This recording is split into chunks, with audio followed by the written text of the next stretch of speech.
on the Six Screens Telenetwork, earning the reputation of giving all the right ingredients, uninhibited, in exposing the hard, cold facts about the Watchtower Society. And now, the end is near. Well, hello everyone, and welcome into Healing After the Watchtower. We're so glad you're with us tonight, and we're looking forward to the program.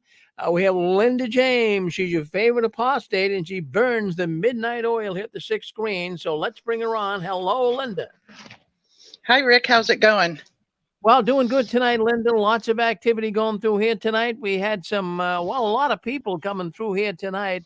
In the wintertime, we usually get more listeners. It's cold. People aren't going too many places, but they're in here listening tonight. So we're looking forward to your program. What do you think you might be talking about tonight? I'm wanting to talk about the characteristics associated with cults. Excellent. And then go from there. Because that's what we usually do. We usually let the conversation go after I bring up a few things, and we just kind of just take it as it goes. And it really works out, actually. Oh, yeah. Well, let's do it. So I'm here if you need me. I'll be listening in. So you just go ahead and have a good program. And if you need me, just say, Rick, I need some help. Okay? Okay. Thank you, Rick. Yep, thank you.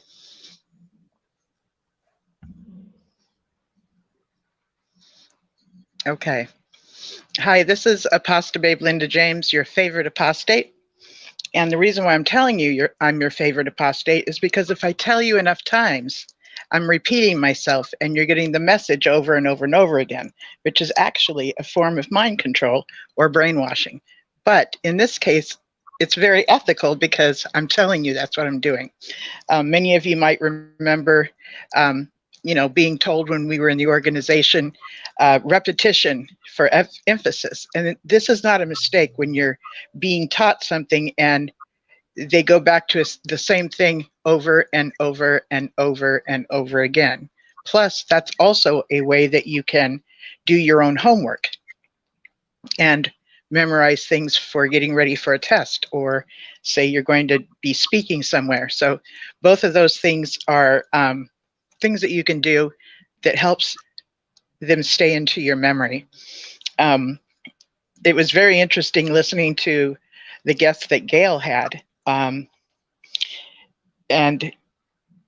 there was a time when I don't remember who it was. I believe it was Pixie who was talking about the fear that gets brought up in us. And that's called fear indoctrination or fear induction. So that mindset of if you leave the organization, you can expect to have these awful results, which are you will not survive Armageddon. You will not, if you go into the world and leave this organization, they're going to chew you up and spit you out. So what you're being taught is this organization, this is the only place that's safe for you. There is no other place but this place.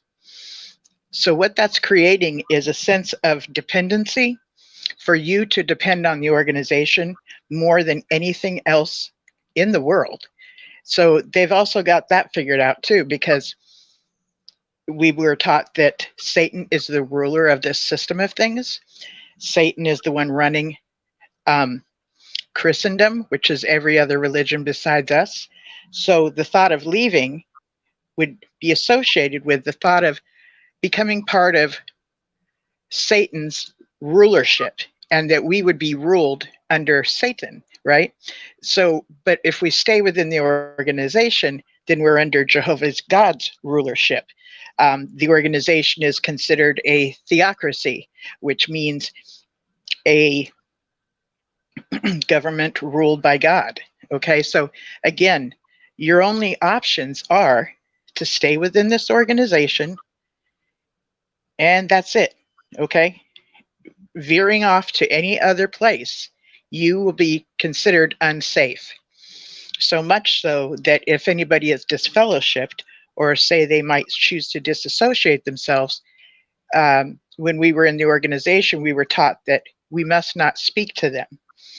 And being kicked out of a group for breaking some of the rules is normal. That's just normal. That's the consequences of not keeping up the rules. But when you're dealing with a belief system that you must believe in and you're not allowed to question, then and not able to make it make sense for yourself, that is very, like, it throws you off balance. It's almost like there's this big pink elephant in the room. We all see it, but we're never allowed to talk about it, are we? We can't just go, what about that pink elephant in the room? I notice it keeps showing up. It's sitting over there in this chair, and it's always there, but I'm not supposed to bring it up. I can't say, why is that pink elephant there? Because what happens is when I do ask, because I want to understand why it's here, then I get reprimanded. I get spoken to in a very demeaning way. But it never gets answered. I never get to know why this pink elephant is in the room. And you can't miss it, okay? You really can't. You can't miss this elephant. It's big. It's big. Everybody else can see it. And it's as though everybody has just gotten used to this pink elephant in the room, which is, I'm bringing that scenario up because that is odd. That is not normal, okay? And that's very similar to when we are trying to, take in what we're being indoctrinated in, take in the teachings of what the organization tells us. We've already been taught that God speaks to us through this organization, that's really how God does things. He wouldn't talk to us directly. No, God's always used someone or an organization. That's like the character of God, right? So that's how we would have a relationship, or that's how we can hear God talk to us today, through an organization. And it's your job to pick the right organization that God is using. And by the way, we're it, right? So they talk, oftentimes you'll hear somebody, especially in a Bible study situation, you'll hear someone talk about how they've checked out all these different religions and there's been nothing there for them. And they kind of tell you their testimony, and it's almost to save you from having to go through the trouble, because their wisdom tells you that this is the right organization to pick if you want to have God speak to you. God speaks to you through the organization. God teaches you through this organization. Even today, there is still teachings about drawing closer to Jehovah, which implies you need to get closer to Jehovah because you're still not close enough, okay? So you never quite get close enough to Jehovah. It's like, when will that ever happen? It's like being in a school that you never graduate from. You're always going to go to the school. I know back in the day we had what was called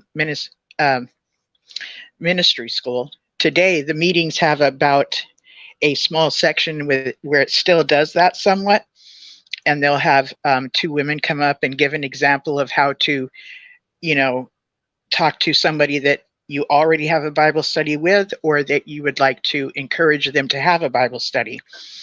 And so you do have a little bit of that going on,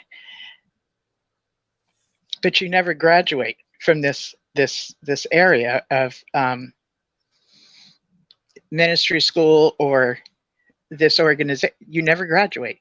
You're always made to be dependent on the organization, and that's a key thing about a cult, a destructive cult. Cult is the base word from the word culture, and I consider the Watchtower my culture of origin because I was raised in it. And my parents told me it was the truth.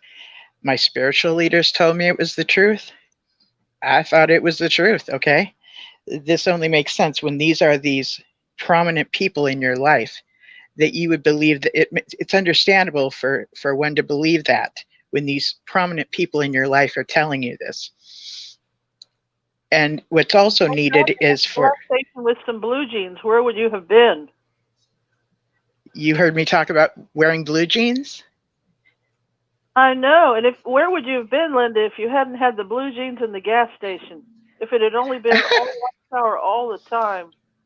I know, but I did have to still listen to Watchtower. So what Pixie is bringing up is something I mentioned earlier on an earlier show, and I believe it was Rick's show, where people were talking about, like, back in the day of going to assemblies. So I used to go to Dodger Stadium. I grew up in Los Angeles County, and because my dad was assigned to the 76 station, which is in the parking lot of Dodger Stadium, I didn't always have to dress up. I actually got to wear blue jeans. And let me just tell you, I cannot tell you how freeing that was. It was like this major, like, I felt like I was getting away with something grand because I didn't have to wear a dress. I grew up very much being a tomboy, and then as I went through puberty and everything and was developing and all this stuff, you know, I was aware of my body growing, but I was just kind of insecure, and I felt more comfortable in my blue jeans. This is the way it was. So if I got to hang with Dad during the assemblies, I got to wear my blue jeans. And yet we would still be listening to the assembly the whole time. Well, I'm seeing pink elephants, so I'm going to have a coffee. And I can't stay up as much to 7 o'clock like I normally do, but I'm seeing you on the big TV, and you're looking great. There's the kisses for the pixies. I loved what you went through when you were talking with the guest that Gail just had on her show, which was the show before me. I'm trying to remember the name of it. Storm. There's so many words associated with Storm. After the Storm is the name of her show, because there was a psychotherapist.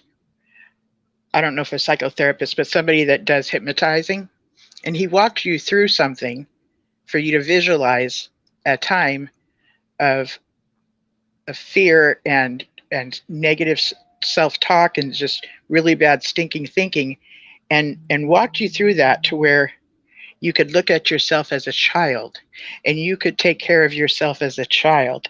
And I thought that was very, very soothing.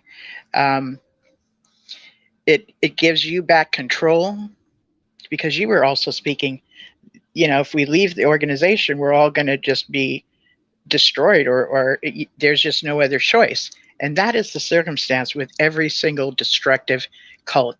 There is no other place but this place, you know? And when people leave, they are talked about as traitors. They are talked about as evil. They're talked about as being under the influence of the devil, you know. And I know, Pixie, you spent some time with a career doing some journalism. You were even doing some radio work. So I know you spent some time, you know, doing some of the things you wanted to do, but the indoctrination doesn't just go away from what we were raised in. I believe within the XJW community, we call that physically out, mentally in. Physically out, mentally in. So it's POMI. So POMI. Physically out, but mentally in. And I spent many years like that too after I left the organization.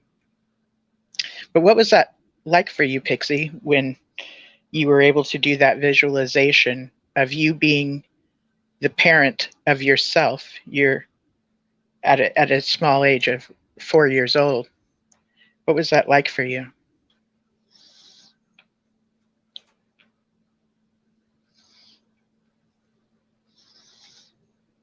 I'm thinking Pixie did hear me and that she's getting ready to push *6 to answer me, but maybe she set the phone down and grabbed herself some iced tea or something. But I actually have had my picture icon of an interpretation of me at 7 years old. And if any of you have seen it, you can tell it's like me as a little girl. The skin, the very blue eyes, the dark hair, but in the picture that I've had for a long time, it shows that the eyes are very worried and that the mouth is just not giving a smile, nor is it terrified. It's like afraid to even have any expression, because just having an expression used to get me in trouble. It's like I'm not laughing because it was a good time. I'm laughing at just the ridiculousness of it. And I know that my mother joined this organization because it was presented to her as something very wholesome.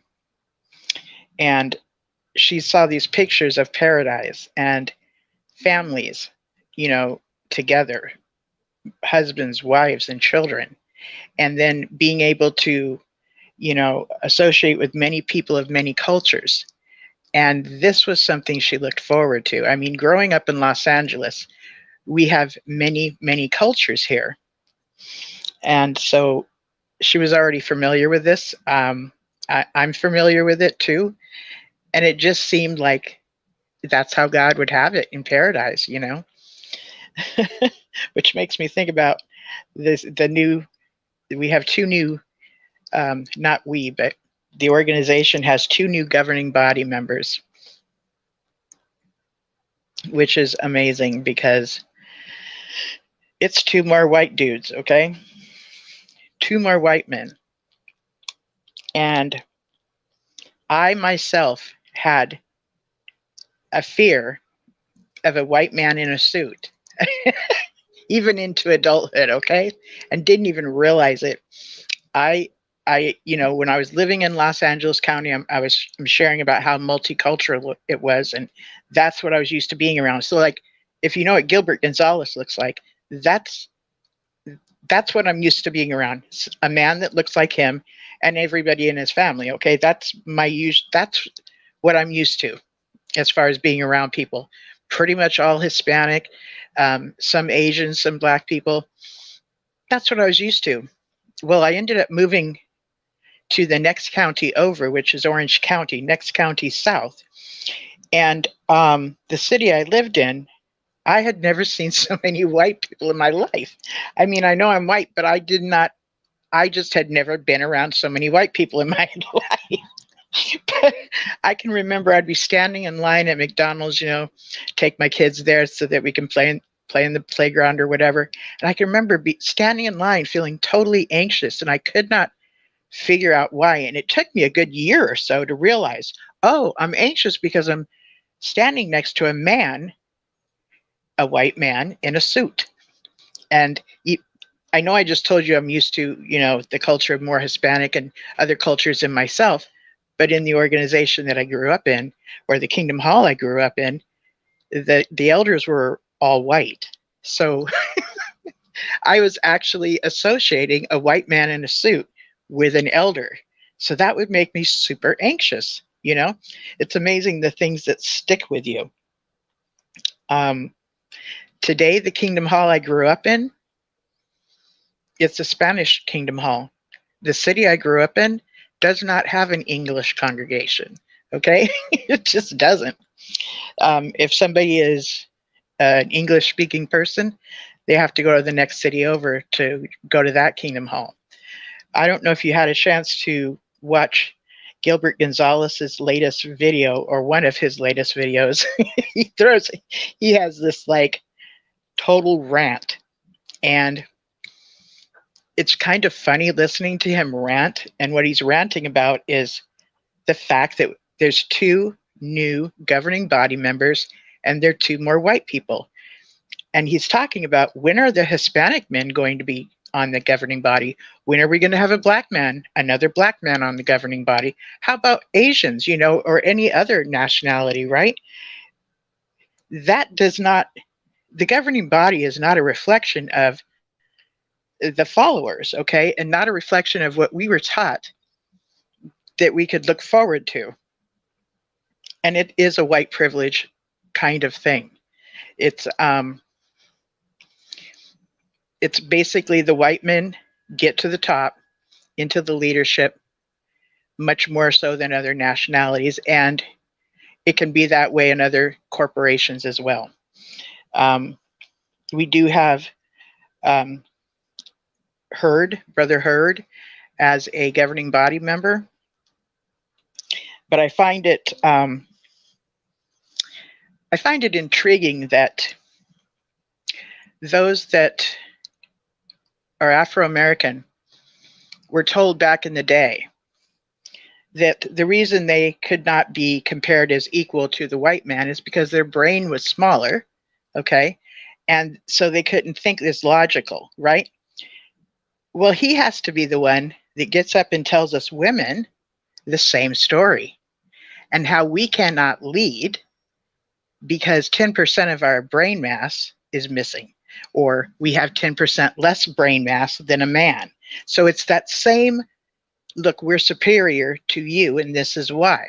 That used to be the same story that was told to the Afro-Americans, that the brain of a white man was more superior than that of a black man. And that's why they were in more of a position to lead. So it's interesting they made Brother Hurd get up there and tell that story. That, I think, is no accident. So then, I don't know if you've heard what Brother Hurd talks about, that's why the women are not in a position to lead. So anytime someone in the congregation that was a woman that would give a quote unquote talk, we weren't allowed to look directly in the audience like I get to look at you now. Looking at you now means, according to them, that I'm teaching you, right? And let me just say right here that I'm sharing my opinions, I'm sharing my wisdom. You can agree with it or not, and I'm fine with that. The freedom of being out of this organization is for us to have different belief systems or the same. And either way is okay. It's really okay. Whereas back in the organization, if we had different belief systems or different views on life, that was not okay. So back to Brother Hurd. When he goes on talking about this, okay, so I was talking about how two women were to get together and to look at each other. So I was not allowed to look at the audience and teach. We did this little thing as giving an example of a conversation. So we gave these, there was another word for it, I can't think of it right now, but basic presentation. Yes, a presentation. We did presentations, right? So we would be two women talking, and we would be talking usually in the form of, if we already had a Bible study, we approached a certain subject and how we would handle it, or an example of going door to door. This is actually ministry school stuff. So two women get to have a conversation amongst each other. The men would observe it. Maybe they got something out of it. I don't know. But the gentlemen that went to the Kingdom Hall, when they gave a talk, they actually stood in front of a podium. They faced the audience, and they were worthy of teaching, you see. But it was not okay for women to teach. Yet, back before my day, under Rutherford, he set things up to where anybody that went out preaching, which was either holding these little record players or giving a tract to somebody, the record player would be words of Brother Rutherford and what he had to say. We were considered, anybody that was baptized was considered a minister, right? You probably remember this. But yet, we're considered a minister if we go door to door. But if we're at the Kingdom Hall, we're still ministers, but we can't look at the audience and do any teaching, but we can teach at somebody's door. It's just, so these are these contradictions that come up that I was relating to the pink elephant. Like, how does that work, really? And if I ask somebody this kind of stuff and notice any of these contradictions, usually the person asking becomes the bad guy, which is very common. I wanted to share a little bit about characteristics that are associated with cults. And this is from Janja Lalich. She is an international authority on cults and coercion. She's been on many documentaries, many of them. She was once a part of a cult, and it was not a Bible-based cult, but it was a political cult. And she talks about the time that she became recruited. It was when she had moved from one place to another and had ended a relationship with someone. So those were two things that made her a bit more vulnerable to be recruited into a group that turned bad. Okay, I mean, you join a group because it sounds like it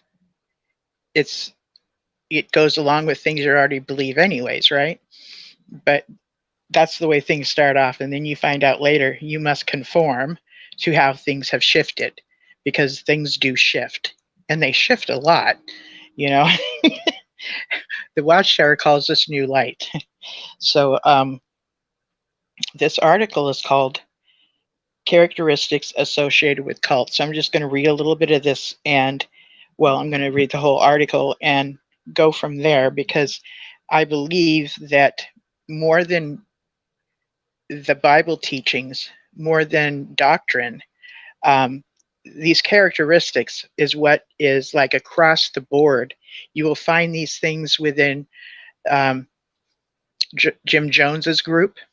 You'll find them within David Koresh's group.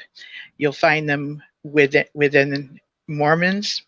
You'll find them within really any kind of high control group that conforms you to be good enough for God, okay? Because there's one thing you must know. You're not good enough now, and you must do something to become good enough. Whereas mainstream gospel is, yes, you're not good enough, and God's already taken care of that. He sent his son, his blood cleansed you. That's gospel. And because his blood cleansed you, you are now an heir, adopted by God as his child, and you are entitled, because you are an heir, much like when somebody has you written in a will to receive something. It's more about what that person who wrote the will out has done, more so than what you have done. It's like that. So he set that up to where you will either be in his presence or wherever the location would be. And that's what that's mainstream gospel. The gospel that the organization teaches is mainly, look, there's this really cool paradise that's going to be happening, and wouldn't you love to be there? And by the way, if anybody you know of that has died, you'll get to see them again. That's pretty much the beginning of the gospel of the Watchtower. And quite frankly, who hasn't had a loved one die, right? So it's very intriguing when you hear a few scriptures that can be read associated with that mindset, and realize that that's actually an intention of God's, right? So that's usually the beginning of recruiting someone within the Watchtower. The reason I don't spend much time talking about doctrine or belief systems is because it falls under freedom of religion. And that's actually a human right that, in my opinion, I would like that human right to be acknowledged for me, and I want to acknowledge that for anybody else. But the characteristics associated with cults are really something to look out for. And it's not only just cults. It can be one-on-one relationships. It could be with yourself and your boss.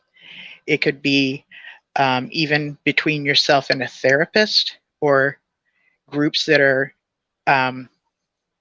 that help you advance in life. All kinds of different groups.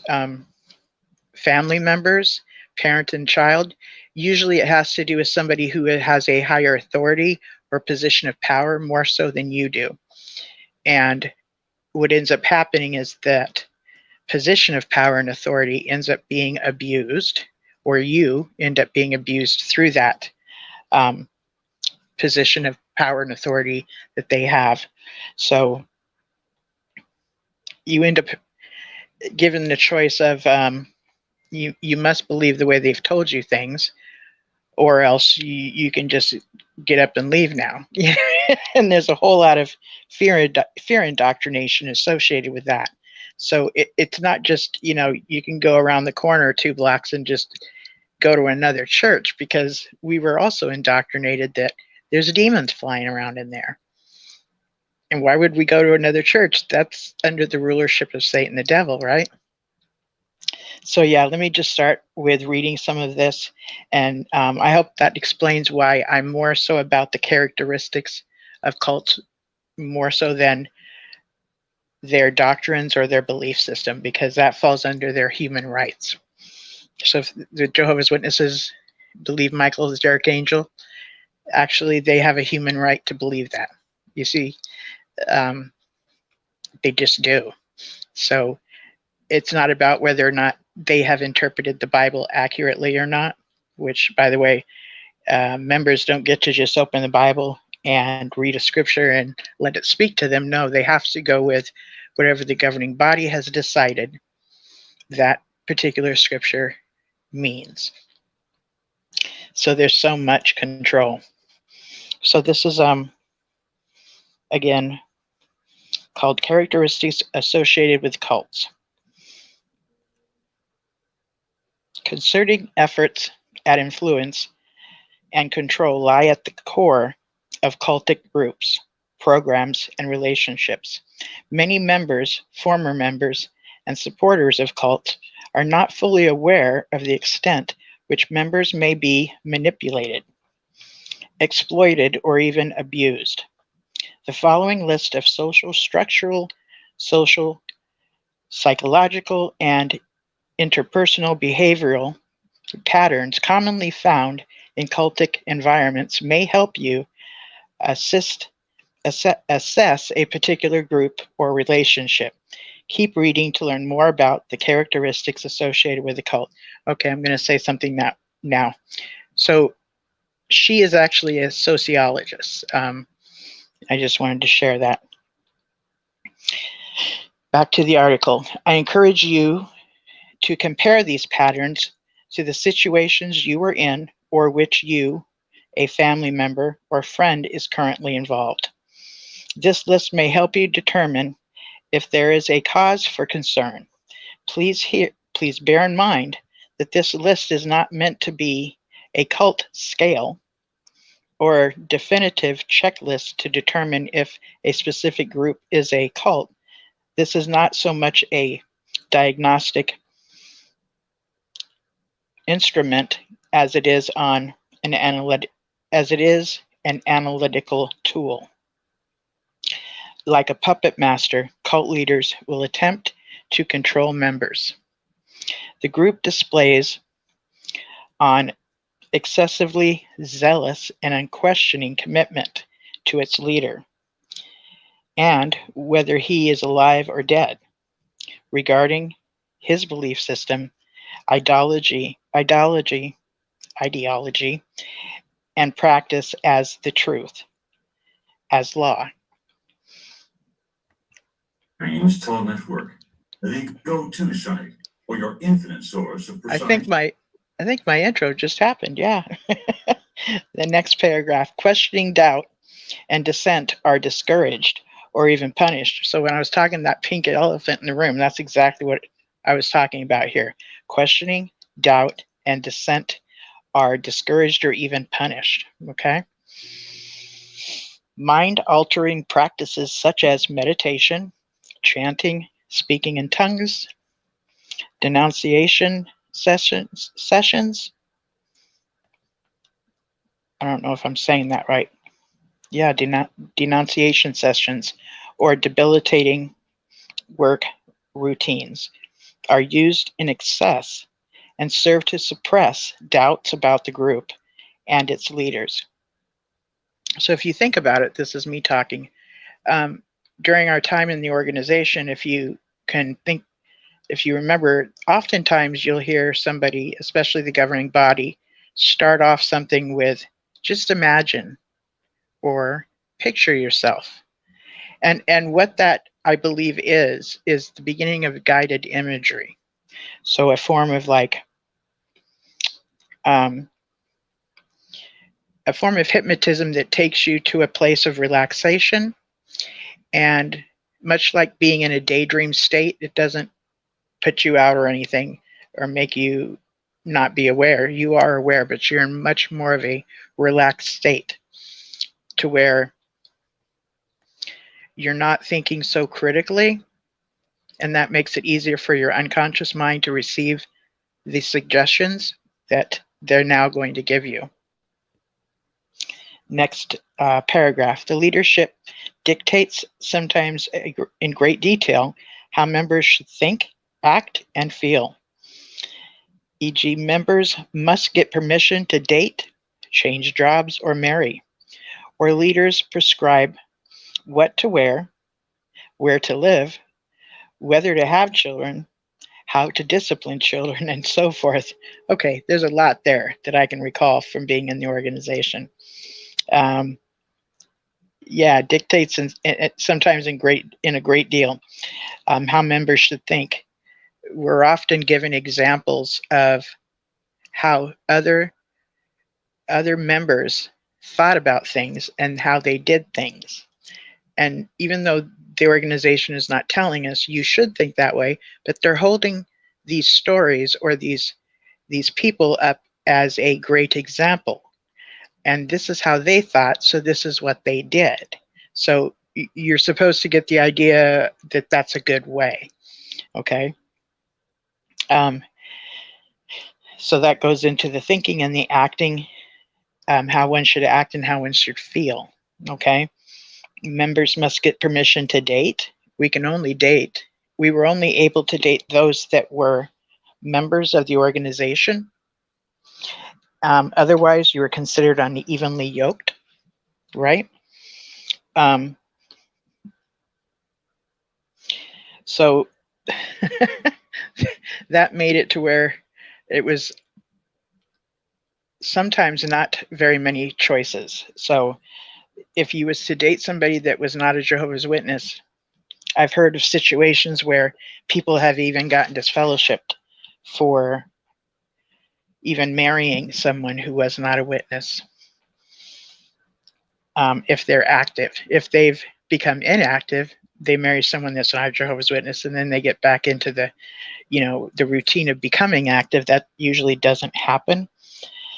So getting permission to date, to change jobs, or marry, or leaders prescribe what to wear. This was something that definitely happened within the organization, I believe. The men were to wear suits, okay? And the women were told to dress modestly. So if the skirt you were wearing as a woman went above the knee, that was not okay. So what they might not have said what kind of style you should wear, but what the definition of modesty is. Women should not wear anything that shows cleavage, or too form-fitting of the body shape. That was not okay. Whether to have children, how to discipline children, and so forth. Now, whether to have children was definitely spoken of within the organization, and I remember this a lot just before 1975 in talks amongst brothers and sisters that I would hear talking. I heard a lot of, why would we want to have children in this old system? It just makes sense to wait for the new order, and that's what we called paradise, the new order. And how to discipline children. Definitely. Do not spare the rod. That was biblical. It meant you loved them. And there's even been situations that I've heard of that if your child is acting up and distracting people too much from what's being said at the platform, there have been men, kind of elders and stuff, that would literally pick your child right up, take them wherever, and then they would discipline the child for you. But it really wasn't for you. What it was it was almost like because you didn't, I'm going to show you how you need to. It was more of a teach you how, you know. So other people, usually in leadership positions, would take a child and discipline them themselves.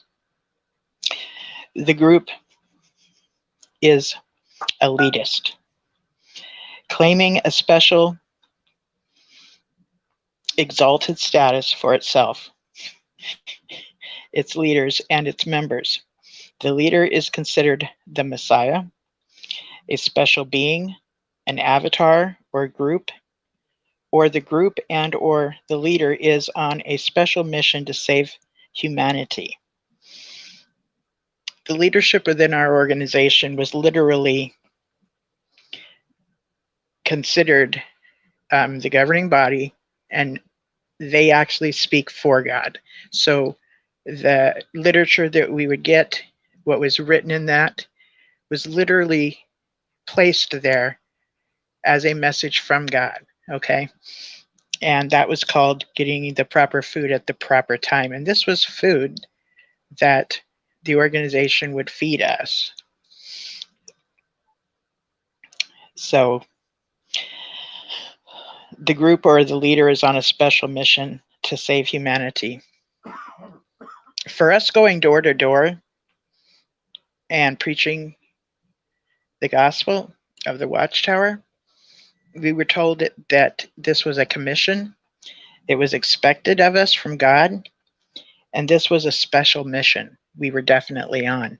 And if we weren't doing it, there's a term that is used saying that you would have blood on your hands if you didn't go door to door, because that blood would be of the people that would die at Armageddon that you never got to share the gospel to. Okay, so their blood would be on your hands during Armageddon. That's how responsible we were taught to be as far as recruiting members to God's organization. Okay, the group has polarizing us versus them mentality,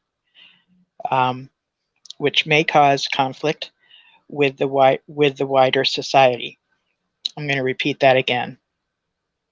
The group has a polarized us versus them mentality, which may cause conflict with wider society. Yes, it does. Definitely does. Because us, the ones that are Jehovah's Witnesses, well, we're the good guys. And anybody else who are not Jehovah's Witnesses, they're the bad guys. So going about life with, and I would just kind of say society at large, and then the society that was the organization. This organization was above the law. I mean, because what we received was from God, and everybody else in society at large, well, they're under the rulership of Satan the devil, right? So of course we're better, right? We're just better. So whatever we were taught was the right way. Add a point. Hi, who's this? Hi, this is Eric from Providence, living in Nashville. I just wanted to add a point about the dress and grooming. I thought it would be a little helpful, just from someone who's an apostate and used to be in the organization. Yes, thank you. Yes, please. As an elder. Yeah, sure. This man is an elder, and I pioneered for a year, and actually Anthony Morris was one of my instructors. And but there was this man that I went to the congregation with. He was an elder, and he's not one anymore. But he is very inappropriate. He used to ask the men, the young boys, men, if they masturbated for baptism You know, that was part of the questions. And I don't know if he asked the women. I don't know if he went that far. But my wife was wearing a dress, and it did go up high, but she pinned it with pins and safety pins. And one day he dragged me aside and he said, "Hey, I want to talk to you about the way your wife dresses." And I said, "Okay." And he said, "You know, you don't want her to show off what only you should see." And I'm like, my wife's like talking to somebody after the meeting, and I'm looking at her and I'm like, what? Literally like a 1/4 inch or a 1/2 inch slit of skin. I mean, you've got to be kidding. And like skirt or the end of the dress around her leg? Is that what you're talking about? Come again? Are you talking about like a slit in the skirt or a dress, meaning regarding her legs? But she pinned it very tight. I mean, it was. Yes. I didn't see anything wrong with it at all whatsoever. But this same man, before my wife and I were married, he made someone disassociate because I was friends with her and the family, and she was a pioneer at one point, and she has a figure. You know, she's busty. She's got a figure. Yes. It's not her fault, and she right.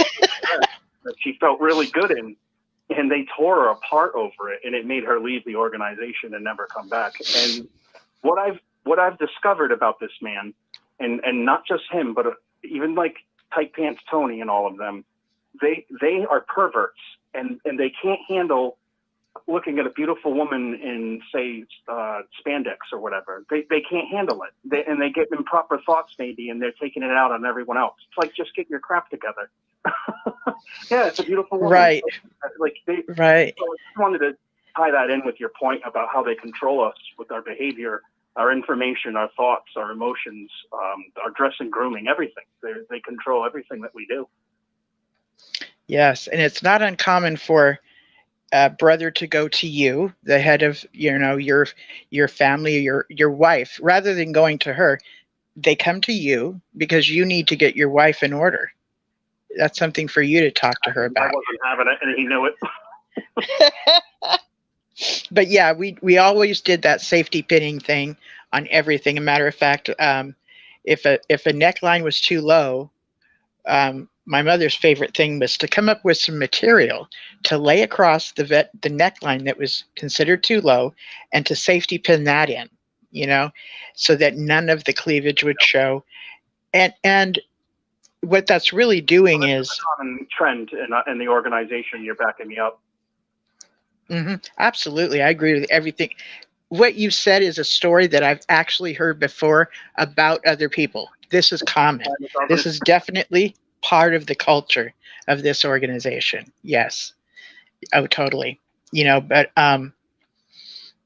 yeah, Tight Pants Tony is called Tight Pants Tony because he made a comment at one time that to tell the gentlemen to not wear their pants too tight.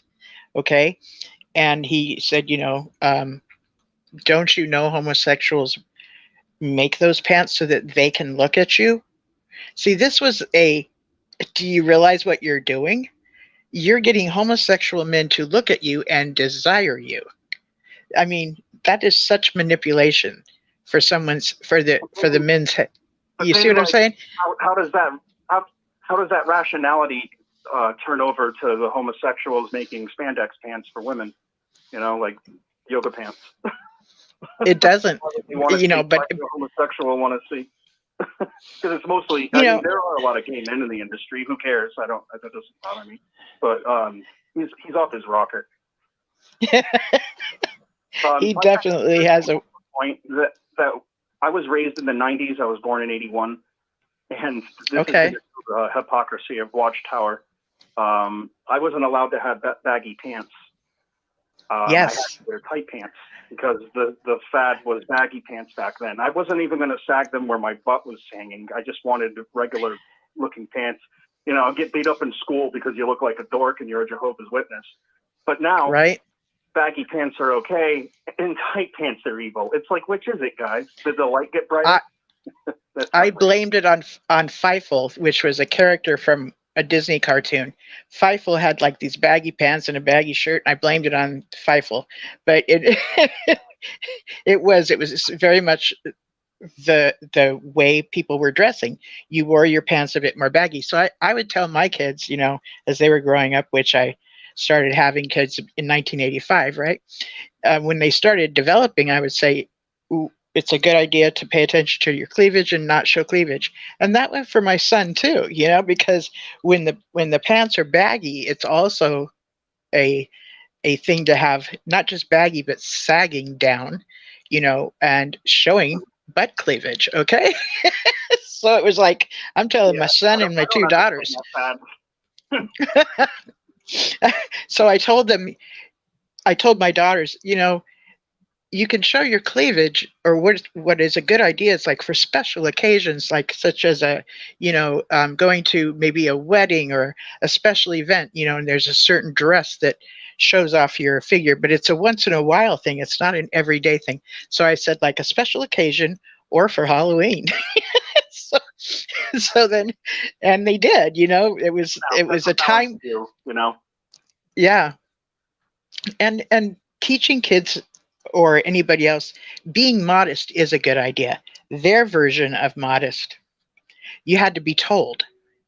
You yourself was told um, what modesty was and how your wife was failing, and that you were supposed to go and tell her so. You were supposed to be the one to handle this, right? And I agree. We use safety pins all the time as women to make sure that like that was always in our minds. And even as an adult, May I if just say that this world doesn't make it easy for Jehovah's Witness women to shop for clothing because everything is not what they want. I mean, a lot of it, that's at least what I hear from women and my wife telling me, that it's not easy to shop as a Jehovah's Witness of what they're expecting. That the clothes are just, like that. And you do have to go out of your way and pin things, and Mhm. it's all because men can't keep it in their pants. It's almost as though we as women are taught that if something is showing too much, we're responsible for their mindset of possibly having lust. Exactly. So, That's eh, what I meant. Yep. so it's a wise thing to be modest, but to blame the women that it's going to be their fault for this person, a man or a woman, looking at them with lust. Scripture says if you look at a person, with lust, you've already sinned in your heart, right? So, so the women cause this. So we're safety pinning everything, right? Because we're not wanting to cause this in other people. And it is kind of smart for women to be pretty responsible in the way we dress, because literally the way we dress is somewhat of a reflection of who we are, or it how we dress says something. So I noticed within the time when I was in the Kingdom Hall, the best way for a woman to dress was actually kind of frumpy, very like non-form fitting clothing. And this other sister you were talking about that had a figure that wasn't her fault. Oh my goodness, I've heard this story too. It's like she's va va voom, and she can't help but I'm a show up man, va and va voom. I might take a glance. I might take a glance at her, but I'm not being pervy about it. I'm just, it's God's creation. I notice it, but like, what is wrong with these guys that they they have to tell you how to dress so that they can keep their crap together? Hmm. Yeah, so it's blame shifting. It's definitely blame shifting. And there's been times when I've had an outfit on and I have felt like, oh my gosh, I'm showing too much of my bust, and I'll ask people, is this showing too much? And they're like, no. But my mindset is like, you're being immodest, so you need to get something and cover that up. So it's very much telling people how to wear clothing. It's interesting that When I was 10 years the old, men, well, go I'm ahead, sorry. when you were 10 years old. Oh no, when I was 16 years old, I got a job Oh, with a brother okay. in a cleaning business. 16, and now that I had my own money, I got. This is what the organization does to the people, because I couldn't have regular pants. I got the biggest pants that were possible. They were called Genko jeans, and they were for skateboarding. I was a skateboarder back then. And that's what they do to people. They push you to the extreme. They make you hate God, and people become atheists because they can't handle Jehovah or the organization's definition or their version of God. And it's just so wrong how much that they just destroy everything good, you know. And then people go to the extremes, you know. Well, I knew a guy that got disfellowshipped, and it was a tragedy with what was happened with him and his wife. And he went off in the deep end when he got disfellowshipped and did cocaine, went to strip clubs. That wasn't him. That's not who he is, really. It's just that that's what this organization is doing. The disfellowshipping arrangement is not a loving arrangement. It's not helping Thank anybody. you. And I can attest to myself that I did more bad things when I've been disfellowshipped twice, and I did more things that I normally wouldn't do because you just said, screw it, I'm going to die anyway. Yeah. Yeah, and it's kind of sometimes people. Which I'm a pomo. Oh, tell me that last part again. Oh, I Until said what? I'm a pomo, so I'm finally free. But I was a pomie, like you were talking about earlier, and that's the hardest place to be. I would imagine it being very tough because you keep having to show up to these meetings, regret, and present yourself as a believing person when you aren't believing it any longer, and when you have to do things that are in contradiction to where how your brain thinks. It's not easy. That's where cognitive dissonance comes in, and usually people will do something in their head to make it okay, which usually makes you believe the doctrine that you are having a conflict about. But yeah, there was a lot of that. And so since you were able to now be out physically and sounds like a lot mentally. Mentally out, homo. Okay. You're mentally out, but you're physically in? No, I'm physically out, mentally out. Sorry, am I saying that wrong? Thank you. I'm physically out, mentally. No, I'm just dyslexic, hun. That's all. I've been out for a total of 14 years because I've been disfellowshipped twice. Okay, 14 years. So do you notice as you're going through life different things that still you when you reflect on why am I doing this way, it's really what we were indoctrinated in or indoctrinated with when we were in the organization? Yeah, absolutely. The indoctrination shaped who I was, and once you let go of, like, gosh, in the 90s, it was what, Tuesday meeting, Thursday meeting, Saturday service, Sunday meeting, then all the studying for it, and you have nothing left. And I think that's what causes abuse, and at least in my family. My dad had nothing left to give, and he didn't teach me anything. He was a grumpy old Irishman that just, the religion destroyed him. But when you leave it and you have all this time on your hands, you can find things that you didn't know about yourself. And I learned how to cook with all the time on my hands, and I found out I had a natural talent for it. I fried some shrimp tonight with some lemon pepper seasoning and some pasta with it. And it's like, I never did that before. I would grill sometimes, but all of us have these secret talents, and Watchtower teaches. And I think that's the most beautiful thing about it. Even though I don't have my family, I have freedom, and I have mental freedom, and I have woken up a lot from help with recently with you guys. But Lloyd Evans, I don't mean to drop the name. Some people don't like him, but he helped me. It's all good. Yeah. And, there's Mark Martin and Ryan. I think she's on the show sometimes in the comment section. But yeah, there's a lot of people out there that are doing good work like yourselves. And this show is incredible because it helps people heal. Oh, thank you. I'm really glad to hear that it's viewed that way by you and that you've been blessed by it or edified by it. Thank you. I appreciate that a lot. Yeah. Thanks. I'm like you were saying. Well, for me, 40 years out, okay, I will still discover stuff Wow. that I've been doing that has to do with how I was indoctrinated as a child. So over time, you'll come to realize these moments. Oh gosh, I do that because I was indoctrinated with this teaching or whatever, and then you decide to shed it, or you decide to make it your own. Um, so as time goes by, more and more things become shed. You shed more things, and then you become, like you said, you have more time, and what that does is give you time to reflect, to think about things that you yourself want to develop that are your own interests, which is really forbidden within the organization. Seeking your own self-interests are considered extremely selfish. But I'm going to tell you something right now.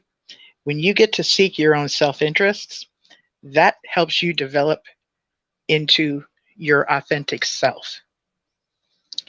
That's what you're getting to do. You love this talent of cooking. Okay, I burnt like chips last night trying to make chips and cheese. If I had your number, I would have been like knowing how to do it. But I still ate them, but I have these other talents, right? So I believe that as we were growing up, and as we were, or anytime anybody was in the organization, and how pursuing any kind of self-interest, it was usually associated with how it will erode your faith, and it will send you back out. It will send you out into the world. So it was spoken of as a very dangerous thing. Well, I'm here to say, yes, it is a dangerous thing.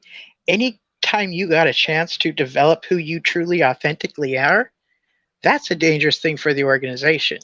If they can make sure you don't get to do that, and you only get to develop as one of Jehovah's Witnesses, that's your identity.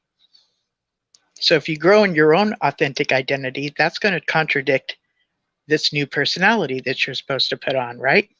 That personality that pleases Jehovah, right? Right. And you were talking earlier about how they will say how you dress and this, that, and the other.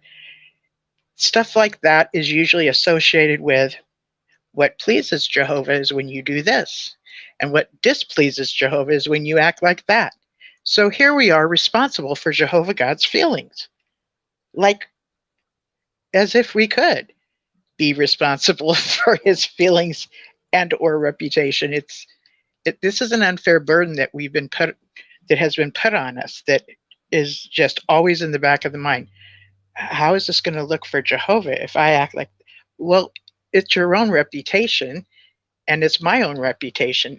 How are we supposed to be responsible for God's reputation? You know what I'm saying? I get that there's a portion of, when somebody wants to live right? You're hearing what I'm saying. Somebody wants to live a Christian life, and yes, they represent God, but it's not to the extent that the organization claims that we are responsible for. It's just not. So yeah, thank you for sharing what you did. I can totally relate to. One of the biggest problems that Jehovah's Witnesses have, that as me as an ex-Jehovah's Witness that went out in service, remember how people would always say, you don't believe in Jesus, the blood doctrine and all of it. Well, actually, I figured out why they said we don't believe in Jesus. It's not that we don't believe in him, that he existed. It's that we don't believe in him as our mediator. And that's what after all of these years, I connected the dots, and that's what they're getting at, because we're having men do it, or not us, but men are being the mediator. We're going to elders when their lives are screwed up.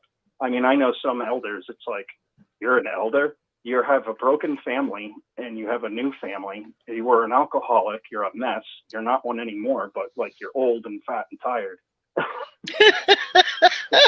You know what I mean? I do. He's not having sex anymore. Mm-hmm. I totally do. That's so hilarious because I was at a gathering with my family with him, and he had a pile of beer cans. Like, I couldn't believe it. Must have been 20 of them, but they were all non-alcoholic, because that's how he copes when people are drinking around him. Okay. Yeah. I mean, when you're it's just like you see how, like, the hypocrisy, like, this guy's judging me. He's disfellowshipping people. Right. Really? But anyways, I'll leave it at that, hon. Okay. Sure. Thank you. I appreciate what you shared. Yeah. And I could relate so much to it, and it really had to do, this is totally part of the culture of the Watchtower. Absolutely. Thank you for that. Thank So you. the Yep. next pair Sure. So the next paragraph says the leader is not accountable to any authorities. Uh, Unlike, for example, teachers, military commanders, or ministers, priests, monks, rabbis, or mainstream religious denominations.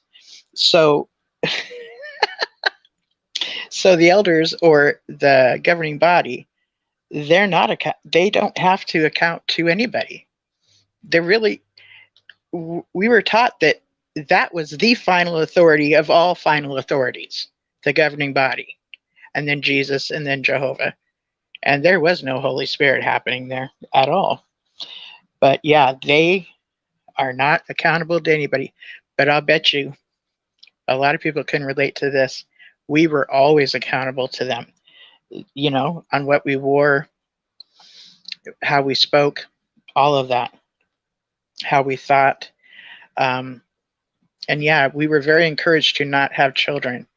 Um, and it goes back and forth. Sometimes that's not so much talked about, but sometimes it is, and that makes you more available to be um, involved in what is called kingdom interests when you don't have children. Okay, so that's really what's behind, I believe, what's behind the discouragement of having children. What I've noticed as far as systems of control and destructive cults and stuff, when it comes to the children and the parental bond, it really, really gets interrupted, especially within the first 5 years or first 7 years, where it is vitally important that a child bonds with a parent or a caregiver. When they don't get to, they they tend to not develop a good sense of self, and I believe that has something to do with their development actually becoming stunted and never really getting to grow. So what we're dealing with in life is like people in adult bodies that are still immature in their minds, because that time of, the first 5 to 7 years, a baby becomes more independent. They become a toddler, and they break away from the caregiver or the parent, and they come back and do some more things and come back, and during that time they become more secure in their own bodies and the things that they do. That's when there's a ton of owies. Okay. Just a ton of owies. Like if you see a kid between you know 2 and or whatever 7, it's not uncommon for them to have like a scratch on their nose and band-aids on their fingers and their knees, because they're fumbling a lot, especially 2 and 3 year olds. Let me just say, it's like watching, it's like being responsible for like little drunk people, because they're just like da da da da flop, da da da da flop, and you have this mindset of, oh no, they're going to fall, but letting them fall, gives them their wisdom. So it's that time where like, oh, I have an owie, so they come and they get comforted. This is so important that that caregiver or that parent gets to say things to the child that says, oh, did you get hurt, and are you, kind of maybe giving differentiation of, are your feelings hurt, or did you get so parents get to label things when the child is crying about things like maybe they didn't get an owie or didn't fall down, but they're upset about other things. So we get to label things to them too, like, are you mad? You seem like you're mad. Are you mad? And then they get to associate what that feeling is they are mad, or they are sad, or they are angry, and it helps them realize what's going on in their bodies. So as they're kind of just, stumbling and falling and stumbling and falling, or experiencing these different things, as they come back to the adult, it helps them to understand what's going on with them. So that's a very vital thing that happens. Otherwise, we're dealing with adults that are like, they don't have a good sense of self. And there's a theory that that's how narcissists become narcissists, and or some narcissists are trained to be narcissists, but that's a theory where they don't have a good sense of self to be secure in their own skin and to develop, to become a mature person and to become independent. So yeah, there's that. The leaders are not accountable to any authorities. I don't know if any of you watched ICSA. It was the inquiry from London. The way the Jehovah's Witnesses, so they did an so London did an inquiry, much like the Australian Royal Commission did an inquiry on CSA, and finding out how these groups handle things. Okay, when the Watchtower was questioned, they were like, "What are you even questioning me for? Like, how dare you even question me? This is the authorities that are higher than them." But like this paragraph says, the leader is not accountable to any authorities. Like they just don't believe that they are, you know. They might act like they are, and maybe they do think that they are, but yeah, they see themselves as the final authority. We saw them, or I did too. Next paragraph. The group teaches or implies that it's supposedly exalted. The group teaches or implies that its supposedly exalted ends justify whatever means it deems necessary. This may result in members participating in behaviors or activities they would have considered reprehensible or unethical before they joined the group. Example, lying to family or friends, or collecting money for bogus charities. This is so much the characteristic of a cult or an abusive spouse, okay, or any kind of abusive family or anything. You'll hear them talking like, it doesn't matter how we got there, or it doesn't matter how we get this thing done. What matters is the end results. So getting from one point to another, the end result is what matters. We can, lying, which in the organization can be called spiritual warfare, telling the truth to basically only the ones that are entitled to, right? You can lie to other people. You can do these things that it seems like it's okay, just as long as you get this end result, because the ends justifies the means. Whatever means there that one had to take, whatever action one had to take, just as long as they get the bottom line results, then it's okay. An example is when, and I believe this has to do with why, say, parents, maybe one of their children, when they became a young adult, would choose to leave the organization, and they end up speaking to their children in a manner that you just, like, you're demonized, you are of the devil, and you're, all these threats, and it just gets very ugly, like very ugly. But if that kind of reprimanding snaps them out of their misunderstanding of, they shouldn't go into the world because Satan's running the joint, right? If that gets them to that destination of getting back into the Watchtower, meaning returning to Jehovah, then it's okay. Okay? I've heard of situations where deception will be used to, maybe pick up a son or daughter to take them somewhere, but then they end up taking them someplace else. And they have it set up to where maybe elders are going to talk to them, or basically you can treat somebody like crap if it gets them to the end result that you're trying to get them to. Example is shunning, okay? Because they see shunning as something that will get you back into the organization. So this kind of ostracism, which is like what he just got done saying, it is not Jehovah's loving provision. It's a punishment, okay?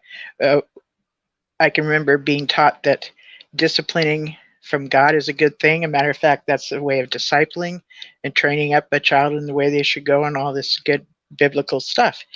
But the fact is if you have to treat them like crap to get them to come back to Jehovah, it's just not okay. But again, the theory behind shunning is so that someone will realize what a mistake they've made, realize that they miss their parents, and come back and do whatever it takes to get their family back, to have relationship with their friends again. Ostracism, which is shunning, and the manner of shunning that happens within the organization is equivalent to being spiritually dead. Okay, that's what we've been taught, that a disfellowshipped or disassociated person is spiritually dead. Therefore, what comes with that is when nobody's talking to them, it's as though they are dead. It's as though they're a ghost, right? It actually adds to that teaching of you being dead, okay? Dead in the eyes of God, so these people don't speak to you either. Ostracism is one of the most cruelest things that can happen to a person. And I mean this about any person. And you might be familiar with when somebody gives you the silent treatment. That's a form of shunning as well. Somebody might be so upset with you, they're just not even talking to you, right? And that's the silent treatment. So we as people are social creatures.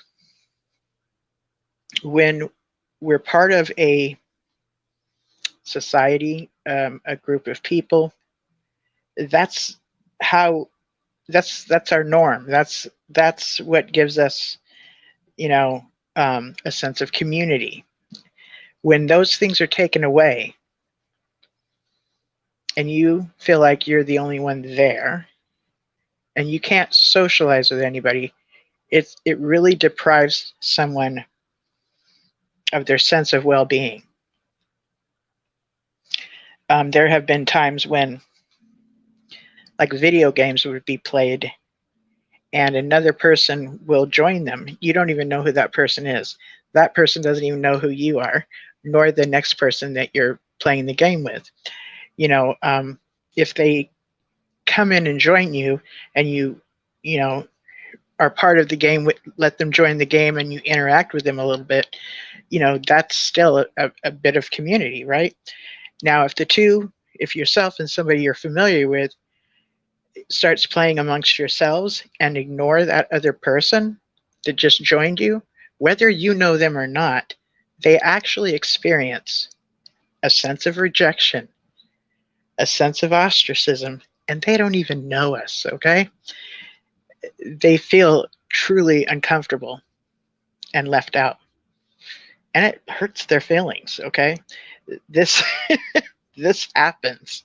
So in just that little situation, okay? I mean, it's not little, but if it happens in a situation as simple as that, where these are people that really don't even know each other, in real life you're doing it, it's going to affect the people very, very negatively. So let me go to this next one. The leadership. Oh, I'm going to go back. Lying to family or friends. The paragraph I just got done. Lying to family and friends is really, really common, and it's presented in such a way like um, you don't want to tell them everything about the organization because they need to start off with milk, right? You don't want them to choke on the meat, so just tell them a little bit, or kind of make up, you know, when you're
Testing, testing.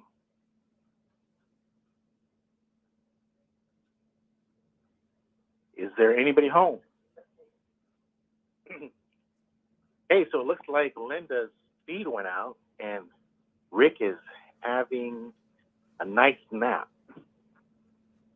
So this is G for GB. I've officially taken over.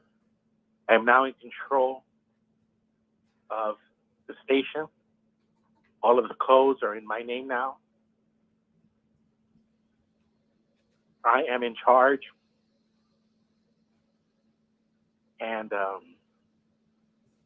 you shall do my will. I think Linda's going to be coming back on here pretty soon. I can hear you. Who has taken over? I have taken over. I am your father. It is GG for GB. I figured Linda's video went out, and she's probably going to get back in.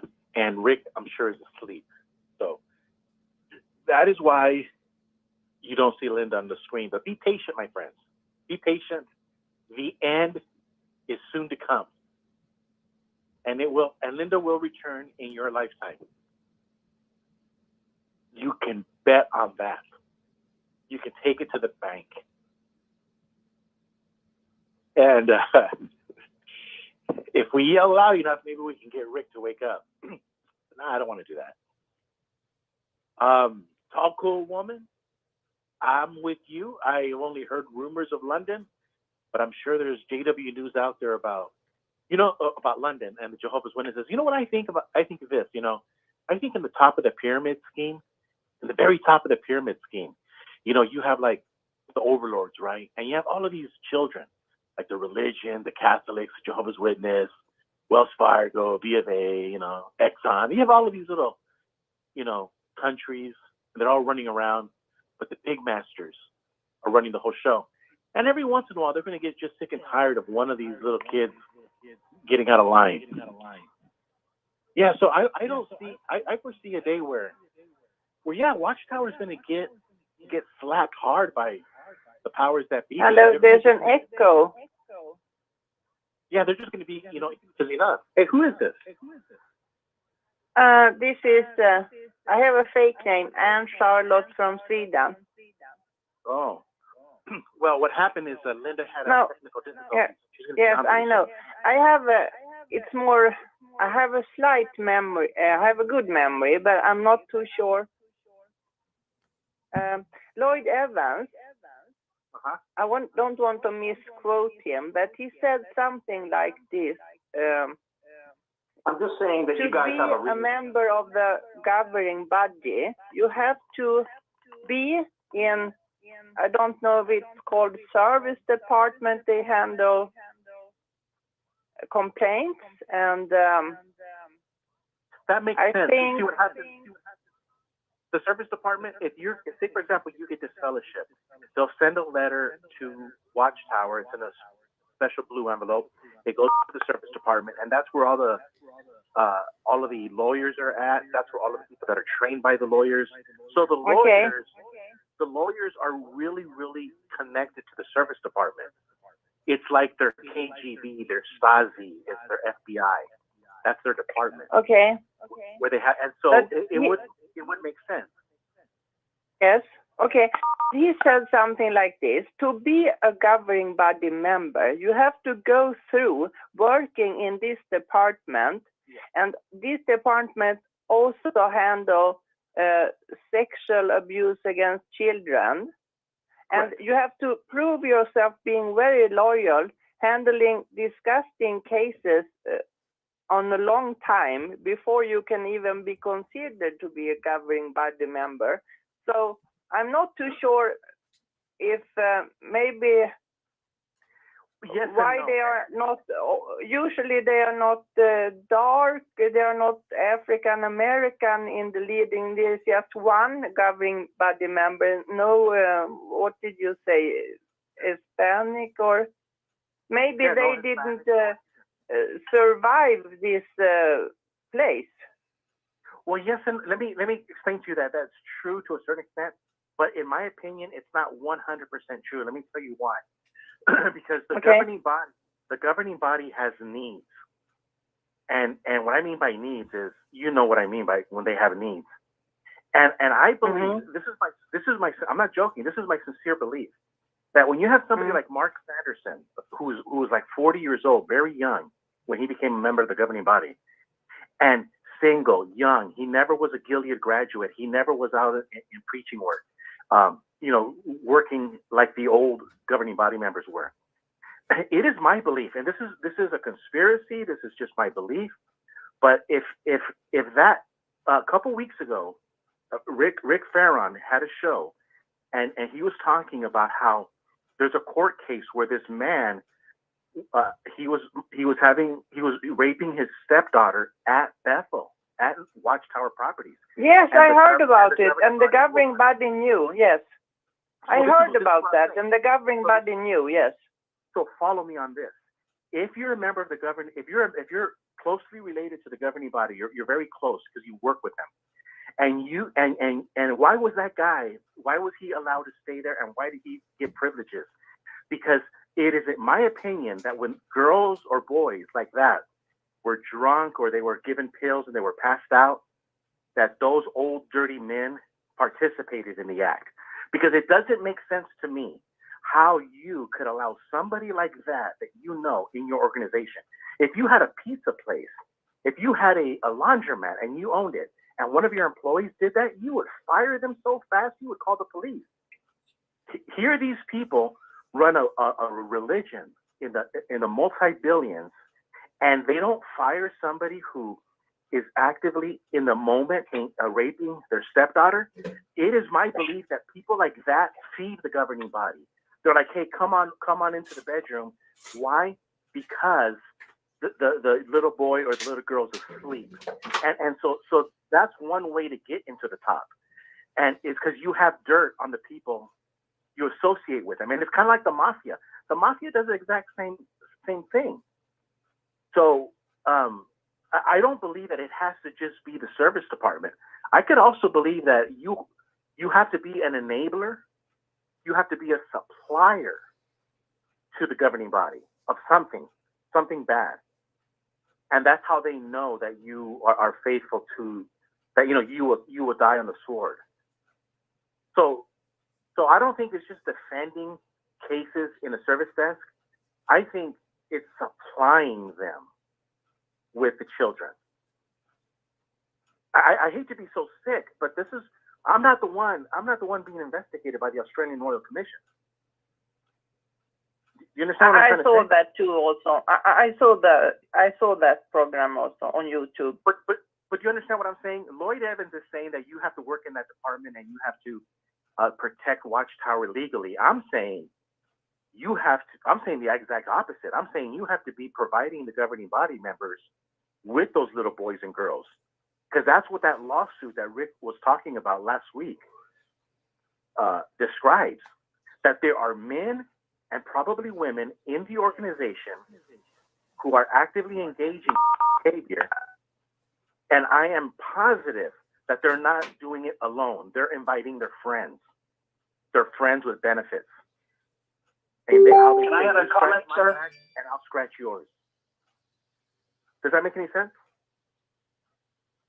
Well, nothing is impossible. Yes, that's what I'm saying. These people are so sick, and I hate to even think this way. But the average person on the street would not even entertain this for 1 minute.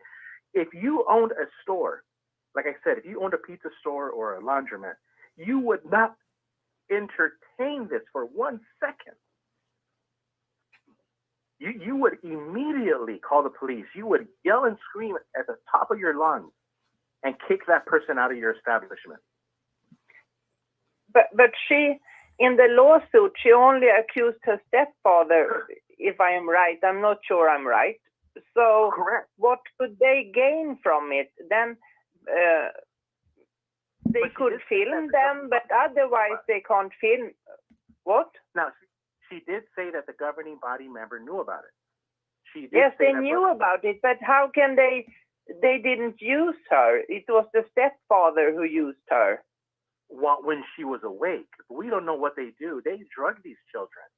That's a known fact. Okay. I thought you meant the mother, that she was drugged. Okay. They're drugging the children. Do you actually think that somebody like a member of the governing body is going to show his face to a little boy or girl? No. That boy or girl is going to be drugged, going to be passed out, or in some other, or in their dungeons that Watchtower has, the caves that they have in their buildings. Now, this is not far-fetched, because why else would you allow a man who's doing this to stay and reside in your house? Sir, the story that I heard was actually that the woman was a drunkard, and she would pass out, and that's when the stepfather would do his wicked deeds. So it's not out of the question that he can invite people at that, say, hey, we have a green light, and because they know about it and they still have not kicked them out. That's how the story goes in that particular case, that her father was the cinematographer there and she was on the grounds there. But I have to say, Gilbert, that you're absolutely correct. If these things were true in my childhood in the 1950s, how much more would they be true now? Correct. So all I'm saying is that John Cedars has a point, like the woman just said. She's right. But I don't believe, having seen what I've seen and heard what I've heard, I don't believe that the people that they're going to appoint as governing body members are people just that work in the service department. I think they have to have more blood in their hands. A little bit. I think when you say, remember, they're from Brooklyn. That's all I'm saying. They're from Brooklyn.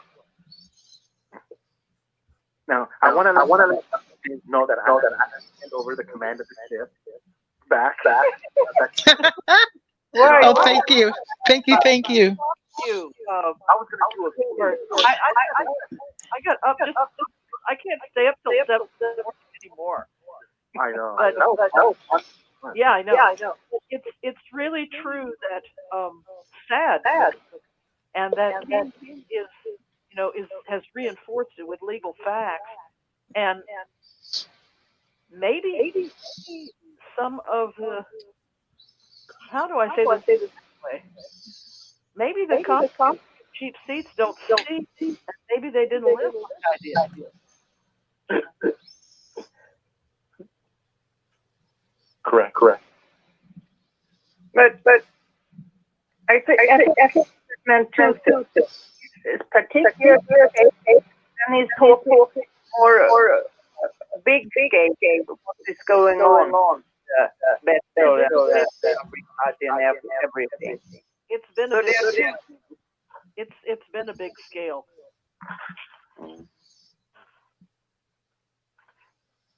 Correct.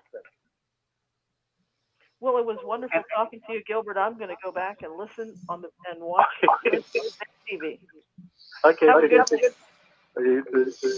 All right. Hi. We can continue talking with whatever you guys are talking about, or we could go back to the article I was reading. And I don't know where I went, but I got back here. It's up to you guys. What do you think, Gilbert? I say go back. Okay, I'm going to go back then. Thank you, guys. I don't like thank talking. you. You don't like talking. Tell this to somebody else. But okay, for now, sure, we'll go with that.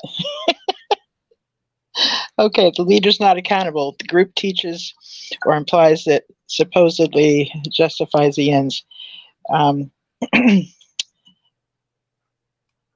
The leadership induces feelings of shame and or guilt in order to influence and control members. Often this is done through peer pressure and subtle forms of persuasion. Yes, absolutely. There's this thing called shame, obligation, and guilt. That doesn't sound right. But anyways, I can't think of it right now. It's like these three words, obligation and guilt is in it. It's supposed to come up, it's supposed to be an acronym. So they use these things, shame or guilt, to influence and control members. I mean, what's a better way to guilt somebody than tell them your actions are actually making God sad, right?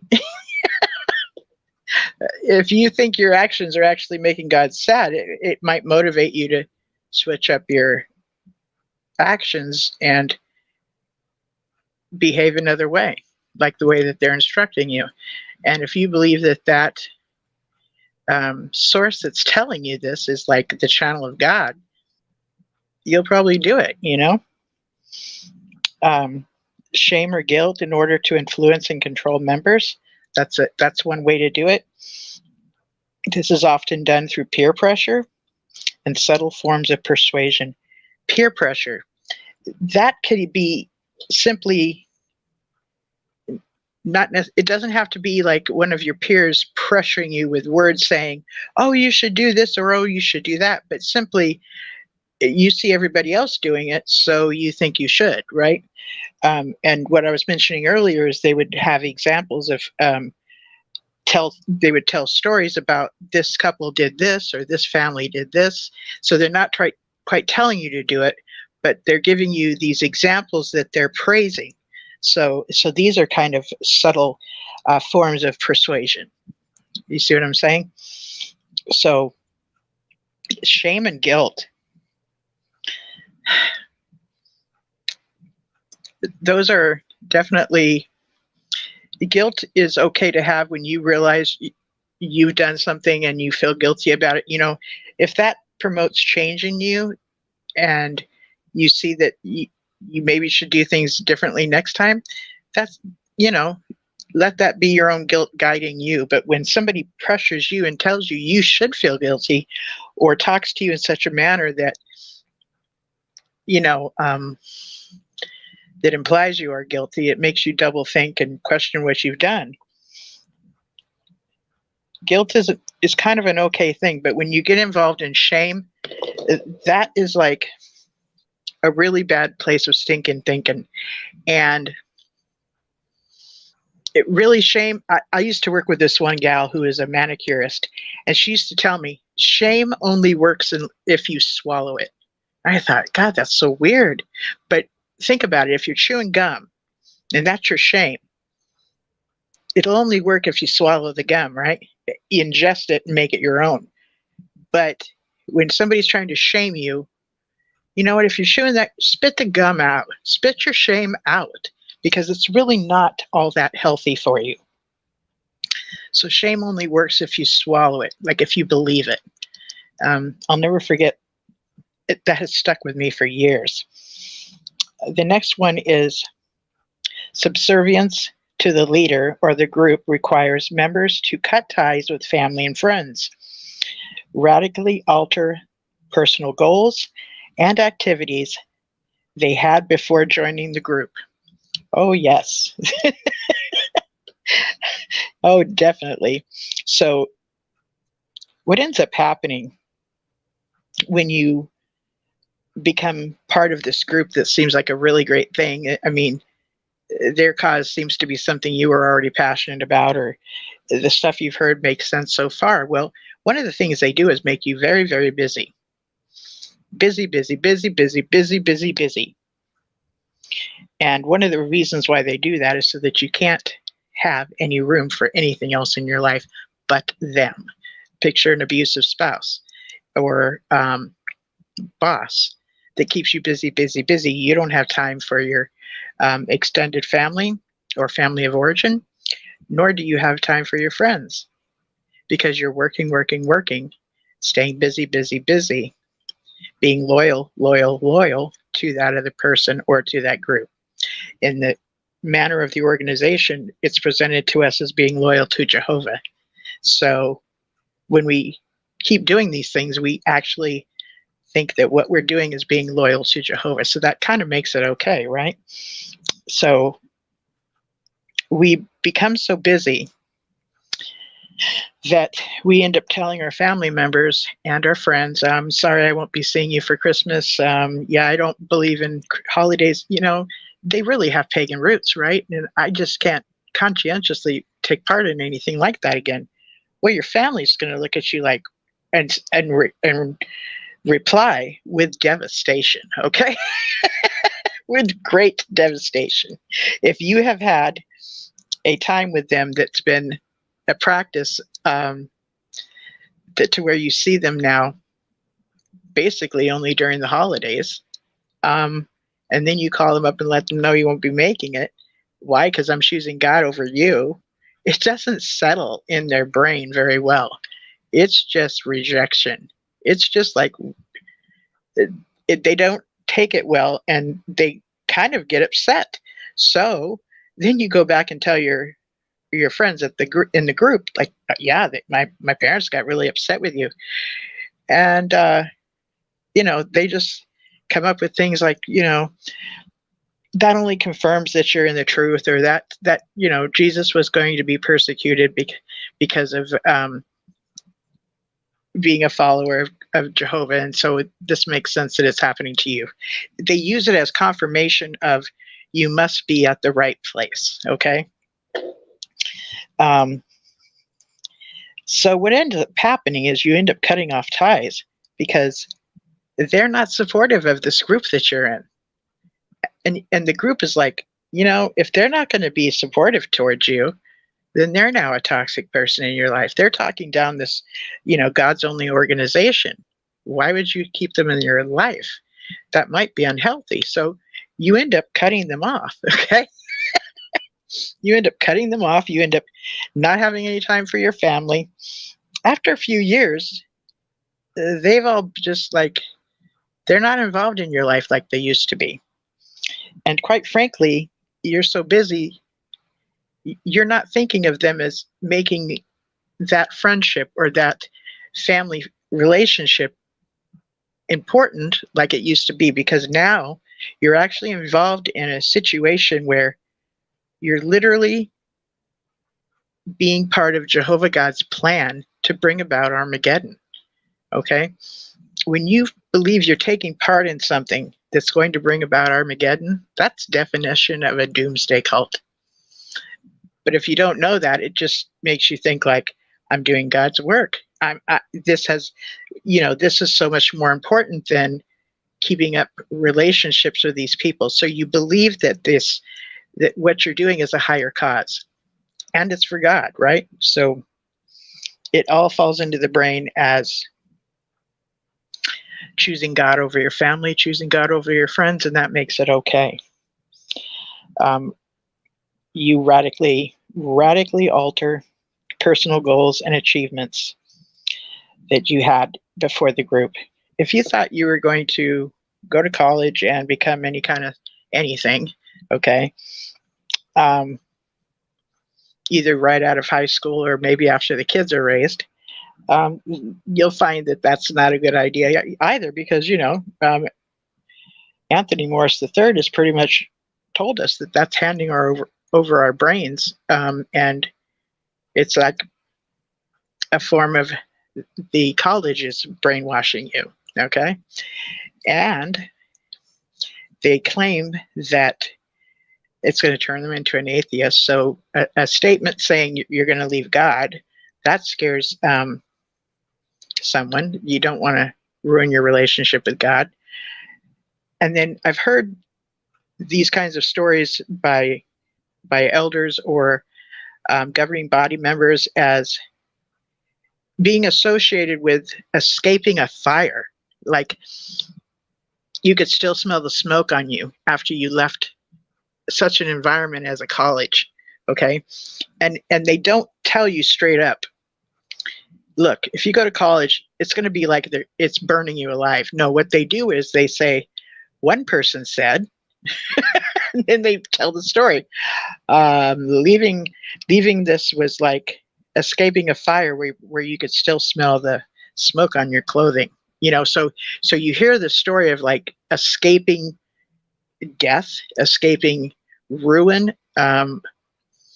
it eroding your relationship with Jehovah, stuff like that. So there's a lot of fear presented with going to college.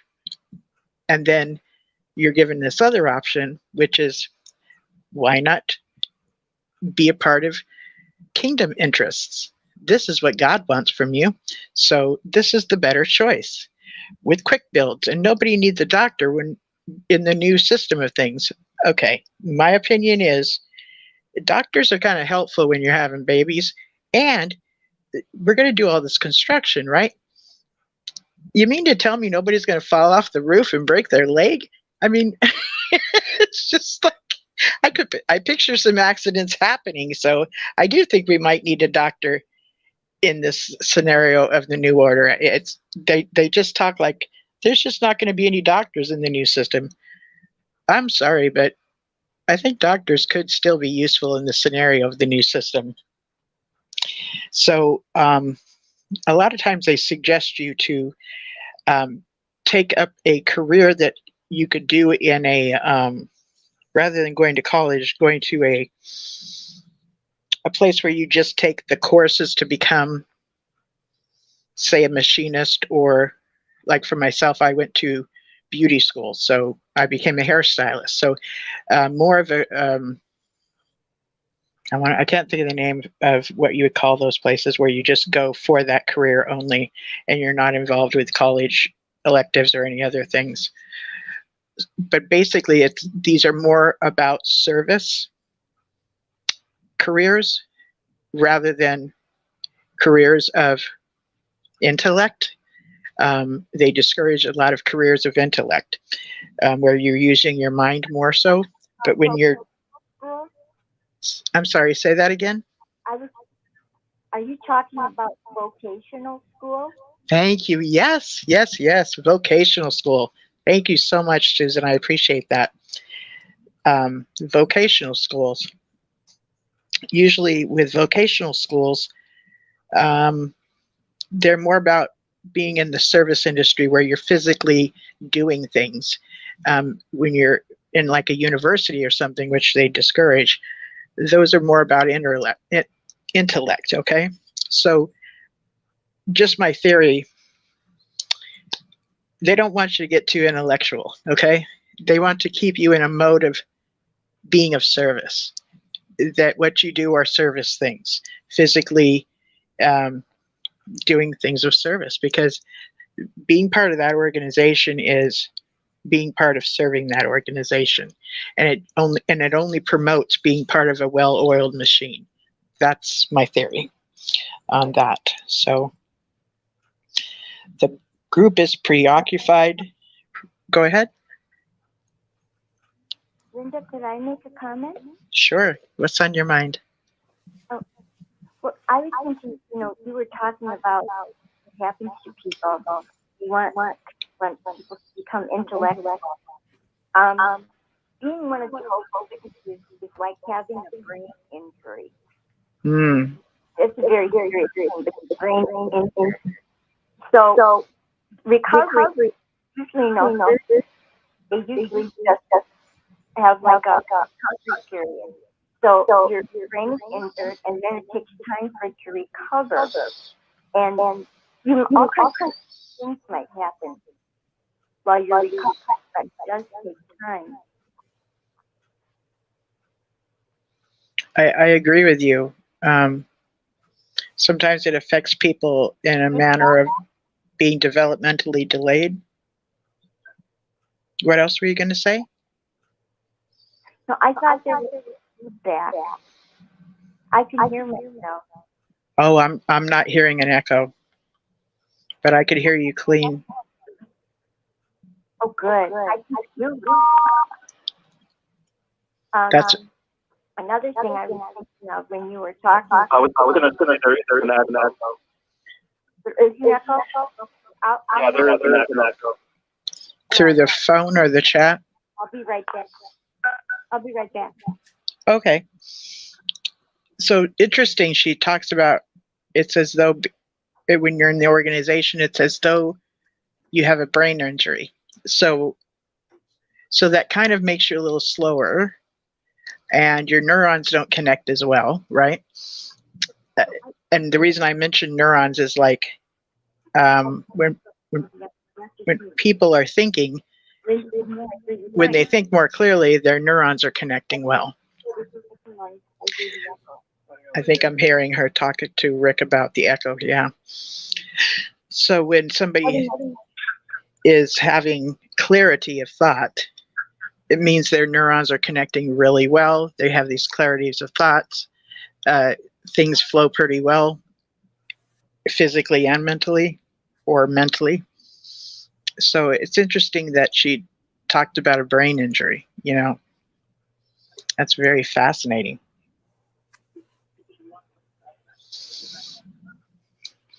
The group is preoccupied with bringing in new members. Yeah, I mentioned that earlier, that if you don't bring in new members, we were taught that we would have blood on our hands during Armageddon for not bringing in members that were ones we were supposed to have reached, right? That's definitely a fear indoctrination technique that motivates one. 1 second, Linda. We're just trying to. We've got an echo going on in here. Okay. Do you have earphones on? Yes, I do. Just disconnect them for a second. Okay. 1, 2, 3. 1, 2, 3. 1, 2, 3. It's coming from you. Better. It's coming from your earphones, Linda. Linda, your earphones are creating an echo here. Well, we're all set now. When you unplug the earphones, there's no echo. I can just add the gentleman who's doing the show. It's not coming from him. It's coming from your wife, Rick. Susan, go ahead and speak up. 1, 2, 3, 4, 5. No, Perfect. Yeah, it's coming from Linda's earphones. That's what's coming from. Yeah, it's there's a problem with her earphones. That's where the echo. It's hard sometimes to trace it down, but by the process of elimination here, that's what it's from. Linda, can you hear me? Yeah, it seems like the sound just went down for a minute. All right, you got the earphones off? I have them off, yeah. All right, Susan, speak up. Just say something, Susan. 1, 2, 3, 4, Yeah. 5. Yeah, the echoing was coming from your earphones. That seemed to be an issue with those earphones, but you can't hear if you don't have them on. Is that what goes on, Linda? I could just hear better.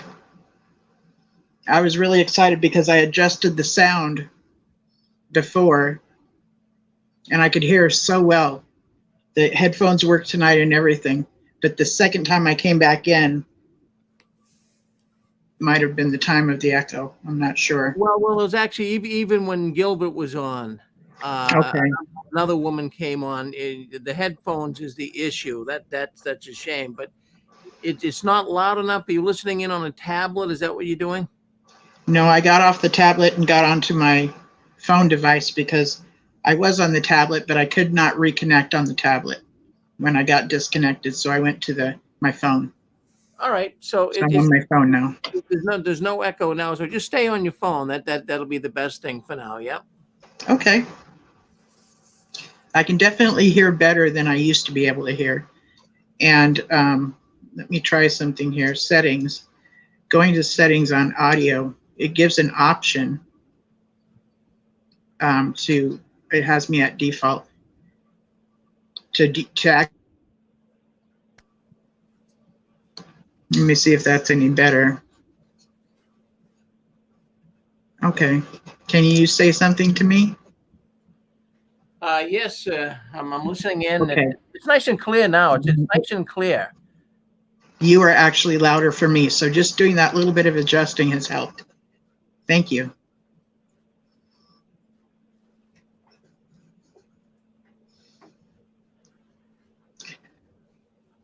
So I can go on, or did you want to share anything else? You're all set. You're all set to roll. Thank you. Thank you. Okay, Susan, are you still there, or did you want to? Yes.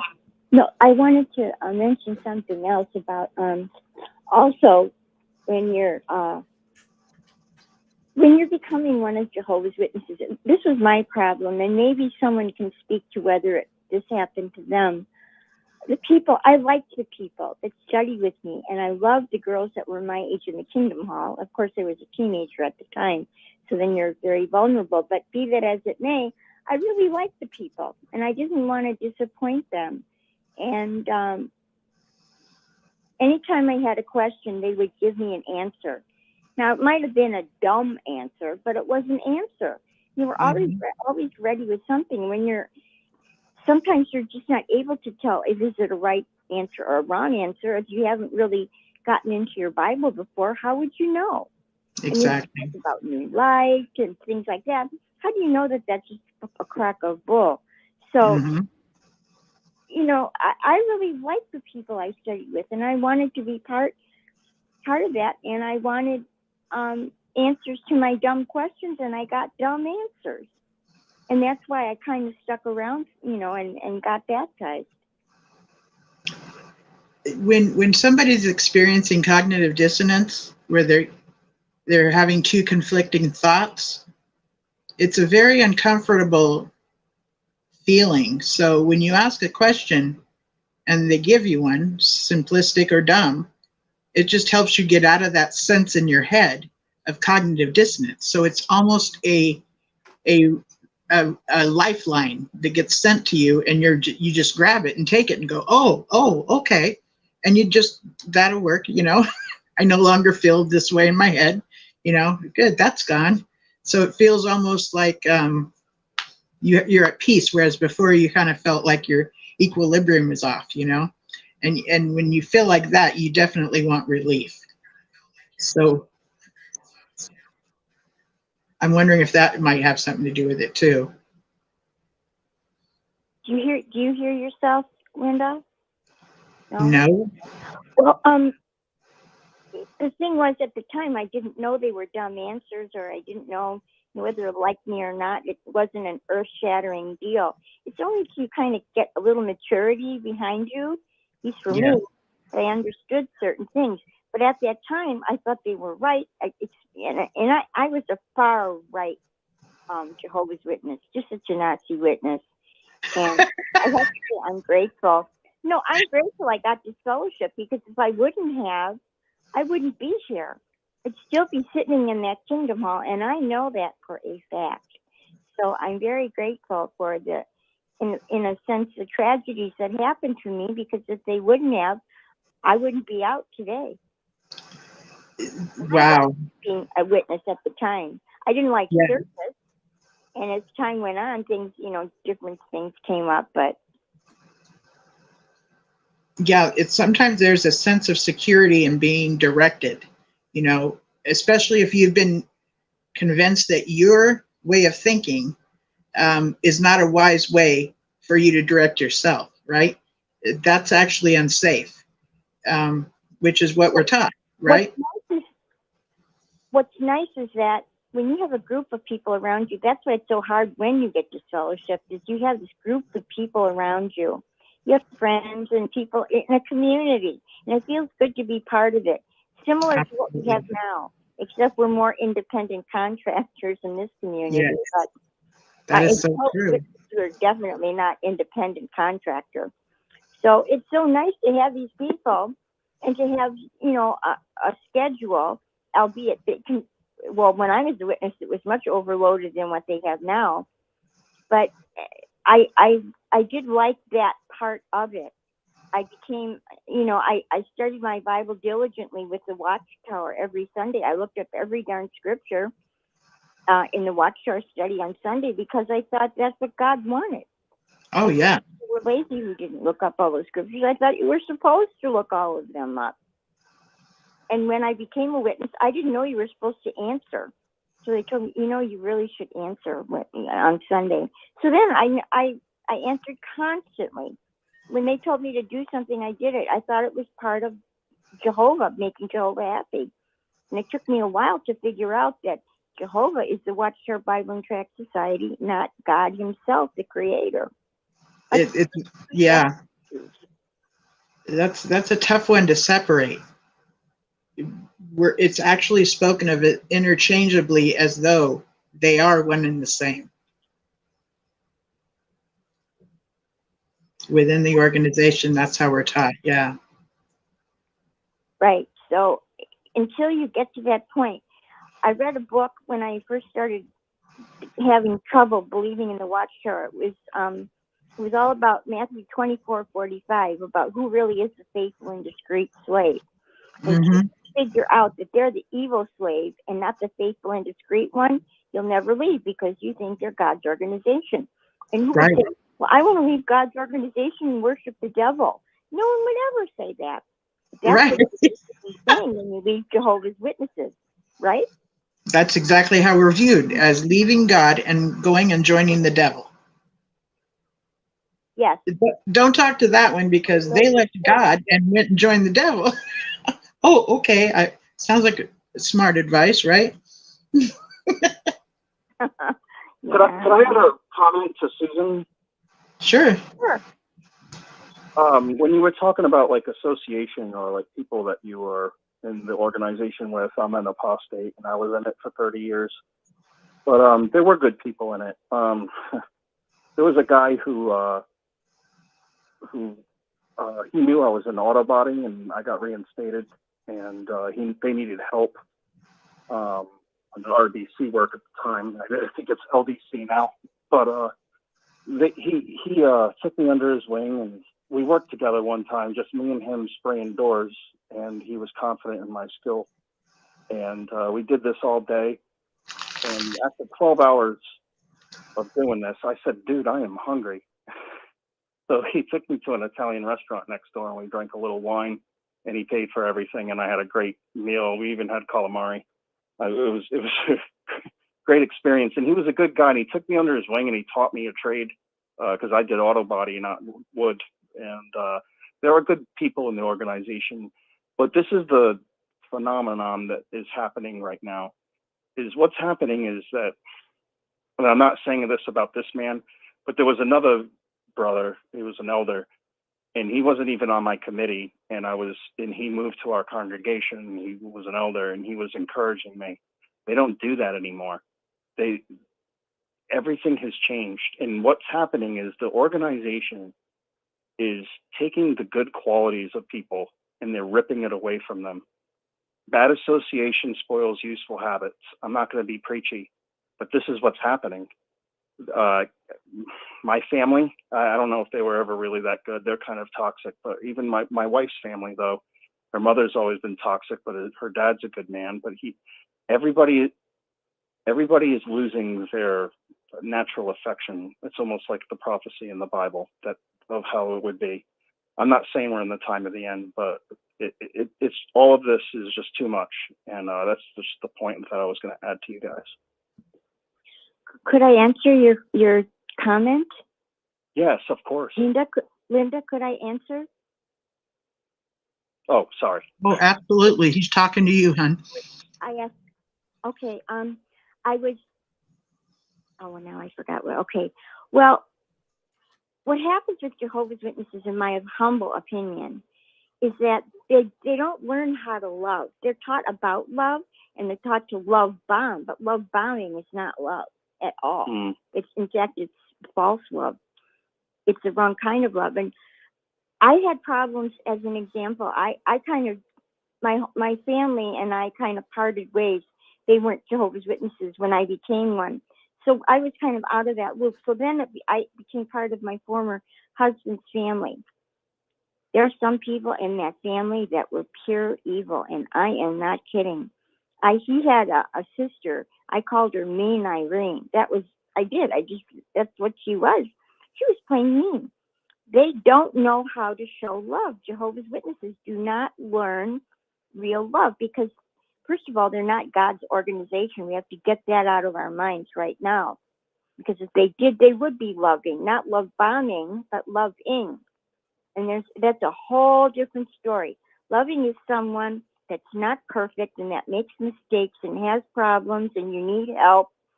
But see, witnesses, when you need help, they're not there. When you have problems, they walk the other way.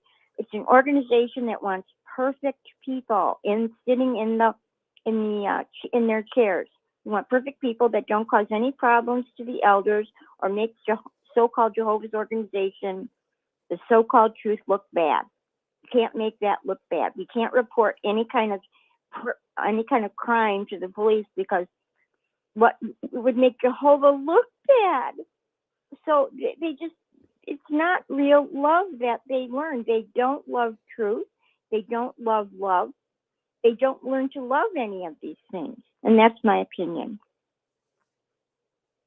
You know, you nailed it on.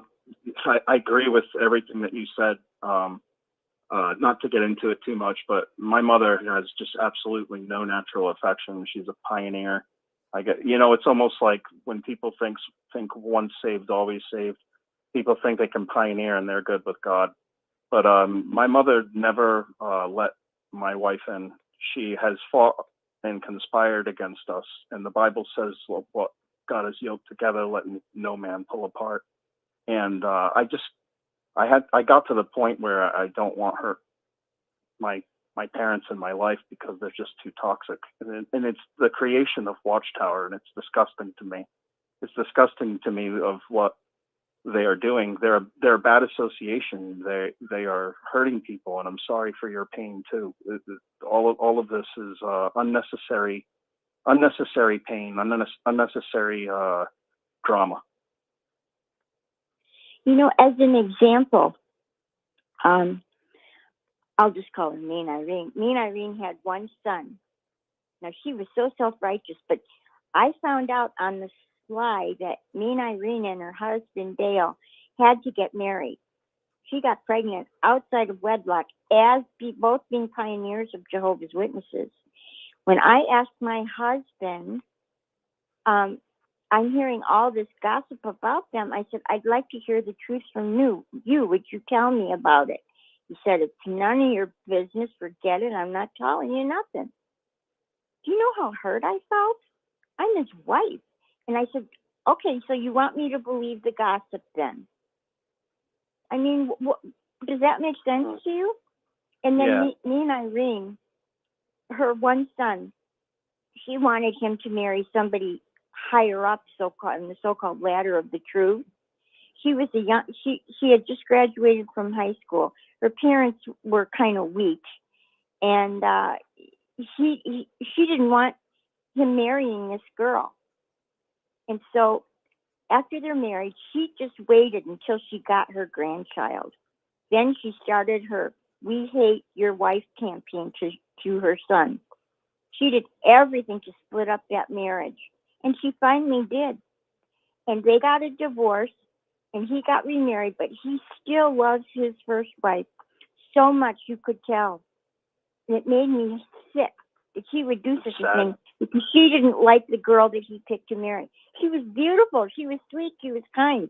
That's why me and Irene didn't like her, because she was nice. And Well, she wanted you know, to pull her son away from sometimes him. people can be a mirror, and a lot of times people that don't like my wife, it's because they're staring at a mirror and they're seeing their reflection and they don't like it. I know it sounds, it's like conspiracy almost, but Actually, that is kind of true. That's kind of reality. Yeah. Thank you. Yeah. So you agree with me? Oh my God, yes. Oh yes. Especially if you're looking at characteristics that are not very attractive, not very nice. It's like, gosh, that's hard to look at, you know? And if that's part of your character too, it's like pulling a mirror up and looking at yourself. Thank you for having my back on that. Oh yeah, I've believed this for a long time. It could change someday, but my wife is Native American, and she taught me that, and she told me that between the way her brain works and just how her energy is, that she's a mirror with everyone, and she either gets a lot of love or a lot of hate. It's one or the other. And we certainly, through the Jehovah's Witnesses in Rhode Island, where we were living, we got a lot of persecution from them. A lot of it. We had to move, and we actually loved our home, but we can't be there anymore because of the toxicity. Now, did you learn this from your mother, and she was Native American? Is that what you said? No, my wife is Native American. Oh, your wife is Native American. My mother's a dumb woman. I don't mean to, I'm not insulting her. She's just not intelligent. My wife is Native American, and she is an intuitive, an INFJ personality type from Myers-Briggs, and highly sensitive, and she picks up on energy. And my mother is an extremely social person, and because my wife is shy, and my mother had negative energy, my wife never really could come out of her shell. So my mother thought that she was rude, and it's not like that at all. And then my mother would find out from going out in service with the sisters that they had a time of their life because they had positive energy, and my mom would get upset about that. It's just this organization breeds negativity, and unfortunately it got to my own family. And my wife is a really good person, and she's so sweet, and she never deserved that. And I just think it's sad when anytime, like Susan was saying, that people get in the way of the marriage. It's wrong. This was my decision and it has nothing to do with you. So is your wife still in the organization, or was she ever? Yeah, no, she was. We were both fourth generation born in. Okay. And we tried our hardest. I pioneered, and Anthony Morris actually was my instructor 20 years ago, along with Russell Sheldon. You wouldn't know him, but he was a circuit overseer. Okay. And we tried everything we could, and we did our best in this organization, but it just let us down. And I was abused in the organization, both physically, sexually, and mentally. And so I need marijuana to stay grounded. You know, medical pot is not a bad thing. It's medical for a reason. And I got me paranoid, but I know many people who it really serves them, but I'm not one of them. Yeah. I actually, for California, it can awake you out of. Oh, sorry. For California, I actually voted for the legalization of, marijuana. But thank you. I believe that it really is of service to some people. I've seen it. Let me just tell you this quick little thing. One of my mentors is an amazing singer, and she got to be on she was going to be on the Apollo, the Apollo. Okay. And she was like, I don't know how I'm going to be able to do this without my marijuana. And my other friend was like, this is what you do. You put it in your thing of those things you put in your ear, the Q-tips, right? And you just wrap a few joints up, and that's how you can get by it and get it over there. Well, of course she didn't do it. So I said, how did it go? She says, I froze. I said, have you ever? She says, never. She had never experienced stage fright until she went to the Apollo. And she's telling me the guy in the white suit had to dance her off of stage. I mean, she needed to ask the audience for a puff. She's never had stage fright ever. She went there, she didn't have her usual daily pot, and she froze. I mean, I've seen it serve people. And with her, it really, she deemed, I'm a singer as well, and she deemed me the barefoot diva, because when I sing barefooted. But yeah, that's a little story of somebody that, didn't do well when she didn't have her pot. It was really related to that, so I get it. If I could just say a quick story, and I'll finish up because I'm sure you guys got more to do. But the hypocrisy, but there's comedy to it. When my father was 16 years old, he was living in Miami, and he worked for a fisherman getting crabs on the Gulf of Mexico. And they found 90 pounds of Colombian gold marijuana. Wow. When they opened it up, the captain, he was a Jehovah's Witness, and he said, we don't want anything to do with this. They drove to a buoy and put it on it.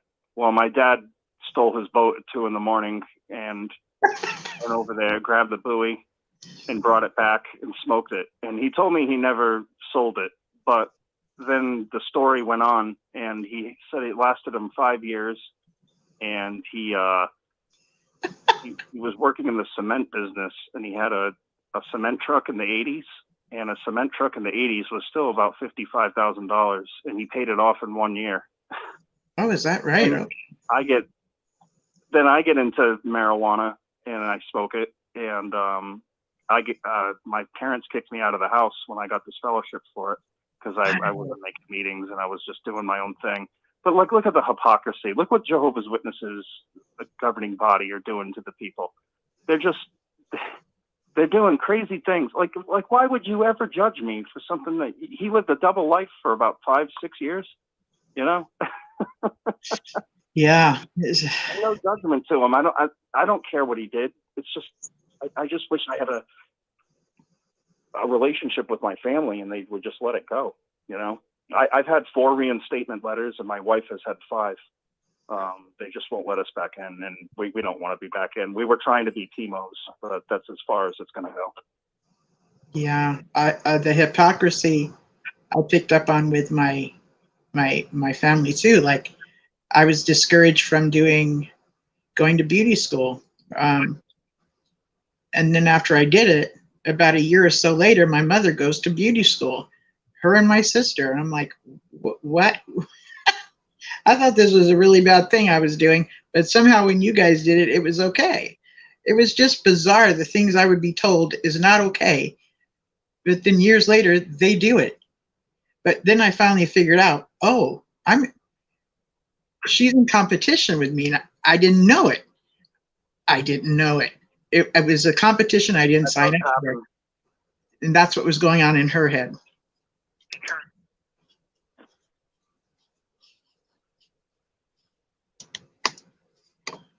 What was the last thing you said? Oh, I was just agreeing with you with what you were saying, hon. Yeah, inconsistencies really stand out for me. The hypocrisy is just incredible. Yeah. And we all have stories. If everybody, if we had all of the XJWs call into this show, we would be overwhelmed with all of the negative stories like that, and hypocrisy and all of it. Hi, Linda. I agree. Hello. Hey, it's David. Hey, David. How are you? I'm doing okay. I'm out in the woods tonight and doing my thing, and I 2 weeks ago out in the woods, and I was out around 10:30, and I had 3 of my buddies with me, and we were down around Lake Anna, Virginia, and we had a campfire going and everything. We were talking and stuff. We started just sitting around and relaxing, and all of a sudden we started getting rocks thrown at us out of the blue. Really? About 30 minutes later, after that, the Bigfoot showed up in front of all three of us, about 20 feet away from the campfire. Did anybody videotape it?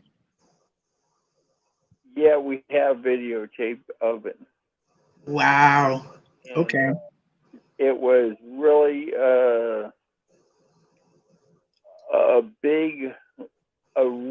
It was probably 9.5 foot tall, maybe 10 foot tall, and he's an army buddy that I have, and we all hang out together for the last 15 years, and I'm telling you, we all had our rifles and everything, but we didn't know if this would ever show up. But it's been a hot spot in our county and everything, and we had this thing has killed many cows in that one area, like 50 cows in the last 5 years. So we've had a real big problem in that one area. We started going out to go fishing, and we came back to the campfire, and he was standing right there looking at us. I didn't. We didn't move. We just sat there and watched this thing. What was the demeanor of this one? This one was like, well, we had like 15 or 20 fish in a cooler already, and I'm thinking, we thought, well, this thing wanted to fish. Oh, okay. So I went and picked up 2 or 3 of the bigger fish, and I threw them over in front of him and let him take them, and he picked them up and he walked away. We didn't see him anymore that night. You saw many more that night, or you didn't see him anymore that night? We seen 2 more. Wow. Before we left, around 2 o'clock in the morning. Wow. You got a reputation there. You guys had fish. Must have told his friends. Yeah. I don't know how that worked, but we dropped 2 or 3 more fish off and left. And tonight we went fishing the same place, and it was like 40-some degrees outside, and we started seeing the footprints down there around the beach area that we go to. Okay. And that was kind of crazy. And then around 10, 15 or so, we had 2 more. We found footprints when we were coming back out of the side of the lake that we're on, and we travel maybe about a mile back into the woods to get to this one spot.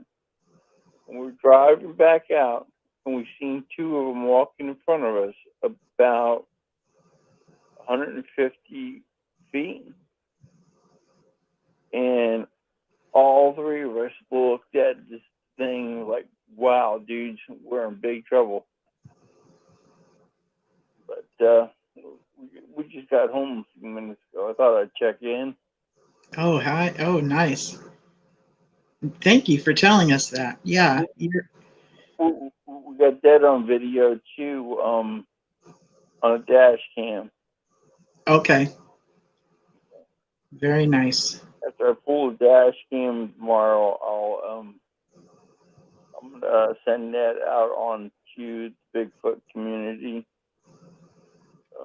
this coming week. But I'll let you go. I just want to check in and see how you were doing. Thank you. I'm doing pretty good. Thank you. So for the audience, this is David, and he is one of our allies. His wife is a Jehovah's Witness, and he's not a Jehovah's Witness, never has been. So his belief system is pretty much what mainstream Christianity would be. And so he's definitely, even though he's never been in the organization, he has Jehovah's Witnesses in his life, mainly because of his wife and who associates with her, but they've gotten to know him. He's done quite a few things, actually, of service for them, because he, for lack of a better terms, quite the handyman. He can build almost anything, okay? He can repair just about anything. So, so he'll do things, sometimes when asked, or sometimes just because he sees a need and he goes and does stuff for people that are Jehovah's Witnesses or whoever. That's just kind of like who he is. So that's a little bit about who just called in. I'm really enjoying this sharing that's happening tonight. That's very cool. Thank you. Well, I'll let you go, and I'll catch up to you maybe in a couple weeks. Okay. I would like that. Thank you.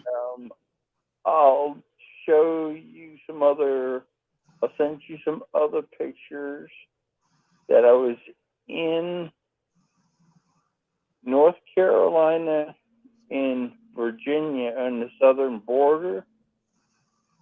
And I'll send you one or two pictures of the creatures that we caught on our trail cameras down there. I put out 30 trail cameras, and in about 3 weeks we went back and looked at them, and we got some pictures of some other Bigfoots.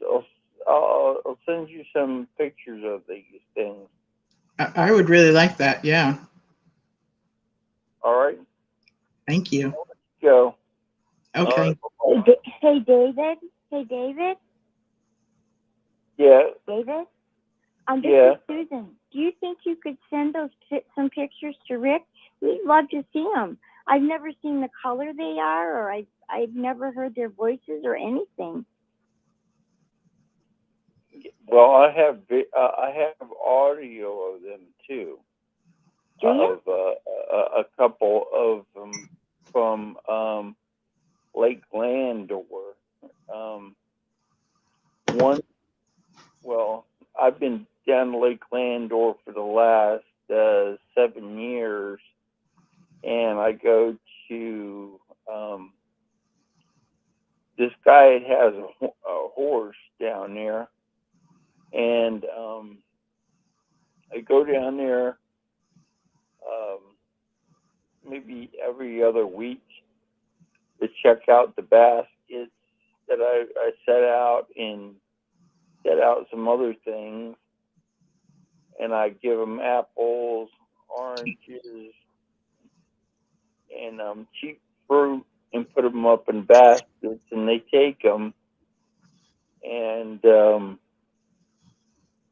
these 3 males always come and check the baskets, but when I'm there, they know that I'm there, and I go, and I've been trying to catch some pictures of them for the last couple of months, but they're very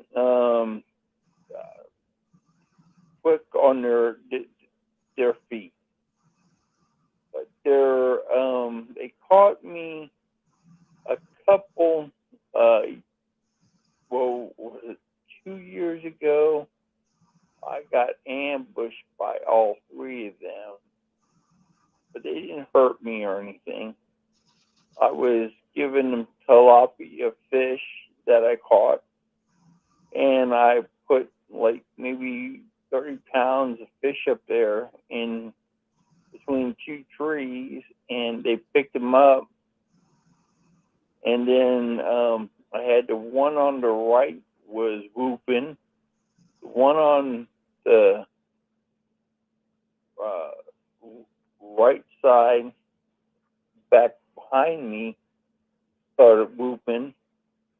The one on the left side of me, in the right, in my left corner, started whooping. And then I started pulling a ladder back out of the area that I was in, and I started walking back to the truck. And then the one way in front of me started whooping 3 times. The one on my right to my rear started whooping. And the one over to my left corner of my truck started whooping. And they cornered me in the woods, and they were whooping back and forth for about maybe 30 minutes, and I got some of that recorded. When they whoop, you played the sound. I've heard you do that before. But what are they? What color are they? And do they have a distinctive smell, or that you know that they're around, or what? Well, when I go into the woods, I introduce myself. I said, "Hey, I'm here. Dave's back. He might have some food for you." And I'll say that. And I know the female she stays at this one side of the lake, and she gets fish, and she gets all kinds of other things that she has that she gathers throughout the week, or they'll kill a deer or something and take it back to the same place. But I won't bother with them or anything. But she is brown, and she's about 7 foot tall or so, and she's very friendly. What I did was I put a baby doll in one of the baskets that I hung up in the woods. I put a dog tracker. It looks like a little tiny pill, about maybe I would say about 2 inches long and about maybe 3 inches wide, and I put a tracking device like a dog has to track your hound dog inside this plastic bucket, and it had plenty of nuts in it. And she took it, and she took it with her, and I tracked her for like 3 weeks. The other 3 males, I've only seen them, and that was from a distance. One's black, and the other 2 are like a blackish, brownish color. But that was from a distance. Well, if those are good pictures, you should go on Fox News, Tucker Carlson. No. No? I want no one to know where they're at. I do not want them to be bothered. Because... Do you know where their den is? Oh, yes. Or their home, I should say. Their home is an old abandoned house. The house was built in the late 80s. It's still standing, and the roof is a little bit messed up, but I went to this place when they were gone and put some tarps over top of it, nailed it down, and left it alone, so it didn't leak any more water. But Now, if these are they're animals, there. why would they want to live in a house? Well, it was abandoned. Yeah, but I mean, usually animals go by instinct. Like foxes have dens, and wolves live a certain way. Rabbits live a certain way. Why would they want to live in a house when they're animals? Well, they're living in the basement of this abandoned home. I don't know. Wow. But I won't say anything to any of the hunters, and the hunters don't go over in that area. So I keep my P's and Q's because I want more video and stuff from them, and I try to respect their space.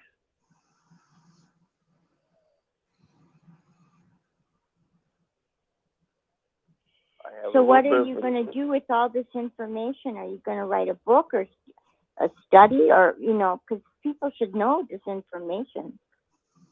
I've been gathering data on these guys for a long time, and the hunters won't go over in a certain area, and it's in a pretty good neighborhood between, like,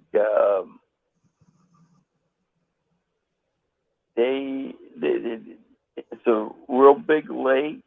It has people live around the lake, and people around the lake know about these things, but they won't even talk about it because everybody's been told that they were crazy.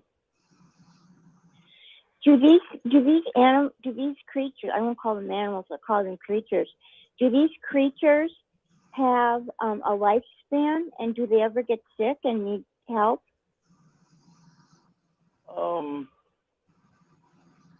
I don't know how long they live or anything like that, but in the last 5 years, I've seen them get sick.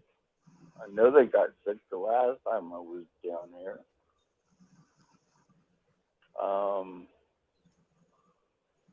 I've heard them cough twice down there at that lake, and it's been pretty bad coughing. They breathe pretty heavy. That was from the audio that I've gotten. So, but they've been very not aggressive to me, but I treat them like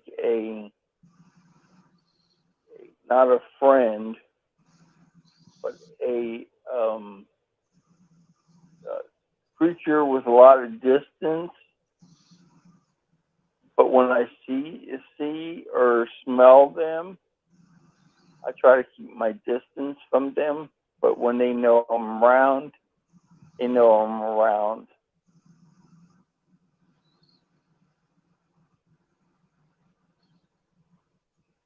They don't wear any kind of clothing, do they? No.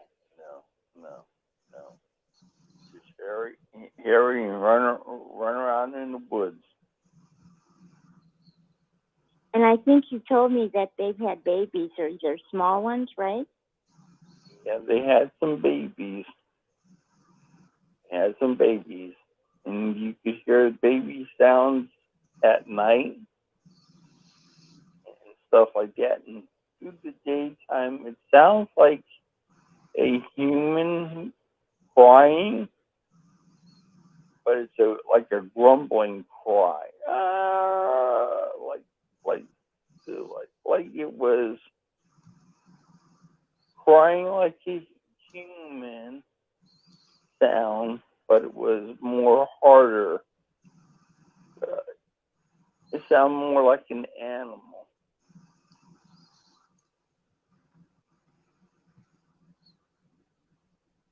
But I've just been doing research for years, and like getting to a certain location, I mark it and don't tell too many people about it. Well, my concern, David, is if something ever happened to you, what would happen to your research?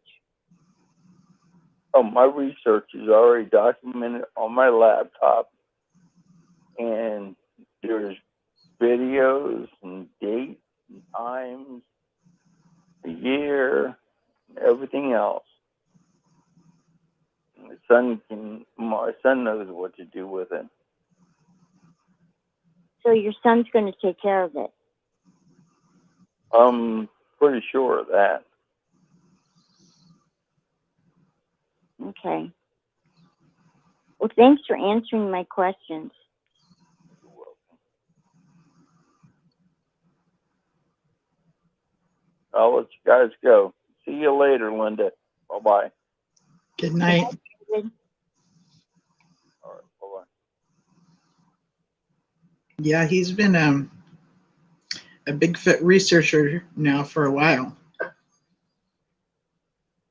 As long as I've known him, I've known him for 8 years, and he's been doing it before then. Yeah. Yeah. It just seems sad because people really don't believe in Bigfoots, and he seems to have such detailed research with good pictures. If people could see something that clear, it would add more validity to all the time he spent chasing these things. Yeah, he sounds a bit protective of them too. There's a certain ethic. But don't you kind of get that a little bit? What's that? Once people do find out about that, well, what usually happens, the way the movie script usually goes, is once they discover it, then they're no longer, they're not protected, and man gets a hold of them. They become commercialized and, whatever, studied to the nth degree. And I get that he's protective of them. But yeah, if you're too protective, then people don't know enough about them. Yeah, he talks about it as though there's this whole community that he's involved with. And back in the day when I used to listen to George Norrie on Coast to Coast, there would be somebody that would come in, with this subject. And what I noticed was they have this kind of ethic to them that, they don't want to kill one to study one. And they don't want somebody else to kill one to study one. It's like that goes too far. But yet they do want to learn about them, So there's a reverence and a respect. I'm sorry, what did you say? David told me a funny story. Yeah. He used to be out in the field and he would be listening to the 6 screens. And he said that when these creatures would hear my voice over the airwaves, they would listen and perk up and whoop. How cool is that? I don't know if that's a compliment or not, really. I think it is. If it would bring them from, I think that is a compliment. Because they're talking about you is what it sounds like. Who knows? They like my voice, I guess, is what he was trying to say. Yeah, I think so too.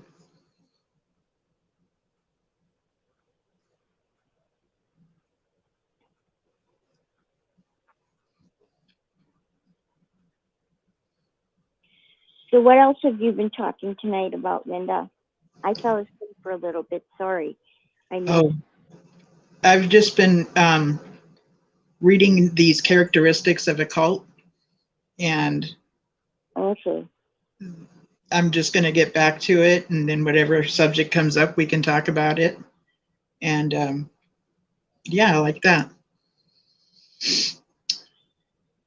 The next point is the group is preoccupied with making money.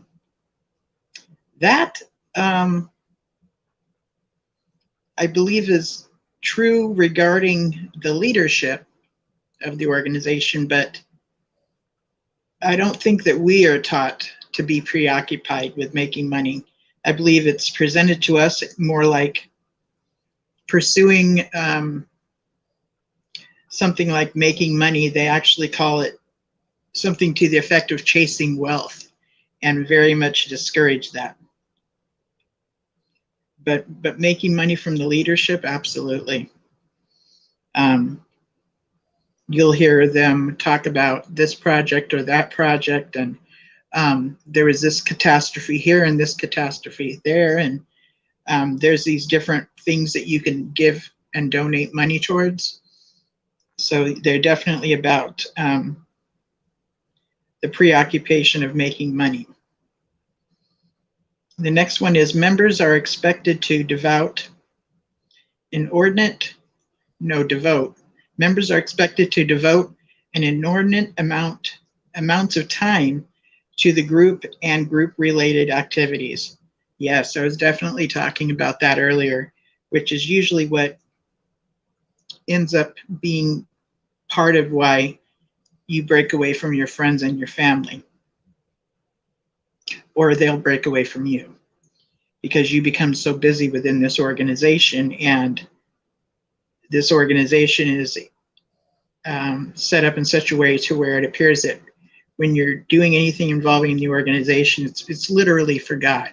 So in your mind, you prioritize things in the manner of wanting to please God and do for God more so than visiting friends or family. You'll end up choosing to do the things that the organization suggests that you do, and that's a higher priority. Next one is members are expected to devote inordinate, I just read that, group-related activities. No, what I read about was preoccupied with making money. Members are expected to devote inordinate amounts of times to the group, to the group and group-related activities. Yes, I just talked about that. Members are encouraged or required to live and or socialize only with other group members. Yeah, definitely this. Yeah. Yes, you do things with your daily activities, and you're interacting with people that are not Jehovah's Witnesses, but you're not to have a relationship with those that are not members of the group. So socializing is really not okay, because bad association spoils useful habits, and anybody who's not a Jehovah's Witness is bad associations, right? And did you want to say something, Susan? No, I'm listening intently. Oh, okay.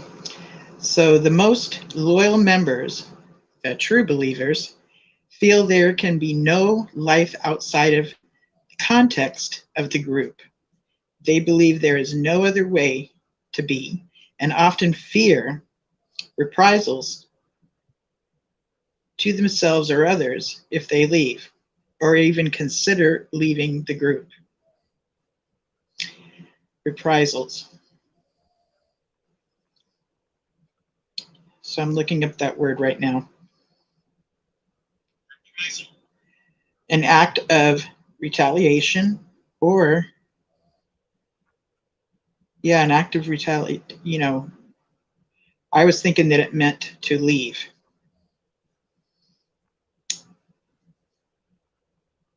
What is an example of reprisal? A reprisal occurs when an employer or manager penalizes or threatens to penalize an employee. Example of reprisals include an employer or manager firing or threatening to fire you, suspending or disciplining you. What is the meaning of reprisal? A retaliatory act. Okay. So, just the thought. So they believe there is no other way to be and often fear reprisals to themselves or others if they leave or even consider leaving the group. I'm wondering if this is in the context of something really bad is going to happen to you if you leave the group. You know, the consequences will be such as you'll be homeless, you just won't be able to survive out there, things like that. So the most loyal members, the true believers, feel there can be no life outside of the context of the group.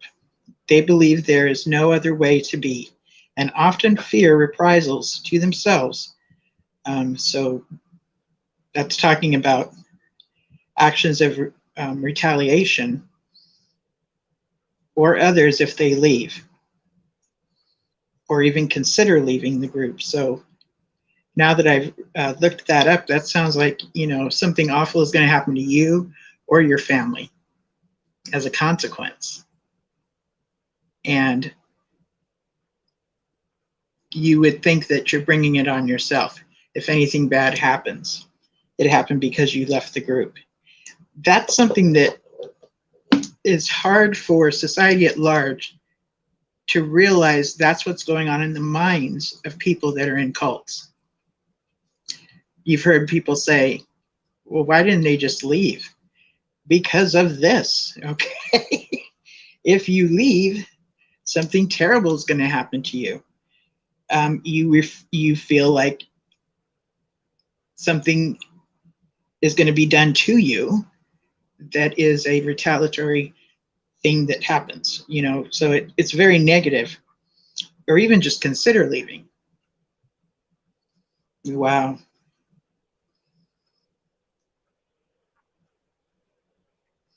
So this is from Janja Lalich. She wrote the book Take Back Your Life and Recovering from Cults and Abusive Relationships. Oh, this says for me not to reprint this without her permission. So good thing I didn't reprint it. If the above list of characteristics associated with cults sounded all too familiar, consider exploring my recommended reading list to find resources to give you or your loved one the tools needed to break free. So I'm just going to check out what that reading list is. Recommended reading, and this was updated in 2021.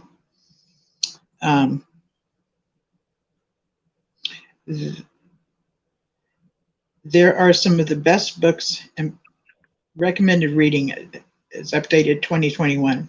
There are some of the best books and publications about cults, thought reform, and related topics.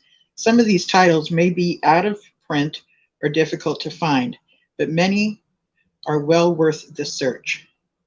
So this next one says, On Cults and Their Techniques of Influence and Control. The first one is Bonded Choice, True Believers, the Charismatic Cults, and that's by her, Janja Lalich, and it says Berkeley, University of California Press, 2004. Dramatic Workers' Party and Heaven's Gate. So that's a book she wrote, okay? And she she also taught sociology at Berkeley. The next one is called Cults, Faith, Healing, and Coercion by Mark Galtner, Galantner, from New York, Oxford University Press, 1989. The next one is Cults and Our Myths by Margaret Singer with Janja Lalich, San Francisco, Wiley Jossie Bass, 2003. So I do have that book, Cults and Our Myths by Margaret Singer. The next one is Escaping Utopia, Growing Up in a Cult, Getting Out, and Starting Over by Janja Lalich and Carla McLaurin, New York, Routledge, 2017. I also have that book too, and she wrote this book, her and Carla McLaurin. The next one is called Losing Reality on Cults, Cultism, and the Mindset of Political Religious Zealotry by Robert J. Lipton, New York, the New Press, 2019. Robert J. Lipton is somebody I mention a lot. The next one is Terror, Love, and Brainwashing, Attachment in Cults and Totalitarian Systems by Alexandra Stein, second edition, London, New York, Routledge, 2021.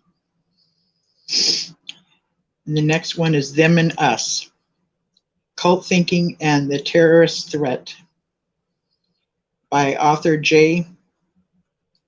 Dykman, and that's Berkeley Bay Tree, 2003.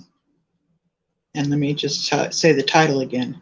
Them and Us, Cult Thinking and the Terrorist Threat by author J. Dykman, Deikman. The next book is Thought Reform and the Psychology of Totalism by Robert J. Lipton, New York, Norton, 1961. So I also have that book. This is the book that helped Stephen Hassan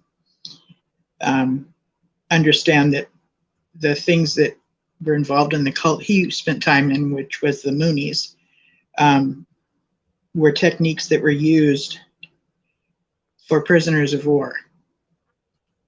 And those are the same techniques that were used in the Watchtower as well. Very much the same. The next book is Traumatic Narcissism, Relational System of Subjugation by Daniel Shaw. Daniel Shaw is something else, I'll tell you what. I've seen him interviewed a few times by Rachel Bernstein and by Stephen Hassan. And so he's very good too.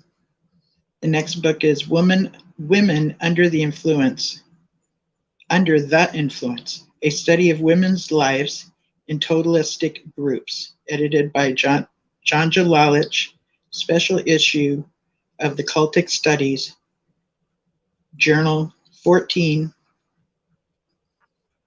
1997.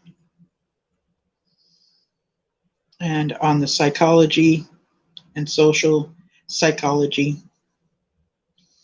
of influence and control. So there's all these resources here that you can find on her link for what I'm looking at here is basically her own webpage and things that she does, and she's got a lot of resources. Let me go back here and see what else I can find. So if you get a chance to check out Janja Lalich, you can learn a lot from her. And the book called Take Back Your Life is also an audio book. And there's a picture of it here, The Healing Guide to Get Your Life Back on Track. A life-changing book. I'm going to see if I can show it to you. here on the screen. Can you see that?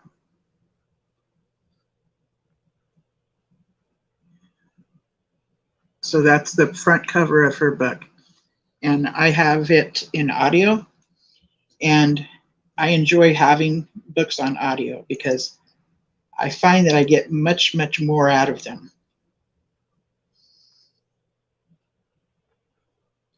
So she's been around for quite some time. Matter of fact, I'm Facebook friends with her, and she was hanging out with one of her friends one night, and they were planning to go see Lady Gaga, right? So somehow they met somebody on the plane that had to do with the Lady Gaga concert, right? And she's, you know, next thing you know, she's like, that person got her and her friend front row seats for Lady Gaga, and people like myself that are friends with her on Facebook was thrilled for her, like thrilled. We were so happy for her. it was on Facebook where she was sharing this stuff with us. It was very fun to watch. She was when A&E did that thing. Did those specials on different cults, and they did one of the specials with Rami Maple. She was on there on that show. So if you can remember who that was, then you'll know who Janja Lalich is.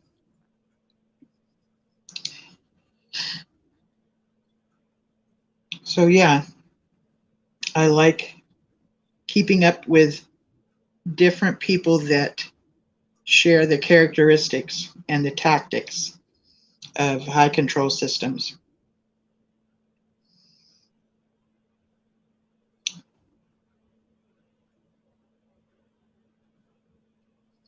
I'm looking at what to watch out for. Are you? This is okay. I think I went to the 20 questions, and that's what I was reading. That would help you evaluate whether your group is you know, something cultic. And when I mean cultic, it's not cultic like from Ireland cultic. It's very culty, okay? And it starts off with, remember, if it seems too good to be true, it probably is. Someone who becomes overly friendly right away, they have this instant friendship with you. Yeah, be leery of that. Number 2, person or group who presents easy answers to life's complex problems. Okay, that's number 2. Number 3, someone who is excessively pushy with invitations to lectures, meals, and retreats. Okay, so that would be like they're wanting you to go to these lectures and meals and retreats. So they're excessively pushy with their invitations for you to go. So it's not like they run it past you in case you want to go. They're like really trying to talk you into it. Number 4, someone who tells you it's okay because look who else is doing it. Okay. Someone who tells you it's okay because look who else is doing it. That was number 4. Number 5, person or group using guilt to get you to agree to come to something or do something. That's definitely used.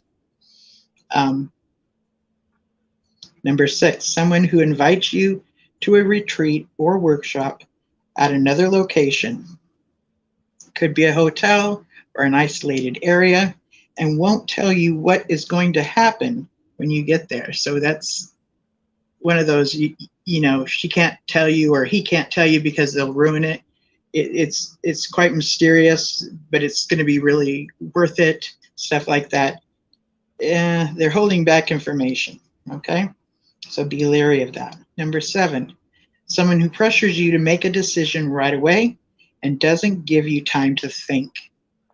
That's like a 3-day weekend sale on tires. Okay.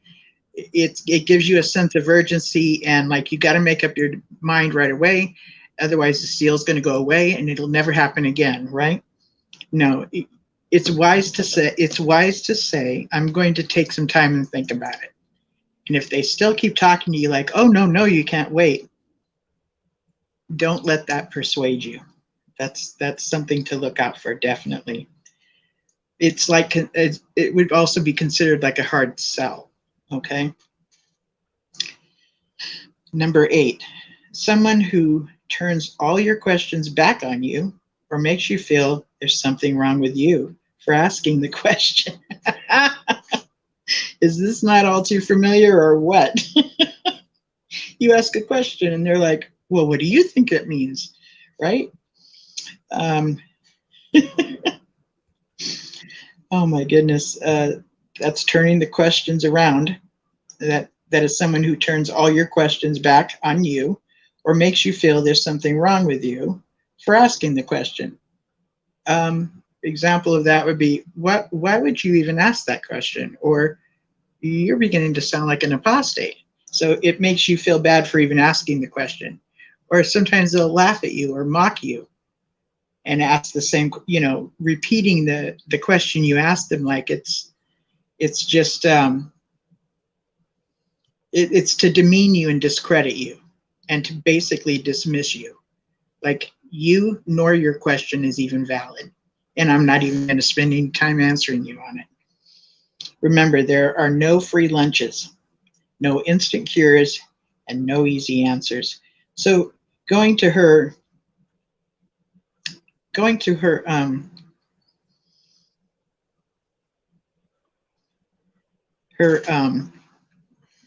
link, you get a lot of good information here. And that is, her link is janjalalish.com. So JANJALALICH.com. And let me just say, to this day, I have a hard time even saying her name. Like some days I can't even say it, okay? Janjalalich. JANJALALICH.com. This is a very good site to go to. Linda? Yes. I think it's Janja Lalich. When Romy used to Yes. have a program on the 6 screens, she interviewed this Dr. Lalich. In fact, her and Romy were good friends for quite some time. After Right. the show they did together. Yeah, she's a very interesting woman, and yeah, I had forgotten about her, but she's been on the 6 screens. Yes, she has. And I remember calling in and talking to her, and I was thrilled. I was thrilled to get to. She's one of my favorite. I mean, I have quite a few favorites, but there's just something about her that I just absolutely love. Maybe it's because she appears to be just very down to earth, but she has all this wisdom. It's very helpful. In the cult world, she's like a rock star. There's people Yes. that stand out in different decades, and she stands out in this particular decade with her research. And if you have a chance, if you have the time tonight, I looked up something this week just to see if it could fit into your program. It's a book by Rick Alan Ross, and it's called Cult Inside Out. And he's talking about different ways that the leaders act and what cult-like behavior is. And if you would let me, I would like to share some of those. Oh, I would love that. Yeah, he's like been around since ever since I can remember. So he's one of those old school knows cults in and out. So one day though, I heard him say that he didn't think of Jehovah's Witnesses as being like a destructive cult. And I remember thinking, oh my God, has he not met us? Has he not checked out our organization? I don't remember what show it was though. Hopefully what you are going to read is going to ex-nay all of that, and maybe I just misunderstood him. But yeah, I just remember thinking, what the? So sure, please go ahead. I'd love that. He's got warning signs based on structure and behavior. And I'll just go through these real quick. One is the leadership of the group has absolute authority without any meaningful accountability. Amen to that one. The leaders, there is no meaningful financial disclosure or transparency. They are certainly not transparent. The leaders define what is right and wrong, and the group members are expected to essentially defer to them. Next one is there is notable and extreme hyperactivity. They make you hyperactive, keep you busy. The leaders of the group deliberately isolate its members. The next one is there's no meaningful boundaries. There's no area of a member's life that appears to be private. And they even got with the witnesses as far as bedroom laws. They were in every aspect of your life. The next one is the group promotes unreasonable fears about the outside world. Mm-hmm. Everyone else is an enemy besides those in the group.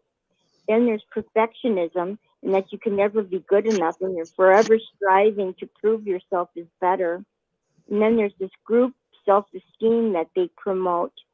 And group members who try to question leaders outside the group mindset are characterized as rebellious, demonic, or satanic. Everything, satanized.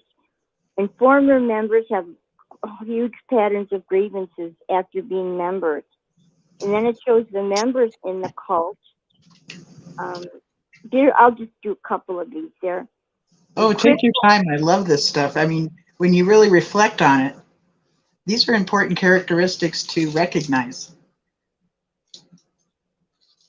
But I have found, now I recognize them, but when I was in the middle of it, I did not see any of this. Maybe a couple, but, to some degree, but I just didn't see it. It's like you're blinded. Right. You really have this mental blindness. The cult somehow brainwashes you, and there's this filter, and you filter out all these things, and you just see the cult as some perfect utopia that you want to belong to, and this is God's organization, and now you are part of God's organization. Everyone else is not. Rick made the example of these people that were going door to door, and they didn't want them to get COVID, and that's why they stopped. I'm thinking, why do they care if they get COVID? They want them to die anyway. Right. I'm going to live and you're not. So why would they care if any of the so-called worldly people got COVID? Just one less person to die at Armageddon. Right. They also mentioned that any kind of critical questions against the members of the cult is considered persecution. If you start, finding a crack in their armor and you start going after it, these critical questions, well, you're just persecuting. It's just persecution, and the Bible talks about persecution, and we should expect this persecution. So anything outside their circle is persecution. And then they have this programmed repetitive verbiage, and with a key note of repetitive. And they also have a preferred group language that people outside the group don't understand what in the world they're saying. That's loaded language, yes. And we start flipping New World Order terms from the Watchtower. If people tried to listen to us at McDonald's, they think we're nuts. They have no clue what we're saying. Well, it acts in two ways. It gets people curious and want to know more, and then other people, it kind of just repels them. Like, what are they talking about? And they want nothing to do with it. Now, looking back on it, I think it would have repelled me. And then they also talk about they have lack of communication, internet and news and so forth, political, and that's like isolation. They isolate you. Yes. From all these things. You don't, that's worldly. Don't pay attention to that. He also isolates you from old family and friends. And it's presented as such a protection. Yeah, really. This is for your protection. Yeah, right. Anything the group or leader says, does, and can be justified or rationalized, no matter how harsh, harmful, or it may appear. And that made me think of the New Light Doctrine. Yes. Jesus never, he said, well, I'm going to refine my teaching. I didn't mean that. It means this now. Jesus never did that, ever. No. And it's out of character of God. The God of the Bible says that this God is the same yesterday, today, and forever. That's right. Think about it. Linda, think about it. When you were a witness, did they ever mention Jesus that much? No. And they never did, because they couldn't. Because if they did, they would be found wanting. They didn't really practice what Jesus preached, and they didn't really. They did the writings of Paul more than anything. Oh yeah. Certain books they stayed away from, like Jude. Did we ever study Jude? Are you kidding? It had too many scriptures in it that they couldn't explain. In Revelation, they had one book, and then when they finally got caught with their pants down on that one, they tore it up, and they haven't made one since. What's the new light on Revelation? See, those books are too hard for them. They walk away from that, and because their teachings on it change all the time, and that does look strange. Really It does. Example, the door or it's like the door of the ark was closed in 1935, meaning that was like the last time, those that were anointed. Like, so after that, so we have people now that claim to be anointed, but they were born like after 1935, and then these two new governing body members. How are they anointed? If that rule of it stopped in 1935, right? Well, Russell was smart enough to figure out a formula for 1914 with scriptures and years, and also 1975. I think they also had some kind of Adam was 6,000 years old or something, but they had something for that. When it's 1935, they had nothing. They just Rutherford picked a date out of a hat. Why? Oh yeah. There's no other reason except they chose it. It never made sense to me, really, because they had no scriptural nor any kind of formula. So remember in the reasoning book, they had the 1914 and you had to explain it in under 5 minutes. Oh my goodness. I got that talk 3 times. Did you? Formula and add the 1 because there's no 0 year, and oh my God, I don't know why I always got that one. I hated that because you had to talk a million miles an hour just to get to that point. But at least there was a formula. With 1935, there was no formula. There was nothing in the reasoning book ever about 1935. Yeah. So, and it was Rutherford that came up with. I'm sorry, what? Well, how did the angels come down from heaven and give Rutherford 1935? I mean, he doesn't even ever explain himself. I think when Rutherford spent time in prison, I think it was only 11 months.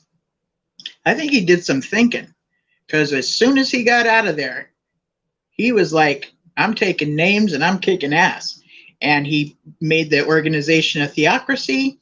He put down hours for different people who were supposed to pioneer and whatever else, because before that,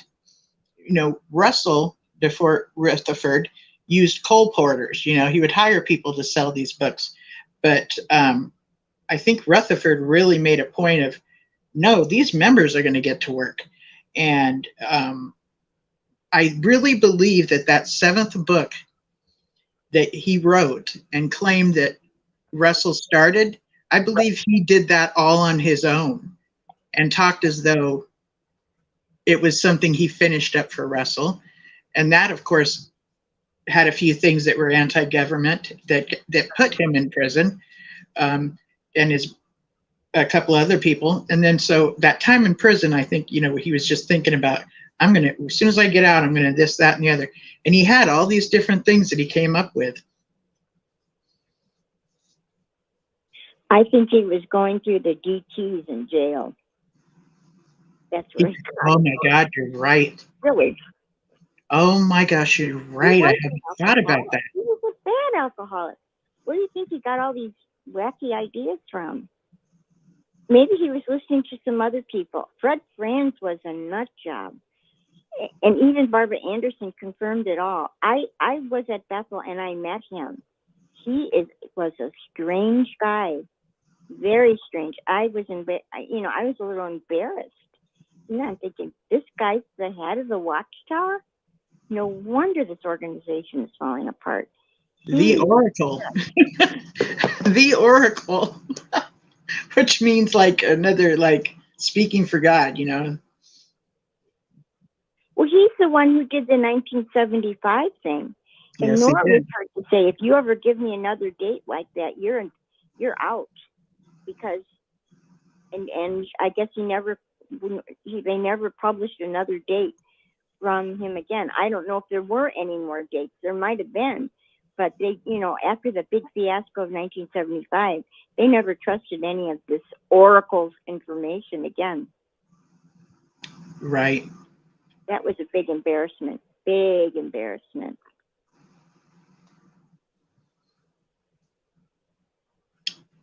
Yeah, it's interesting when I you. was baptized in I just wanted to say I was baptized in 1975, and I was totally unaware of the whole hoop-de-doo about the date.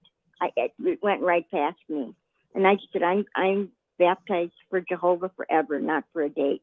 That was my response. So. And my father was baptized in 1975 as well, just in time, And some have said, it's been said that it would happen in October. Some theories were September. So I can remember being at an assembly at the 76 station, listening to this kind of talk about 75 and expecting things to start in October. And it didn't. Then the next month was November. Not the same year, a few years later. In November, that's when Jim Jones and the People's Temple had their suicide massacre. And so I was 11 in 75, 76, 77, and 78. So 11, 12, 13, 14. So I was about that age, about 14. And I can remember looking at the pictures of everybody laying there on the grassy area there. And I remember thinking to myself, well, first of all, it was the first time I ever heard anybody talk cult. And that's what I heard this murmuring, all this talk around me that, oh, they're a cult, It's like, okay. But I remember looking at them and thinking to myself, I get it. I get it. I know why this happened. I get why it happened. But I had no words for it. And I couldn't have said a few sentences to explain it. But I just remember looking at it going, I get it. I really understand why they did that. Isn't that weird? Well, it shows that you have insight, really, that you can perceive all these things. And it's important that other people know that are listening. One thing I want to mention, too, is a lot of people say, well, I had fun in the Watchtower. I learned a lot in the Watchtower. I did this or that in the Watchtower. If you enjoyed it, that's fine. You're not an evil person if you did that. You have to own your memories. I mean, you can't trash everything. Rick and I even say there were positive things that happened to us while we were in the Watchtower. But it's just that now we know that it wasn't the organization it purported to be. It never was. It never was God's organization. It was just some whacked out man in 1914 or whatever it was, 18 whatever, during the turn of the century. There were a lot of people that were worried about what was going to happen, and they weren't in their computer age. They had no idea what was going to happen. Even us, when it changed to 2000, everyone was nervous and what's going to happen, and nothing happened.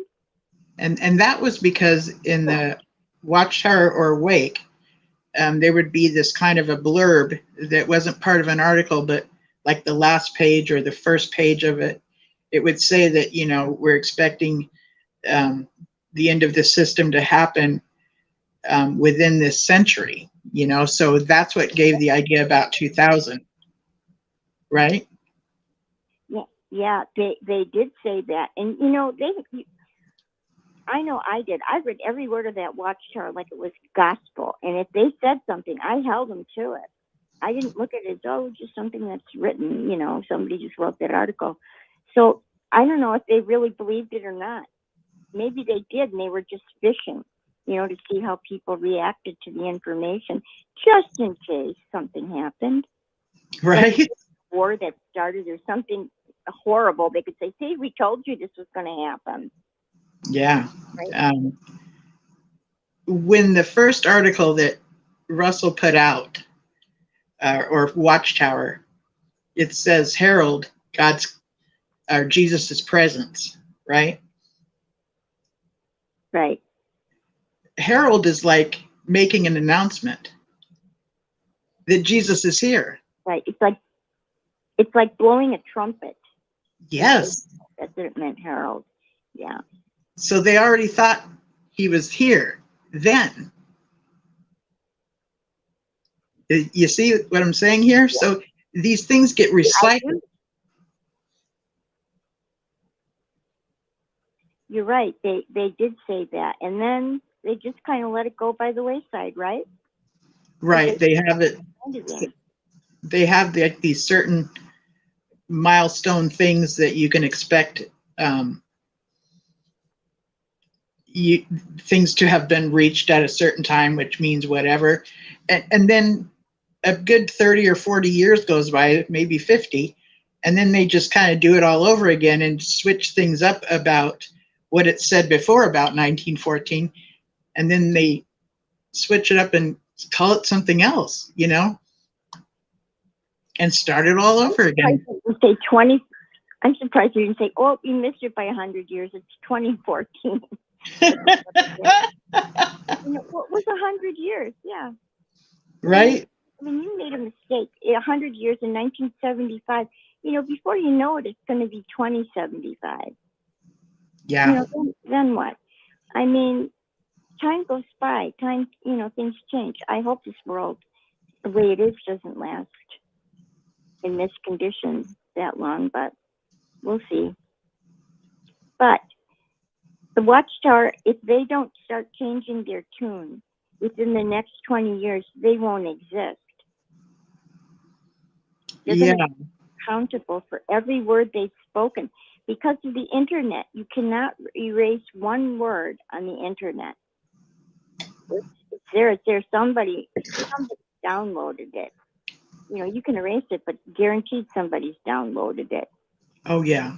But they get to use the excuse of new light. A new light is, they use a scripture that talks about somebody who's walking a path of, of righteousness or unrighteousness, the light gets brighter. And so it's in Proverbs, I think. 18:4. Proverbs 18:4, yes. I believe. Yes, exactly. And then you were talking earlier about Matthew 24:47, which is talking about who really is the faithful and discreet slave. And that's a parable. And the organization calls it a prophecy. So they believe that they are the fulfillment of this prophecy and that they are the faithful and discreet slave. A parable is very different than a prophecy, but I know that there's a gentleman that comes in and calls it something. He combines the two words and it makes sense, but I've never looked at it that way. It's almost a blend together. It might even be the barber.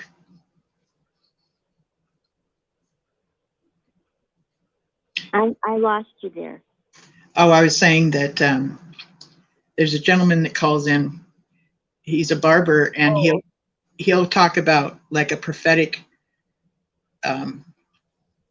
parable or something. He blends the two words together and makes it make sense. And I've never looked at it in that way, but he does. And because I just got done hearing myself say a parable is very different than a prophecy. But when he talks about it, it's almost like blends. I didn't hear you. What? No, a parable is not a prophecy. A parable is like, this is like, it's a simile. Yes. Like, similar to. And what I feel is that they didn't go far enough, because I think it's 46 or 47, Matthew 25, 46 and 47. It says, who is the evil slave that beats his fellow slaves?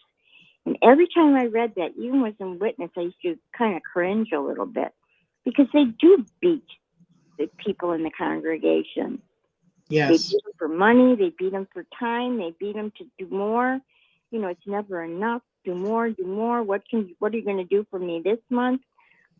They're never satisfied, and they are really the evil slave. I believe it. If there was an evil slave, and this is not just a proverb or a parable, they're the evil slave. It does appear that way, doesn't it? It really does. They present it as a prophecy, as though Jesus has already given them this responsibility, and basically it's like being a glorified house sitter, while the homeowner is away, right? And it makes it sound like, but in reality, the scripture is talking about when he returns, he would give them that responsibility. But they're speaking of it as they already have that responsibility. Now that I've confused us all, I guess they can go with they already have that responsibility, because Jesus did return invisibly in 1914, right?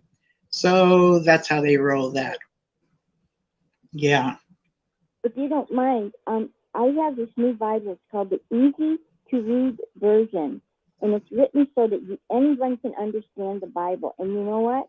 It's really great. Oh, yeah. Anything you have a hard time understanding, it puts it in the simplest language possible, and then it lets you understand it. So it says in Matthew 24:45, it says, who is the wise and trusted servant? The master trusts one servant, to give the other servants their food at the right time. Who is the one the master trusts to do that work? When the master comes and finds that servant doing the work he gave him, it will be a day of blessing for that servant. That's the Christian church. I can see it. I can tell you without a doubt, the master will choose that servant to take care of everything he owns. And in Jesus, he was starting a Christian church, and that was like in the future, he's the one that's going to take care of the church, and it's the Christians, not any other religion. Then says, but what will happen if that servant, that means the Christian church, is evil and thinks his master will not come back soon? Because the only people that are looking for Jesus to come back are Christians. He will begin to beat the other servants. He will eat and drink with others who are drunk. That means people who don't believe Christianity. Then the master will come when the servant is not ready, at a time when the servant is not expecting. Then the master will punish that servant. He will send him away to be with the hypocrites, where people will cry and grind their teeth with pain. So it's just saying that people in Christendom that start, not doing the right thing, not teaching the right thing, not treating the flock the right way, they're the ones that are going to end up being evil. The Jesus is the faithful ones are the ones that are faithful to his word. I can see that now from this easy to read version. But Jesus is talking about the future church. It's a parable about the future church. Yeah, it could be. The church Do you mind if I sleeps and it gets drunk. do you mind if I let you keep talking and I call in and exit the No, not at YouTube? all. Okay. I'll draw away forever. Okay, I'm gonna call in. Anybody else that would like to is there anyone else that would like to join me? Help me out? Anybody? Anybody can join her. I'll be back in a few minutes. Okay. Well, that's just my opinion about the story of the faithful and discreet slave. But the Watchtower is not the faithful and discreet slave, and they don't treat people well. And they're going to end up on the outside gnashing their teeth because they're doing all this work and they're not going to get anything for it. They're going to be with the ones that are thrown out into the burning lake of fire. That's what it just says, where they're weeping and gnashing of teeth. That's pretty sad. So why would anyone associate themselves with an organization like that? You just read something from Cults Inside Out, and I didn't get to finish one point about cult-like behavior that I thought was interesting. It has to do with former members that typically are considered negatively, and they are often avoided. And there's no legitimate reason to leave the group. That's what they say. Those who leave are always wrong. They are never right, and they cannot blame the Watchtower for what they've gone through. Well, they know that's not true. They have caused so many problems to every family, every individual in there. They may not tell you, but everyone has a beef with the Watchtower. They just keep it locked up inside. You're not supposed to tell other people because the Watchtower is always supposed to appear perfect. You can't let Jehovah down. Well, they don't mean Jehovah, they mean the organization. They don't want the organization to look bad. One other thing they do that's different from other religious places, they have cult recruitment. And what they do, they use highly honed coercive persuasion techniques to get people to listen to the garbage that they write. They refine their processes and techniques down to a science. Don't think that this is going out door to door. This is a highly honed practice that they put together to get people to recruit others for the cult. We are persuading other people to join. Otherwise, why would they send us out to people's doors? If it was such a good space, people should be knocking down our doors to get there. But they're not. They're just avoiding it. We make jokes about Jehovah's Witnesses all the time.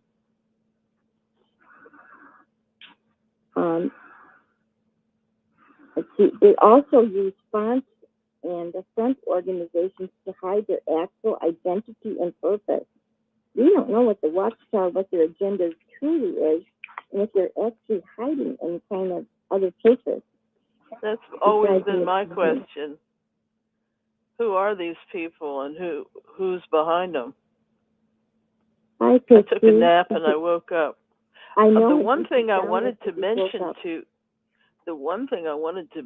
to you and Linda, which you probably didn't factor in because you don't have the antique book I have. I have the 7th book. Whoa. And it Really? has very tiny type, and it's very Victorian, and even for a scholar like myself, it's very hard to read paragraph by paragraph because it's very flowery language, and it Charles Dickens and Shakespeare it ain't.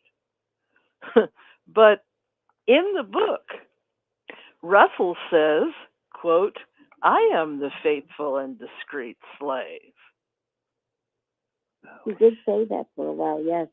So if Russell says, "I am the faithful and discreet slave," then Rutherford comes around and, in my father's own words, took it because he was not in the will to get it from Russell. And then he, of course, says he's it. So we have a bunch of people in New York, these two new members included, that are under the famous doctrine of because I say it is. It's, as my dad would say, it's not Bible, it's because they say it is.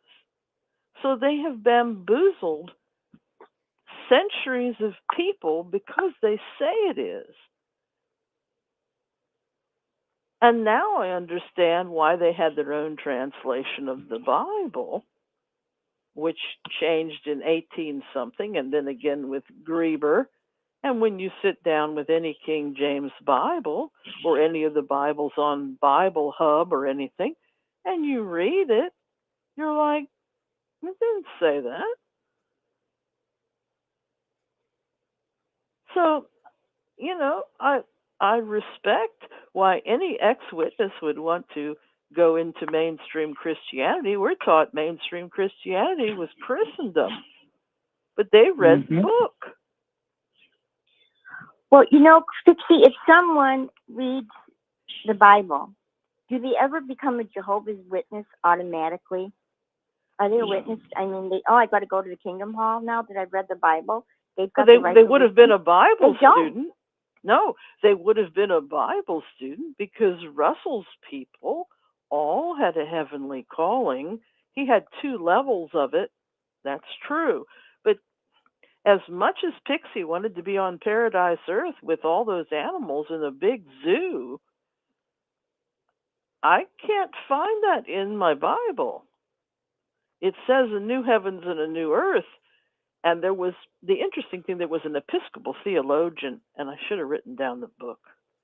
He got defrocked for writing a book about how people in Shakespeare's time, when they first had the Episcopal Church, they were all about this new heavens and new earth.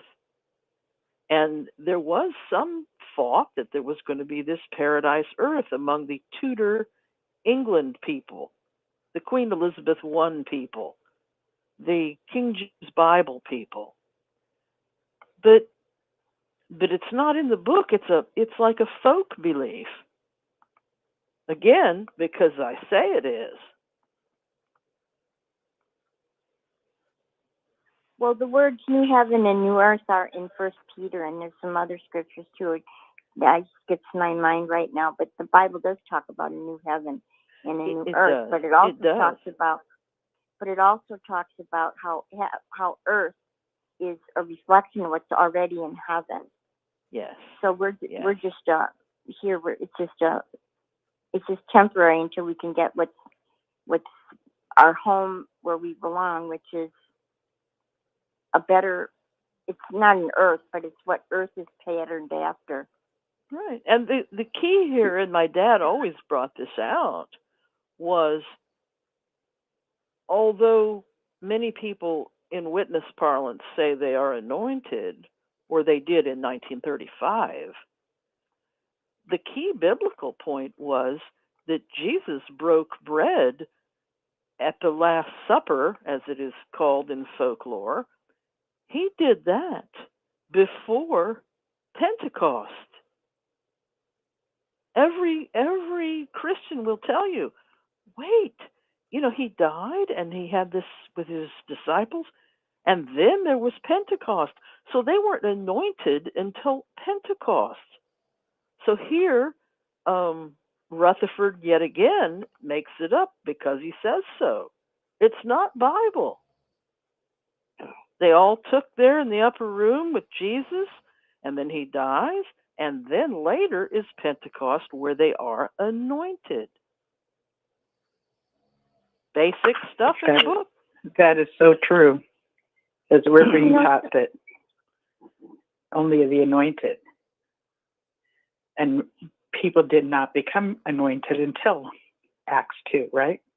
That's correct.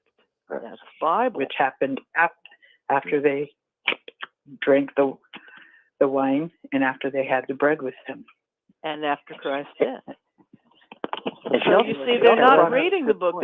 It's Rutherfordism because Rutherford said so. And he ran fast and loose with the law. He ran fast and loose with things as simple as not having meeting minutes in his corporate meetings. The guy was a con man. And my parents And, thought he was great when they were young people. They had gone from Bible students and Russellites right into Rutherford in the middle of the Great Depression when people are hungry, they wanted some kind of hope. The idea of paradise, earth, and lots of food was really, really appealing to people in the Dust Bowl who didn't have any food. she brought out a good point too, and she said, "Who reads the Bible and then says, 'Oh, I got to become a Jehovah's Witness'?" It's the actual Correct. opposite that is true. The actual Correct. opposite is true. When you read the Bible, you go to these people's homes and they have that picture on the wall of the footsteps on the beach. Yes, That's I what love happens that's what happens when people read the Bible on their own. They say, "Oh, I got to follow Jesus." that. Right, Okay. right. Also, do you remember Time magazine in about 19 oh, was it even 1980 yet? It was 1978, I want to say. Because I was visiting some witness friends on their beautiful farm. They had moved from the big city and they became very self-sufficient for city people. They really did a great job and really enjoyed it. And we would have Bible study at their big kitchen table in their kind of clean but kind of rustic, primitive little room there, their dining room. And these witnesses would come and we'd have the witness Bible study. And then after they'd leave, we'd keep going. Well, my friend pulls out Time magazine and says, "Look." And all these people at Bethel, when they were still in Brooklyn, had left, and it was in Time magazine. So for years, I didn't know why.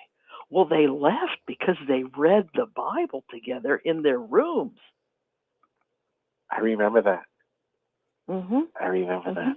And I You guess cannot- Isn't that the same article where it talks about Ray Franz leaving as well? yeah.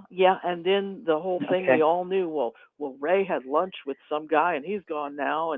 But there was this other group of people, and that was For having why. lunch. Yeah, something like that, right? And It was that. Yeah, he's having lunch. When they kick him out, and I'm like, why did they kick him out for lunch? That doesn't make sense. Well, it's And the because guy they, he had lunch with was his boss.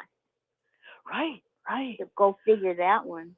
Right. But years later, I'm researching it. The truth is they all read the Bible and wanted a sip. It was clear to them that this is what they should do. If they're following this book, then this is what they would do, and this is what the Christ says to do. So if that's your book, that's what you do.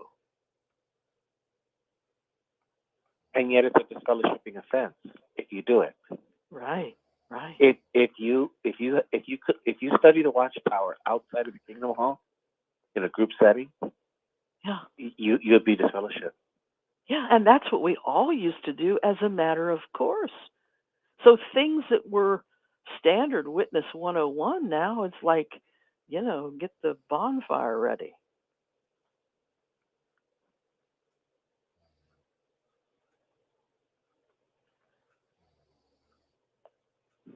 Yeah, it's that kind of stuff that.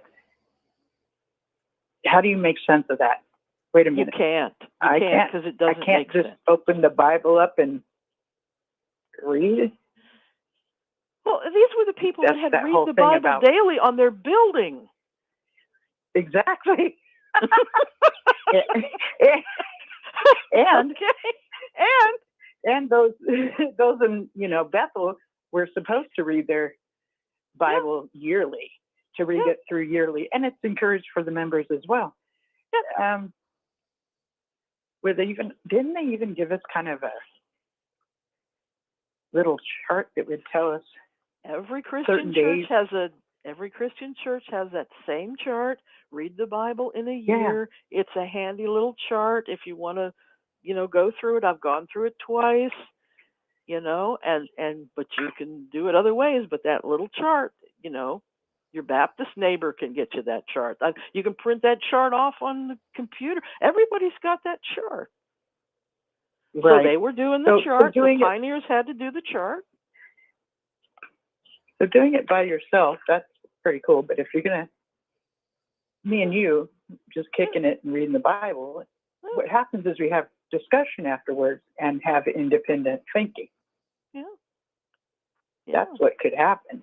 And that's dangerous. Especially when you read where Pentecost is, and especially when you read what Jesus told his disciples. And the other thing that recently I got proof on was when the witnesses in their what do they call it? They've never been good with titles. Guide for Christian Ministry and Living, or whatever it is. Used to be the Kingdom Ministry.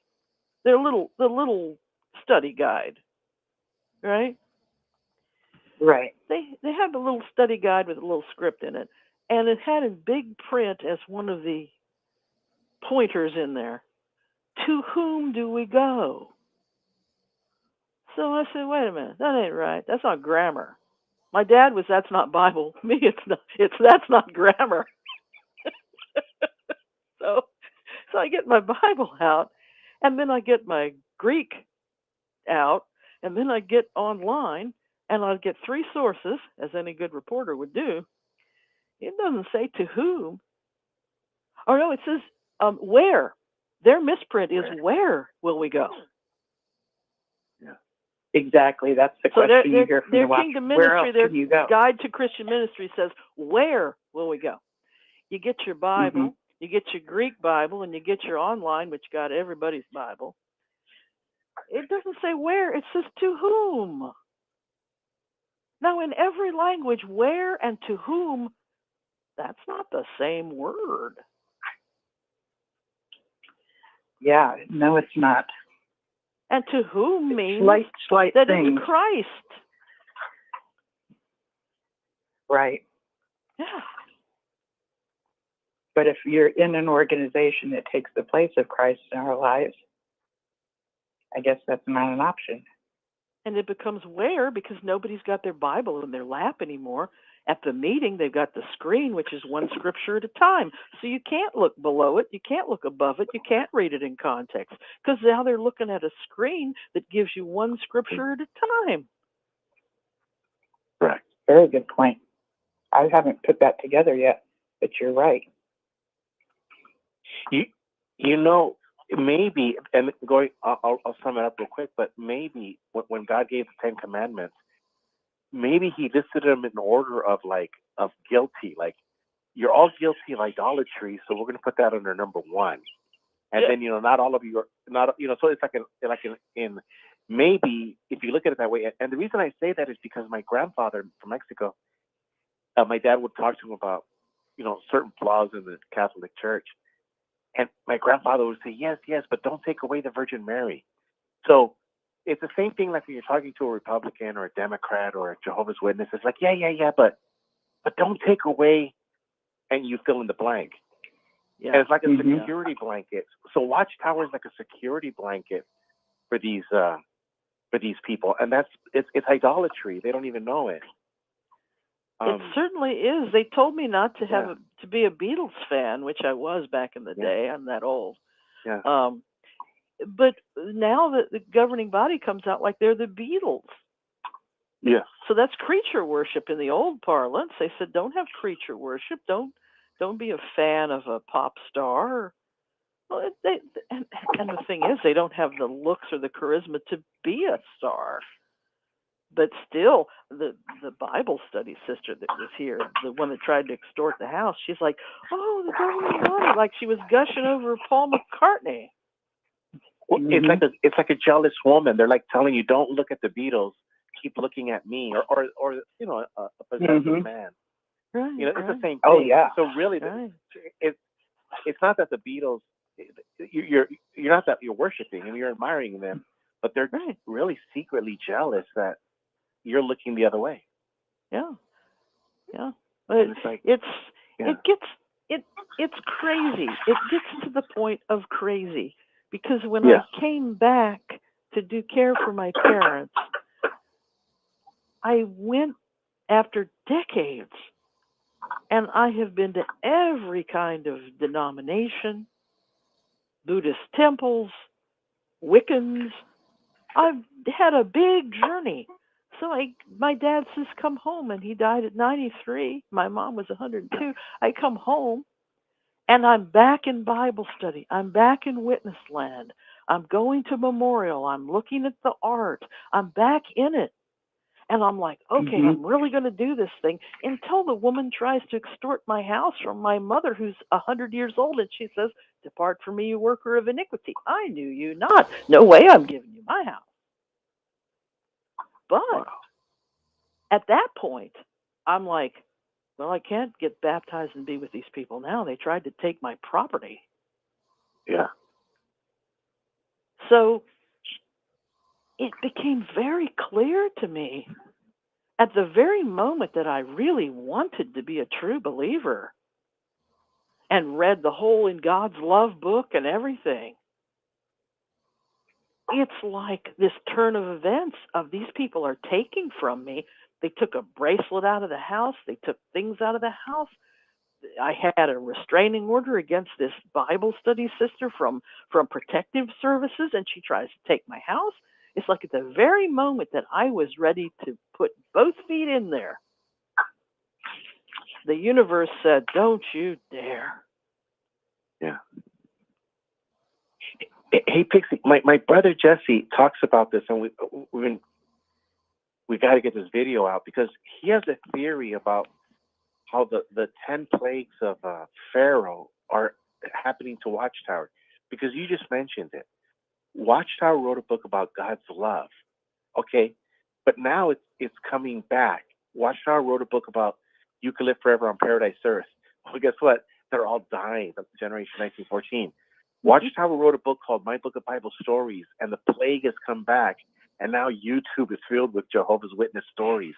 And you just go after everything Watchtower has taught, and it's had like a boomerang effect, like the plagues of Pharaoh. Like everything has come back full circle on them.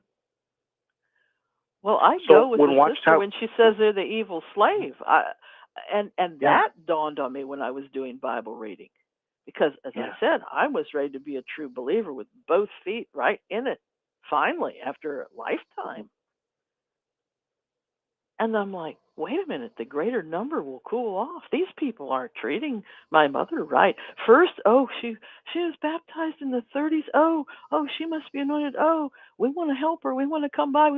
And then suddenly it's like it all turned and they had the gimmies. Yeah. And my mother, she said, if people will steal, they'll lie. If they'll lie, they'll steal. If they'll steal, they'll lie.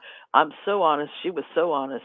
My whole family, the ones that read the Bible and the ones that don't, they're all honest as the day is long. So when that sister was here and took a 50-cent thing, it didn't matter that it was a 50-cent thing. It was theft. Correct.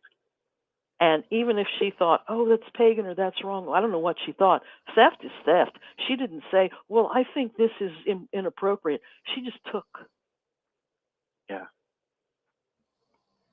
So Well, how many more? I mentioned before love, and Jesus said, "You'll know my true disciples if you have love among yourselves, and about the love that they showed."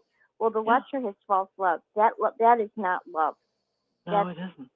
That's, I don't know. I don't even know what you want to call it. It's control. It's manipulation. It's con artistry.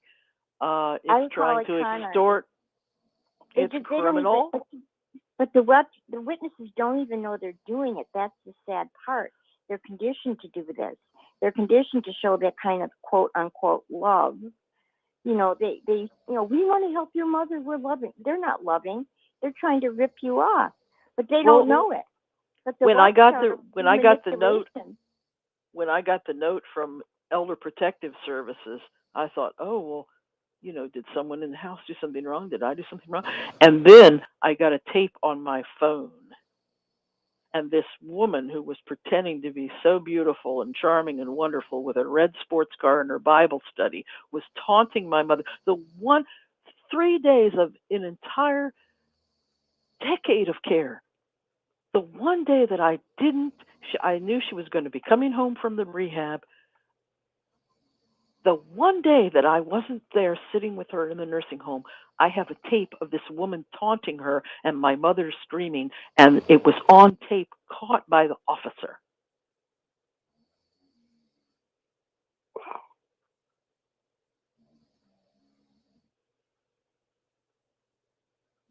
So then, after my mother's death, That's impressive. this sister That's calls very me. impressive. This sister calls me and she says, "Oh, my mother's in the car. Do you want some food?" Well, she knows that I don't eat wheat. No miracle wheat for me. I'm allergic. So she calls me. She says, "Oh, we're ready to come see you." Well, I have security here. And I told her, I said, "I don't want your food."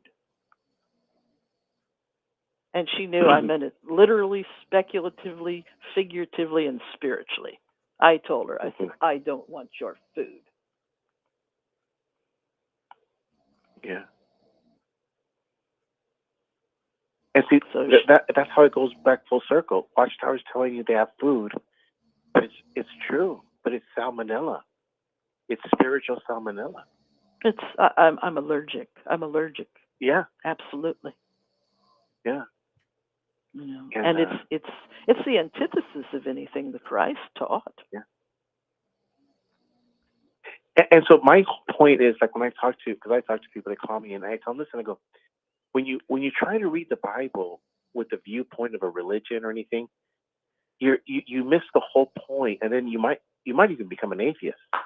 But if you just read the Bible, just read it like any other book, just read it, you're going to come to find out that, oh my God, everything that this book is saying is going to happen in my life, like a faithful and discreet slave, you know, like we are everything that I have experienced in my life. I'm like, oh my God, this is what Moses went through. This is what David went through. It's like, so you don't read it with the viewpoint of a religion. You just read it from it's a book. Just read it as a book. Yes. And then it becomes personal in that you're not worshiping or following another person. You just know that they're going to come and get you, just like they went and got Jesus and they killed him. Well, they might come and get you. Or your friend might steal your wife and kill you. Well, that might happen to you too. You know, he might be covetous too. You don't know what he's coveting. Yeah. And so it's warning you, like, this is real life, buddy. And so some people get upset because they hear these stories in the Bible, and it's like, well, guess what? These same things are happening right now as we speak. Yeah. Evil, the evil today is just as alive and well as it was 2,000-3,000 years ago. Oh yeah. So don't get upset that somebody wrote it down 2,000-3,000 years ago. Right. Well, Jesus is a profound healer, and to me, he's my redeemer. I'm with it. But the thing is that the Watchtower Bible and Tract Society has now said they are the redeemer. I keyed it in with the jw.org and keyed in redeemer, mediator, keyed in, looked for some of those words. And when you key in mediator, there's a Watchtower article where they're claiming that they are the mediator for you and me because we're in the cheap seats. And that explains why my brother Jesse says that whenever you see a Jehovah's Witness picture of Jesus, it's false, because Jesus Christ is bald. Jesus is bald because Jehovah's Witnesses are always trampling on top of his head, trying to reach to Jehovah. I was like, wait a minute. Is bald. Don't you mean he's not wearing the crown? Oh, he's bald. Okay. He's bald. I get it. Because he has all of those Jehovah's Witnesses on his head. Yeah. Trying to reach the top. Just like he said. Yeah. The Redeemer. Yeah. And Jesus is like having dandruff issues, like, what's happening here? And it's all Jesus on the top. Well, he probably actually had dreads, or maybe some tremendous curls with beads in them or something. I mean, this was the Middle East. They don't seem to get that. I know. See, they make white Jesuses too, Gilbert. Yeah, white Jesus. See that Now that went back to a great artist. I got to stand up for White Jesus for just a second. Ulrich Oh, Durr. do tell. Ulrich Durr was a marvelous artist of the Renaissance. And his woodcuts and his people that he drew and everything were so meticulous and accurate, and their feet weren't too big and their hands weren't too small. He was beautiful drawings and woodcuts and everything. But Ulrich never left his little town in Germany. So he didn't know what a Middle Eastern person looked like. In fact, the Italian Renaissance people, it's the Mediterranean, so their depictions are probably a little closer with the beautiful curls and dark hair and everything. But Ulrich, you got to give him a little slack because he never left that town. I'm looking at him now, and I see a self-portrait he did of himself. Wasn't he great? And he was kind of cool. Handsome. He was kind of cool. Yeah. Wore his hair long and everything. Yeah. But he didn't know what a Middle Eastern. He'd never seen a palm tree. Okay. But I don't understand why people would depict. Why would you depict Jesus as somebody who doesn't cut his hair and unshaven? Well, that was the Nazarene. That goes back to the part in the Bible about the Nazarenes and how they had an oath not to cut their hair. Yeah, but okay, but this is the other thing I don't understand. There's no way you're going to convince me that Jesus, when he was 30 and he was 25, was not building some nice chairs and teaching his brothers and sisters the art of carpentry with the dad, and for the sake of making sure that his mother and his family were going to be well taken care of when he departed to his ministry. I'll go you one beyond that, which you probably didn't Yeah. note. When you look at the translation from the Greek, Jesus was, and this is macho. I can't say it. You have to say the Spanish for me, but this is very masculine. Jesus was probably a stone cutter. Yeah. Because they were building Herod's temple. He was near Capernaum. He was near the temple. There's no trees in that region. If they had a chair, they had to ship it from Lebanon to there probably. So he was probably a very strong and brilliant person that was probably trained to be a stone cutter. And he says he's the chief cornerstone. All of his analogies are either agricultural or of stone cutters. There's no analogies of carpentry. So it's probably stone cutter. Yeah. And regardless of what he did, it's out of his character to be poor and not diligent in work. He was a hard worker, and so because he was the older brother, right? So when you see Hollywood and other people, they depict Jesus as in their pictures. It's like no, you're missing something, And he probably had huge arms. Oh yeah. Huge upper torso. Yeah. But I really do believe my brother's right. He was bald now. And he went to Egypt. He lived in Egypt, so of course he was a healer. They were doing cataract surgery in the times of ancient Egypt. They had all kinds of medicine. So and the book of Luke gives you all the specialties: orthopedic, eye, OBGYN with a woman of the blood for 11 years, the mental health of the man in the tombs, all the specialties of medicine. Jesus did every specialty. So he was a great healer and redeemer. Yeah. But the witnesses, I said, did you read the book of Luke? How were you liking Luke? Isn't it wonderful that he's, that JAMA has listed every specialty, and they did covers with paintings, and they look at me like I don't know what I'm talking about. And then the brother last week, the elders did call me. And he says, well, sorry your mom's been gone so long. I said, yeah, I'll never probably get over it and just deal with grief as I can, And I said, but I was doing number 6. And he says, what? I said, the 6th commandment. And he said, what? And I said, you don't know the 10 commandments? The honor your parents one? I'm doing number 6. He says, what? I said, the 10 commandments. And he said, what? I said, you didn't memorize the 10 commandments? This elder didn't know the 10 Commandments. Every kid in my blue-collar, hard-scrabble neighborhood growing up knew the 10 Commandments, even the bad kids. Yeah, definitely. So they have fallen very far afield. Yeah, I'm looking at this man's artistry, and he was extremely talented, this man. Oh yeah, Durer was rocking it. And I keep seeing the praying hands, that the picture of the praying hands. He did that as well. And very accurate anatomy on his people. Because before that time, before Leonardo and before Durer, like if they did Madonna and Child, like the baby kind of looked like a little man, but with Leonardo, the baby's very properly baby-like, and Durer, then everybody's like perfectly how people really look, and proportionate and all. Yeah.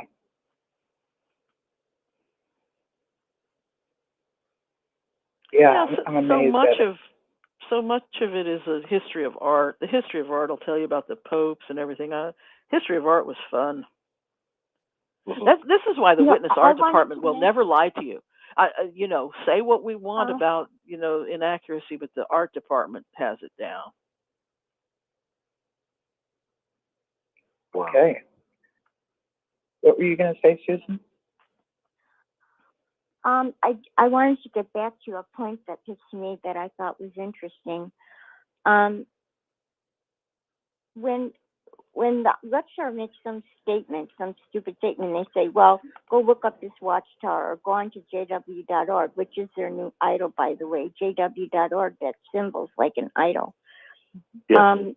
They refer you to an article that they publish. They never refer you to a scripture, which they should do.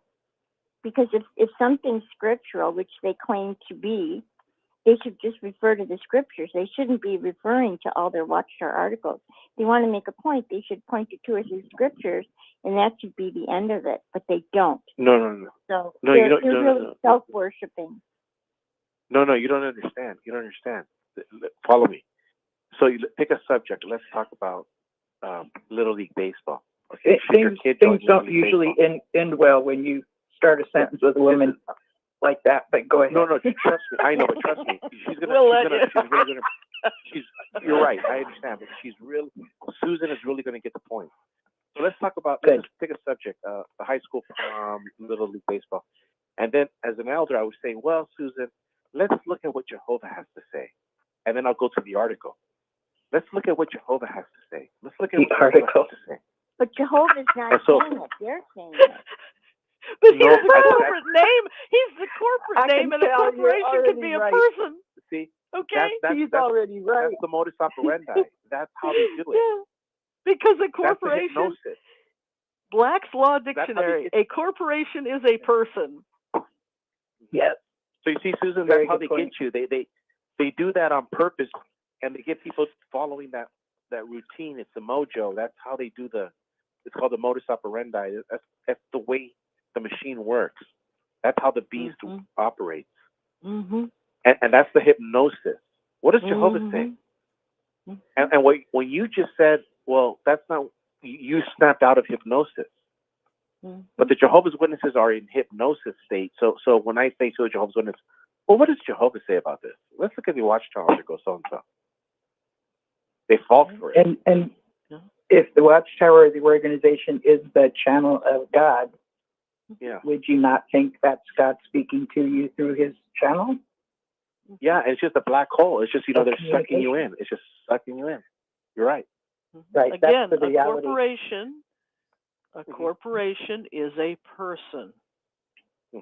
Yeah. That's what it says in Black's Law Dictionary. A corporation is a person. So their corporation, it's a corporation, and it's named Jehovah. Yeah. Yeah. It's a person. And Susan, when she said what she said, she was snapping out of that hypnosis. And they were like, no, Susan, Watchtower, no, Jehovah says this. You're like, no, but Jehovah didn't say that. You're like, no, Susan, Jehovah said this. Recently, when there was a video that was talking about the this whole rewrite of the resurrection,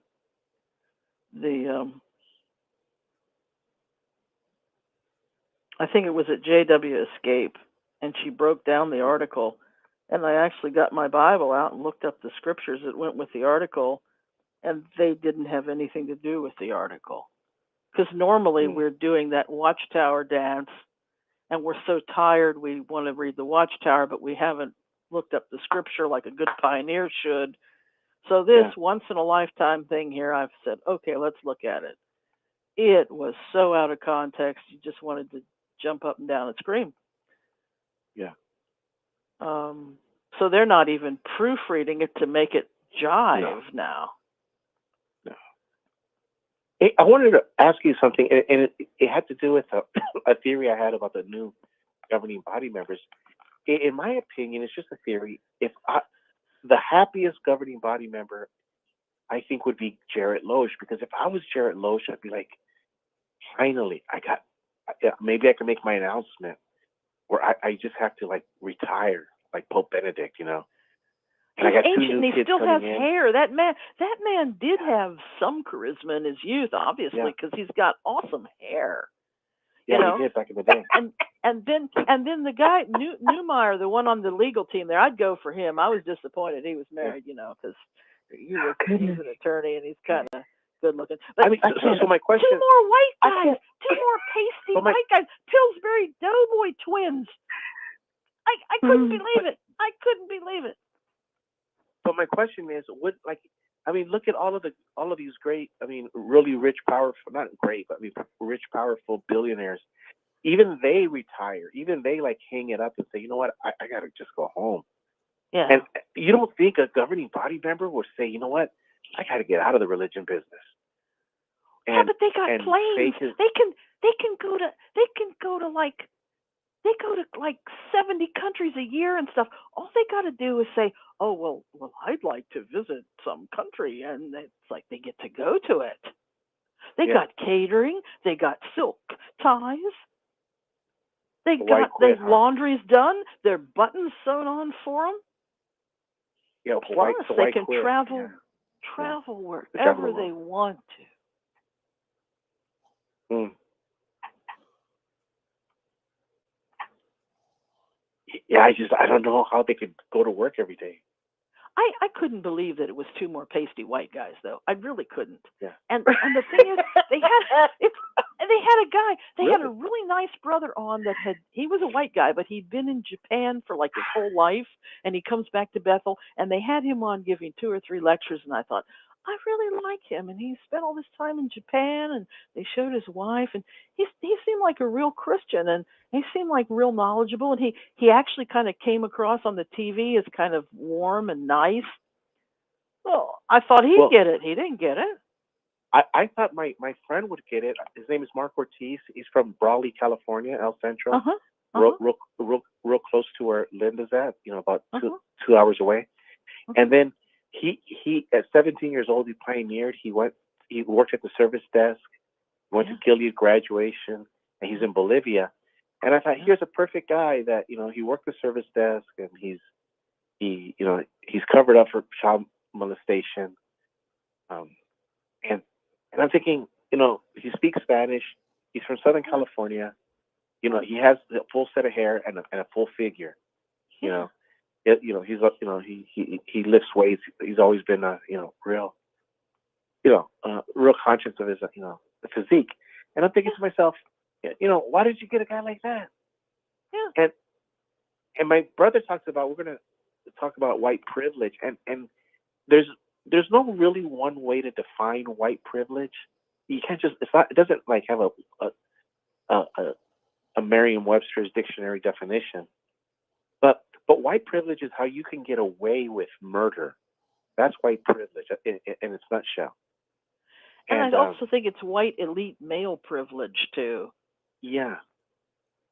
And it's always the same thing, where the like the NFL, the NBA, it's all white people own it, And the moment Magic Johnson and Michael Jordan want to own a basketball team, well, no, yeah, we love you, but you got to go back. I kind of call it colonialism. Yeah.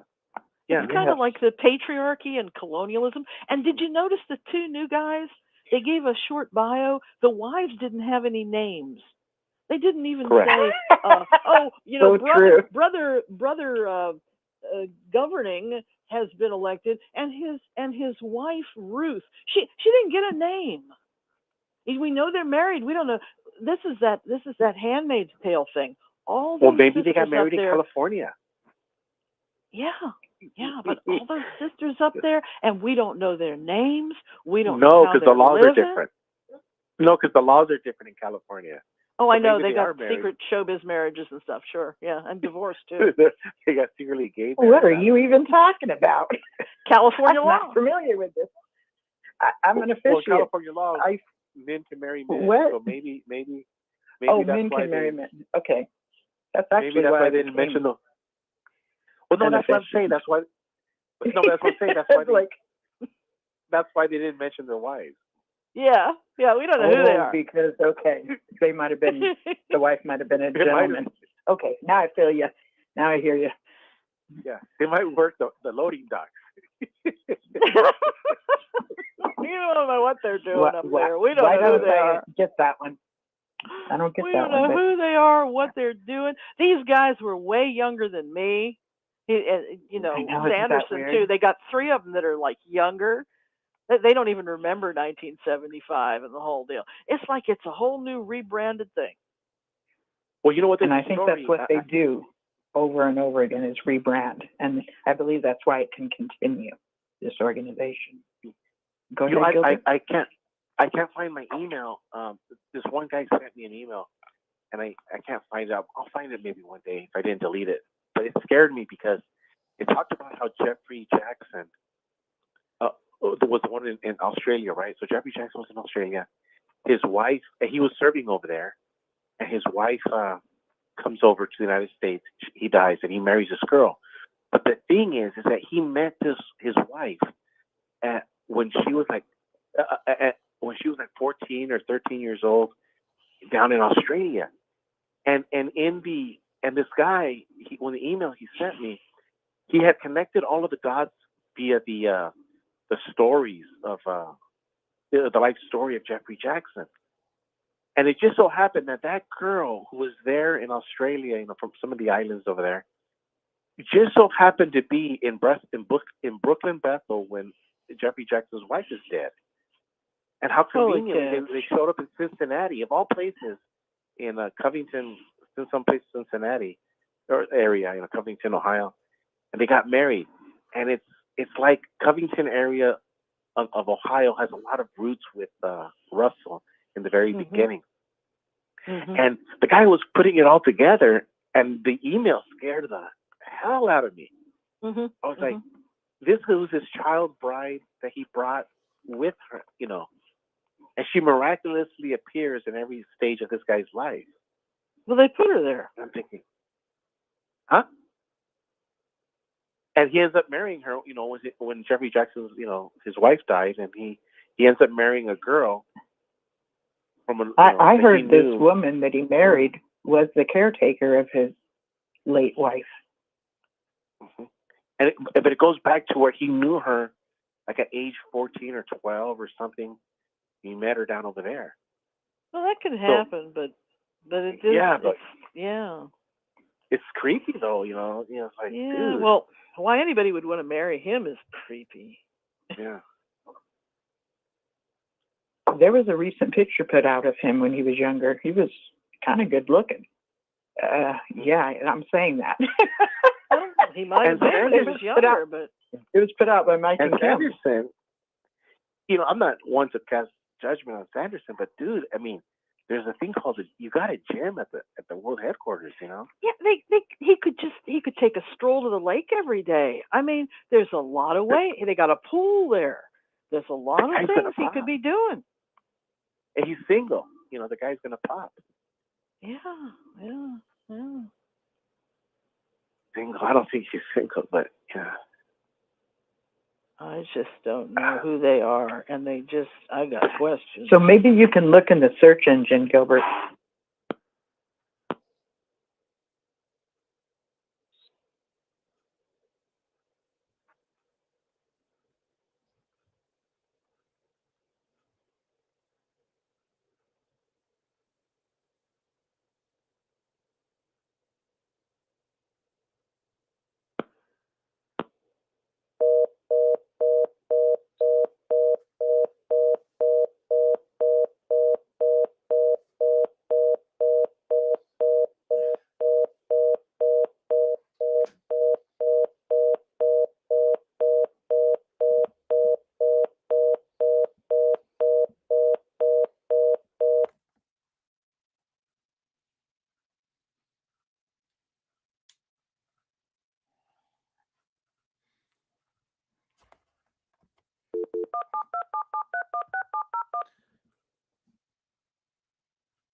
Welcome into the live 6 Screens conference calls. We thank you for joining in. To speak up and talk, press *6 on your telephone. When you are done talking, press *6 to mute yourself. Remember, when you are unmuted, your phone is a microphone and picks up on all noises in the background. We hope you enjoy the programs tonight. You will now be placed into the conference. If you are the host, press star now. Otherwise, please wait. Please enter your PIN followed by the pound or hash. Thank you. There are 9 participants in the conference. Europe, but look what they're doing. Look how they put that gold on there. They had to steal from peasants to get that gold, and that's wrong. Well, here they're doing the same thing. Yep. They're doing the same thing, taking food out of children's mouths. People on the bottom rung that don't have it, that feel compelled to give them something when they have 40 billion with a B. And so to answer your question, like how do the Jehovah's Witness, elders and pioneers in your city and your family, how is it that they don't see it? It's because Jesus says they're blind and they're following these men. Yeah. It's literally the words of Jesus have come true. And you don't even have to be a believer in Jesus. But it's scary that how true those words are. It is. And the greater love will cool off. They are the Pharisees in many ways. Yeah. And you know how it happens. I did a video and I explained it. And I have a picture of I have a little light switch. And what I learned is it all makes sense because Jesus says, shine your light. And that the light that you shine is darkness, how that darkness is. So it makes perfect sense because Jesus says, shine your light, but instead we were shining the light of Watchtower. But what happens is this.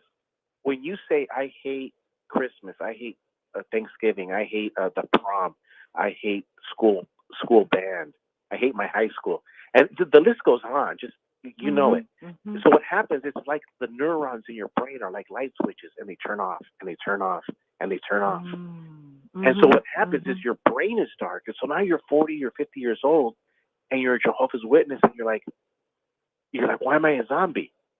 Well, because the moment you start saying, I love Christmas, I love high school reunion, to just name everything, you start loving football, I love baseball. Yeah. The light switch starts to turn on.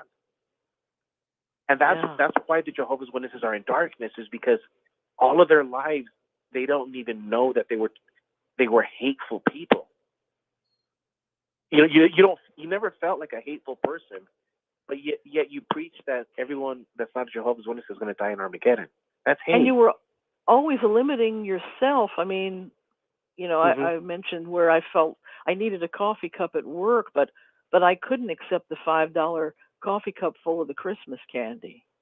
Correct. We censor ourselves to such an extreme point and question everything that it becomes, fortunately, I functioned pretty well, but for some people it becomes like a neurological OCD where they can't, I mustn't go into that church to see that concert that isn't a religious music show, or I mustn't open this Christmas card. They become pathological with it.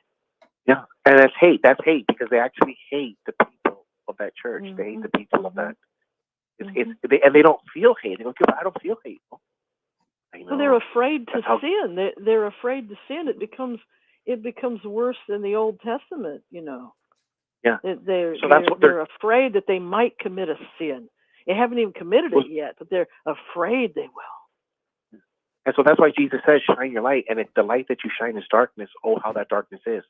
So they have turned, when we were Jehovah's Witnesses, we were turning off the light switches in our synapses, in our brain. Yeah, yeah. And the only way to turn the light back on is to show love.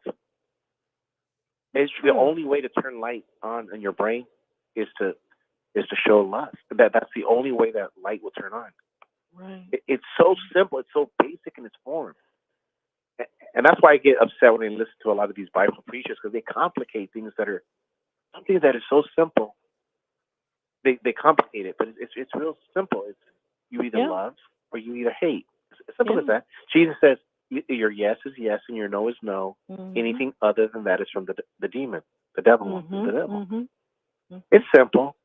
And Jehovah's Witnesses can't see it. They go, Gilbert, I don't hate. Yes, you do. You hate your high school.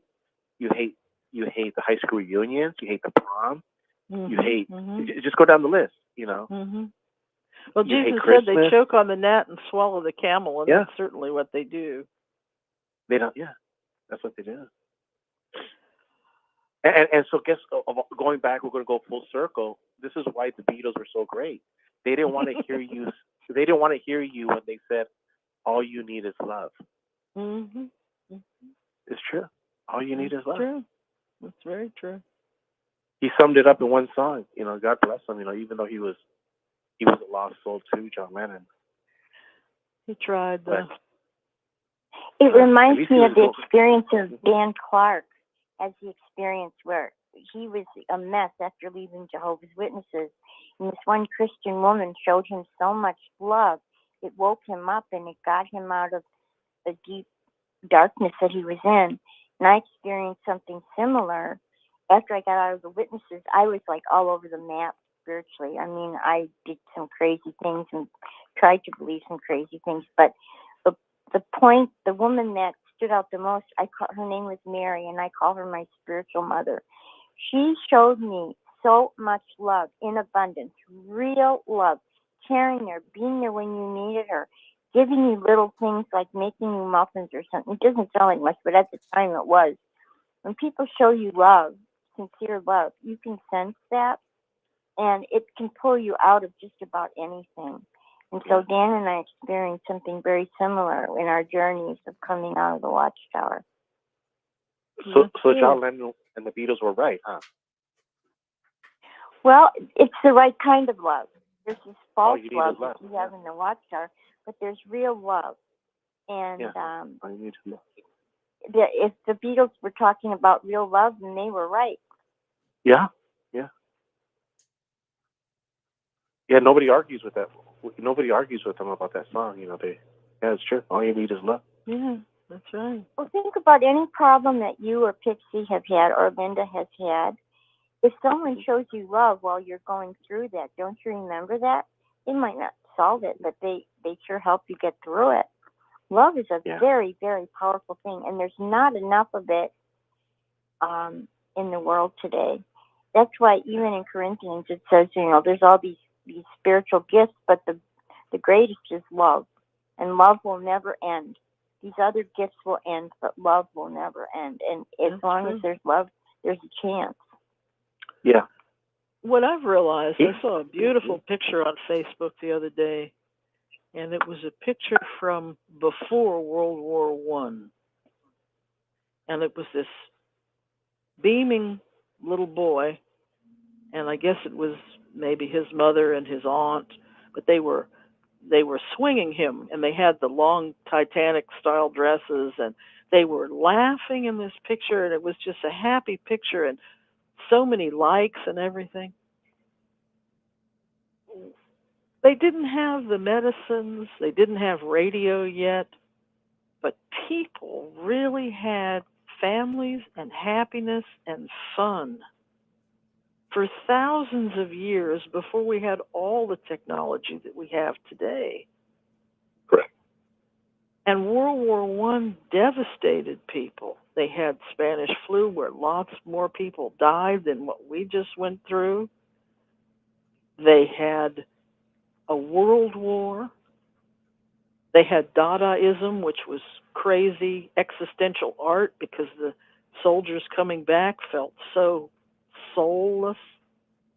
And then they had World War II, where everybody moved for the first time out of the village to different places. And, 80 years later, the family structure is almost gone. The neighborhood that I grew up in, the community that I felt with people I didn't even know who felt they should be kind to me because I was their neighbor and I should be kind back. People of all different religions and people that didn't look like me, but we were in a neighborhood that had gone through 2 wars. All that community and stuff is almost totally gone. And now, this new world order, soon we won't even be able to critique or have the conversation we're having right now. Well, the Jehovah's Witness Bible explains it because it's the only Bible that uses the phrase the return of your system of things. In Matthew 24:3. What you just described is a modern system of things. Yeah. These people are so wicked, the writers of the New World Translation, because it was planned years and decades in advance. Yeah. And we are actually living in the end of a system of things. And the New World Order is the World Economic Forum are talking about it, that this has to come to an end, and we got to implement this new agenda. Right. And it's they're like, not going to my want God. opinions. They're Correct. not going to want Jehovah's opinions. Witnesses, they were in on it. The brother Nora was in on it. They brought in this Bible with the system of things, and what you just described about the neighborhood, and just you can elaborate, but it's a system of things. The Internet of Things, everything is a system of things, and we're like little rats in a wheel, and we're all just running on that wheel, and they want us away from that. What you were describing about that picture, about the description of how people lived, in times past, where people are making their own fun. They're getting Correct. a hug from a family member. Somebody's made a cake, and it's a big deal because you get cake once a week, but it's really good cake. And everybody sits down to have a piece of it together. Yeah. Simple, wonderful things, delightful things, tasty things, loving things, people that are hugging, people that are warm, people that are laughing. And in some ways, their lives were much harder than ours are today. But their amount of love and care and joy was much more than today.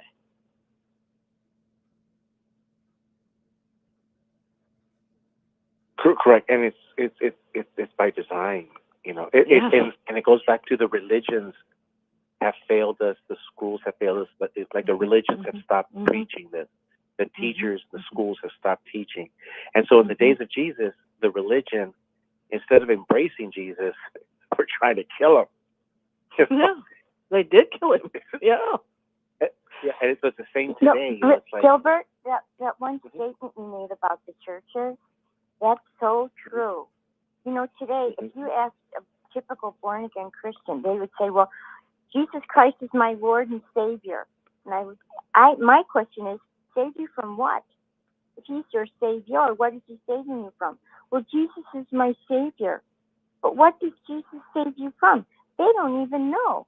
The churches are so lax in what they preach. Yeah. People don't even know what they're being saved for. Yeah. And you know what? Jesus was not about a person, like putting yourself first as far as salvation, like it's me, salvation. Jesus was about sacrifice, about giving.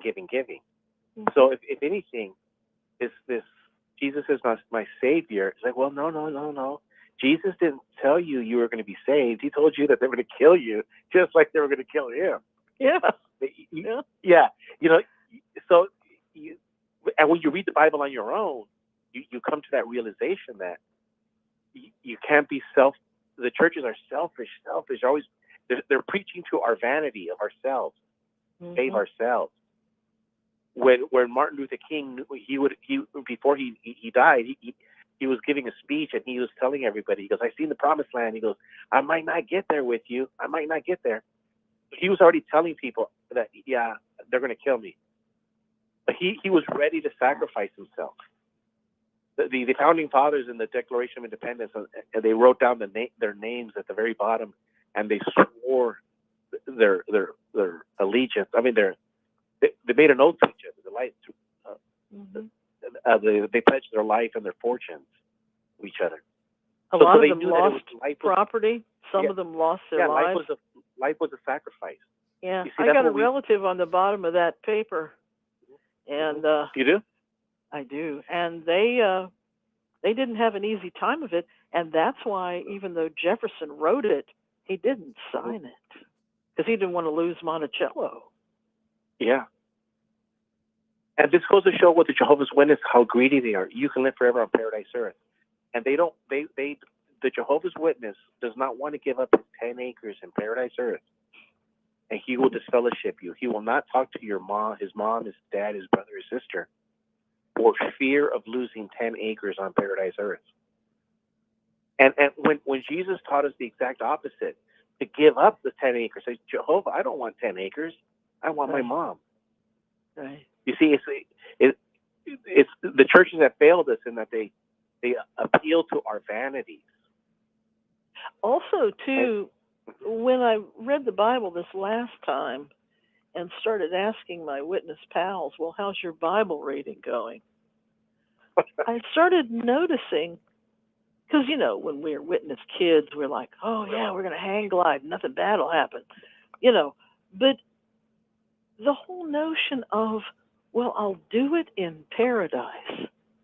I'm not doing anything now that's thrilling that I would be allowed to do, but I'll do it then. And it's like, you have to live a little bit now. There's some things you can do even as a witness right now. Well, you know what you just described, Pixie? You nailed it. Jesus said about the person who had the talent, who was afraid, and he hid it.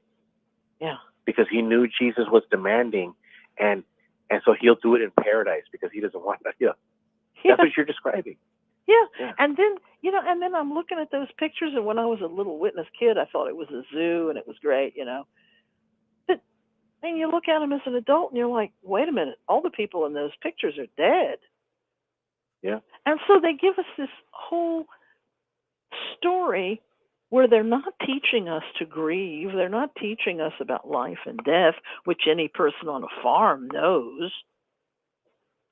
So they got all these city people that haven't really cared for any family members and stuff, and haven't lived on a farm to see an animal live and die. And they've given us this whole misinformation about life and death itself. Yeah. Yeah. And then, if we shun someone, they're spiritually dead to us. No, dead is like dead as a hammer, and you're happy that you're a Christian because then you get an afterlife. Dead is terrible. And so they're sugarcoating and minimizing this word called dead. And then they wonder why they don't grieve properly and why they're all depressed and everything and why they're all popping pills. And what a mess. It's a mess on so many levels in ways that it wasn't decades ago. And then when they do leave, they're still a mess. Yeah. Now, Linda, when she does this show and the show before it and the show before that, all of these shows, everyone is telling their story. And it's all the same, whereas you leave the Jehovah's Witness and you're just as a mess when you leave as when you were in. And I told my brother Jesse, I go, Jesse, I remember being by myself, and I'm eating the bread and the wine by myself. The lights are off, and I go, Jesus. I go, I get it. I get it. I get it. And I go, I'm ready. So I go, my ex-Jehovah's Witness experience. I never did a video on this, but I thought my ex-Jehovah's Witness experience is when I learned the truth about the truth. I got that bread. I got that wine. I turned off the lights. I was by myself in a room, and I told Jesus, I'm ready to rock and roll, man. Let's do this. Let's go. Yeah. And I knew, like I was born for this. And I scratch my head because I see all of these ex-Jehovah's Witnesses, and it's like a horse race. The gates open, and the horses are like, but eventually they start running. God bless them. But I'm like, am I the only one that ran out of the gate? Like, bam! Like thank you, Jesus. You might have been. Hey, Gilbert, I went to the biggest Episcopal church I could find. It's as big as a European cathedral, and I just about ran down the aisle to get that. Yeah. Let's see what this is about. I've been through everything else. Let's see what this ran is down about. the aisle to do communion. Yeah. I can remember the first time I did communion. I bawled my eyes out. I was so thankful. My head was at peace. I knew what it was about, and I knew I was meant to take this. And to have lived all those years deprived of this, it was very mystical and spiritual, and this is going to sound selfish, and I don't mean it in this way. I don't quite know how to explain it. But all those decades of giving and giving and giving and giving and doing and jumping through hoops, it was finally coming to me. Yeah. It was reciprocal. Yeah. It was reciprocal. Yeah. Because otherwise it had just been a one-way street. Yeah. That makes perfect sense. A long time ago, when I used to do videos, I used to play the Mills Brothers song, and it kind of reminds me of Linda's experience about her crying and like feeling like emotional, because in the song it says there's no turning back when I'm gone. It's like there's no turning back, man. like she's gone, man. This girl is gone. Like when she, that's how you felt. Like you finally, it's over. Kind of and it was tears of joy. It was tears of joy. It was freedom, is what I was experiencing. And it was monumental. It was like a Truman Show. You had a Truman Show moment. Yeah. Yes. Maybe so, yes. And by the way, anybody listening to tonight's show, let yourself watch The Truman Show, which is a movie, and see if you find anything that relates to your time in the organization. Erwin Zulkin speaks of the organization as being an alternate reality. And you'll see that in The Truman Show. And speaking of movies, there's a new movie called The Whale with Brendan Fraser. And if you haven't seen it, you got to watch it. But I think he's going to get an Academy Award for Best Actor. But in it, there's only like 5 people in the movie. But in it, one of them is a Jehovah's Witness Mormon type door-to-door preacher. And he's like 19, 20 years old. And he's a main character. I'll watch that movie tomorrow. The way it's in the theaters, and it's now.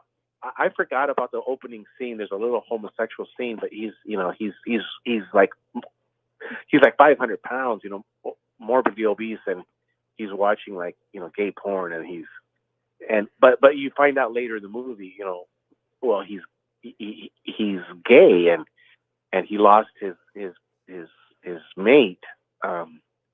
And he's been depressed, and that led him to become morbidly obese, depression. Stuff. And so I don't want to tell you about the movie, but what I'm just saying is like if you want to show up 5 minutes after the movie, that's fine too.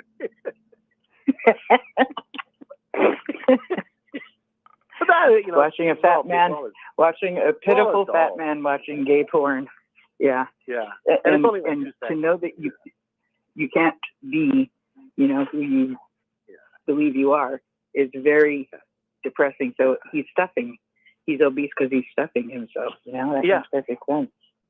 But it's a beautiful movie, especially like you said. There's so many movies out there that you could relate as a Jehovah's Witness, and that's why I always say when Jesus says it rains on the good and even the evil. Everybody gets rain. It's the truth is everywhere. You can find truth everywhere. Dancing with Wolves. I remember watching that movie had where the and fog seeing lifted. how I could see the relationship to myself and leaving the organization, and how I was supposed to look at people in the org. On that movie? And what the people in the org told me wasn't true. Yeah. You know? Yeah. Yeah. You had a movie pick? The book Visions of Glory. I had moved to another city. I had gone through the library of comparative religions, which just happened to be at that school. I didn't realize it was going to be there. So that's where I was when I wasn't doing school. And then I went to the public library and they had a book called Visions of Glory. And the woman that wrote the book had been in the writing department in Bethel. Oh, wow. And I sat down and read the whole book and put it back on the table. And when I walked out of that library, it's like a weight had been lifted off me. Because I thought I was the only person that had left that belief system. Wow. Visions of Glory, yeah. J.W. Struggle was laughing at me one time. We were talking. He was making fun of me because a long time ago, I don't know if it's still up, but I did a video when I explained in Pride and Prejudice, Elizabeth and Darcy are at the shooting with the arrows, and she confronts him and it's like questioning him, and he refuses to answer. She gets upset, and then Darcy says to Elizabeth, he goes, a just man doesn't need to tell anybody he's just. He goes, he expects people to respect him and honor him, for being a just man. Something to that effect. And he just walks away. But that was old English, right? Old school, 200 years ago. But I thought that changed my life because I remember I don't have to tell anybody, who I am, what I am. I don't have to tell anybody I love God or God loves me. I don't have to tell anybody anything. I don't have to tell people I'm faithful or I'm a sinner. You just are. And he walked really high. And he took offense to the fact that he would even have to give you an answer. Like, who I don't have to give you an answer. I am who I am. And you should know who I am. And I was like, good for you, even though I didn't speak that old English. I had a friend in my childhood who never explained anything. She was very elegant in the way that she presented herself. And me, as the witness kid, we were toe-to-toe in terms of attractiveness and natural beauty and schoolwork. But me, as a witness kid, I had to explain everything all the time. You've hit on a brilliant thing. We don't have to go around being preachaholics all the time. And then Roland said today that at one point, he couldn't let an argument go. I can do that now. Yeah. I can let them have their opinion and just let it go. But there was this debate where we had to go toe to toe verbally with people all the time, and it was maybe the witnesses are not doing that as much. Maybe that's actually a good thing that they're not. I mean, because look at on the chat session on the other ones, there's a few people, and you'll see them everywhere. They're a new group of people. You know how we know how to spell God's name is with Jehovah, and like no. Mm-hmm. Indiana Jones says there's no J. Okay, but now everyone's spelling God's name with Yeshua and Yahweh with a Y, and that's the in crowd. And I'm like, no, I agree with Pixie because I laugh because I think, no, God loves me more because everybody knows that God's name starts with the letter A. It's the first letter of the alphabet. And Alpha and Omega. God loves me more, and it's like, And I'm like, sure, go ahead. If you want to go down that road, if you want to impress everybody that you know, go ahead. It doesn't. You're not going to make any good. You're not going to make friends. You're right. You gotta. Yeah. You know how a lot of the witness stuff gets crazier and makes less sense all the time? Mm-hmm. Well, this Davos crowd, they're making less sense all the time, too. Yeah. It's like basic logic, grammar, and thinking, which I had the privilege to learn in a public school, which now only private schools teach that. My little neighborhood taught me grammar, logic, thinking, and reasoning. Nobody has that anymore. People will believe anything.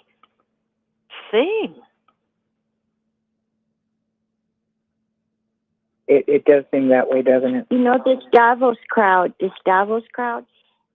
don't have any reasons. They don't think and reason. They have an agenda. The agenda is set. And whatever they do or say has to be in line with this agenda, which has been set in place for, I think, since the 70s. But actually, since about 1916, with H.G. Wells used the word New World Order.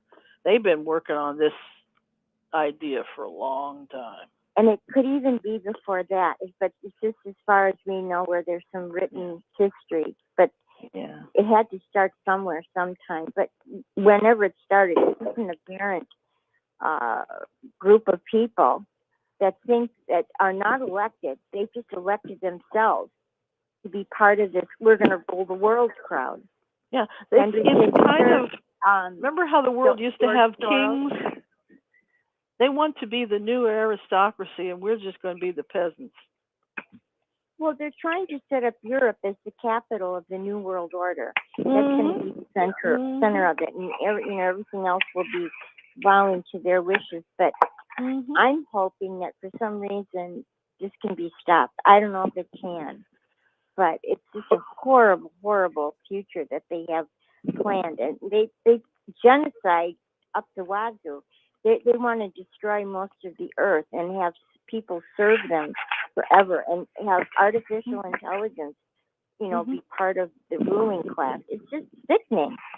And it's very, very scary. Harari is just this Harari guy is such an evil. He's got to be the spokesman for the Antichrist. The Antichrist, he's going to be involved somehow. This guy is pure evil, hatred. He takes scriptures, twists them. He's Jewish.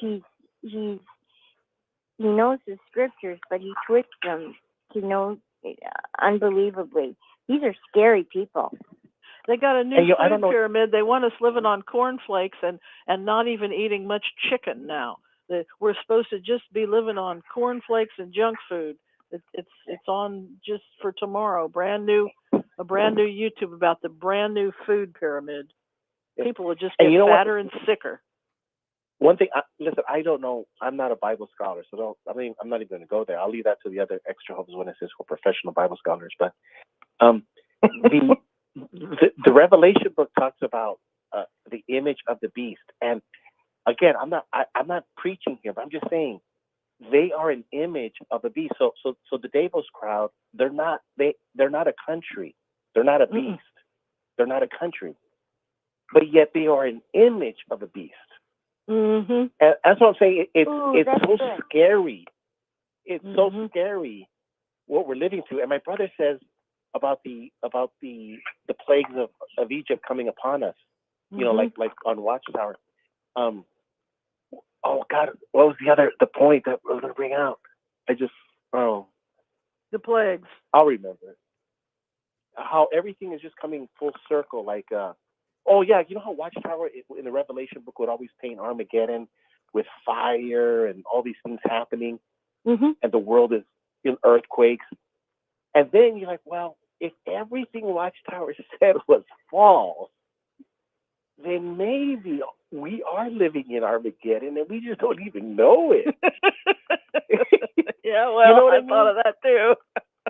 I'm like, so I'm going to put my money like a betting person. If I was in Las Vegas, I bet Armageddon is going to be the exact opposite of everything Jehovah's Witnesses taught you. Well, See, they that's all got I'm saying. they remade that Left Behind Rapture movie that's coming out in another week, and Sam Hurt said maybe he's going to be raptured. So it sounds like they're all lining up with that whole script. So I don't that's know. why we have to keep. What is this That's why we crowd have to called? The keep Gavos? the Davos Davos crowd? Davos. How do you spell that? Davos. Okay. It's a city in Switzerland. Yeah, city of Switzerland. Davos, Davos, Switzerland. Thank you. See, that's why the Revelation book is so important. It's Grand Climax at Hand, because you could put money down that everything is the exact opposite. Yeah. You know, so if Watchtower tells you to go to the north, you know you got to go to the south. Yeah, I follow you on that. Well, some of this food that they're coming up with is not even going to be digestible by the body, by humans. They're so far removed from anything that is the natural world. Mm-hmm. And all these synthetic things, it's just... Genetically modified food is scary. It is. We're already eating genetically modified food. They've It already truly is. Well, that's why the Chinese want to buy the central part of the United States. Bill Gates has already bought a lot of the central United States. It's the breadbasket of the world, and we don't even realize it. Oh, it's I a realize very dangerous thing. Mm-hmm. Yeah. Oh, yeah. They want to have robot farmers. They already have so much more than we realize. We're exposed to so much more. As an example, the jets flying in the air, and they have these little jet streams. Well, there's all kinds of heavy metals in those jet streams, and they fall to the earth. And even if you eat organic food, there's no organic rain. I mean, these particles that they keep putting through the air, the rain just brings them down to the earth, and it pollutes and puts into our food what they want to go into our food. And these heavy metals really affect our immune system, which in the long run, they want to end billions of people's lives because they think the earth has too many people. They want cows to wear diapers. Can you believe this? Cows wearing diapers. That's one of their crazy notions. If they want to get rid of this ozone, if they want to get rid of the too much CO2 in the air, plant trees. Trees absorb CO2. They use it in order to live. Why don't they plant trees? I don't get this. Well, there's too much. Their logic doesn't make sense because it doesn't make sense. They're counting on a dumbed down population, just like the dumbed down congregation. They're spouting a lot of stuff that the grammar doesn't hold together on it. And they've got people buying it because they're sitting there in the suit and tie. Yeah. And they're sitting in Switzerland, and they've got the money, and we don't. And what is it George Carlin said? It's a big club, and you ain't in it.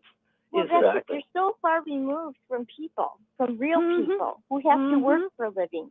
These are heads of banks in Europe whose parents raised them. They've never worked a day in their life. They think it's hard because they had to go to college. They've never really worked. They probably never washed a dish. They've never done any of these things, but they're going to decide how we, these little peons who are going to serve them, are going to live our lives. It's just like the Egyptians controlling the Israelites.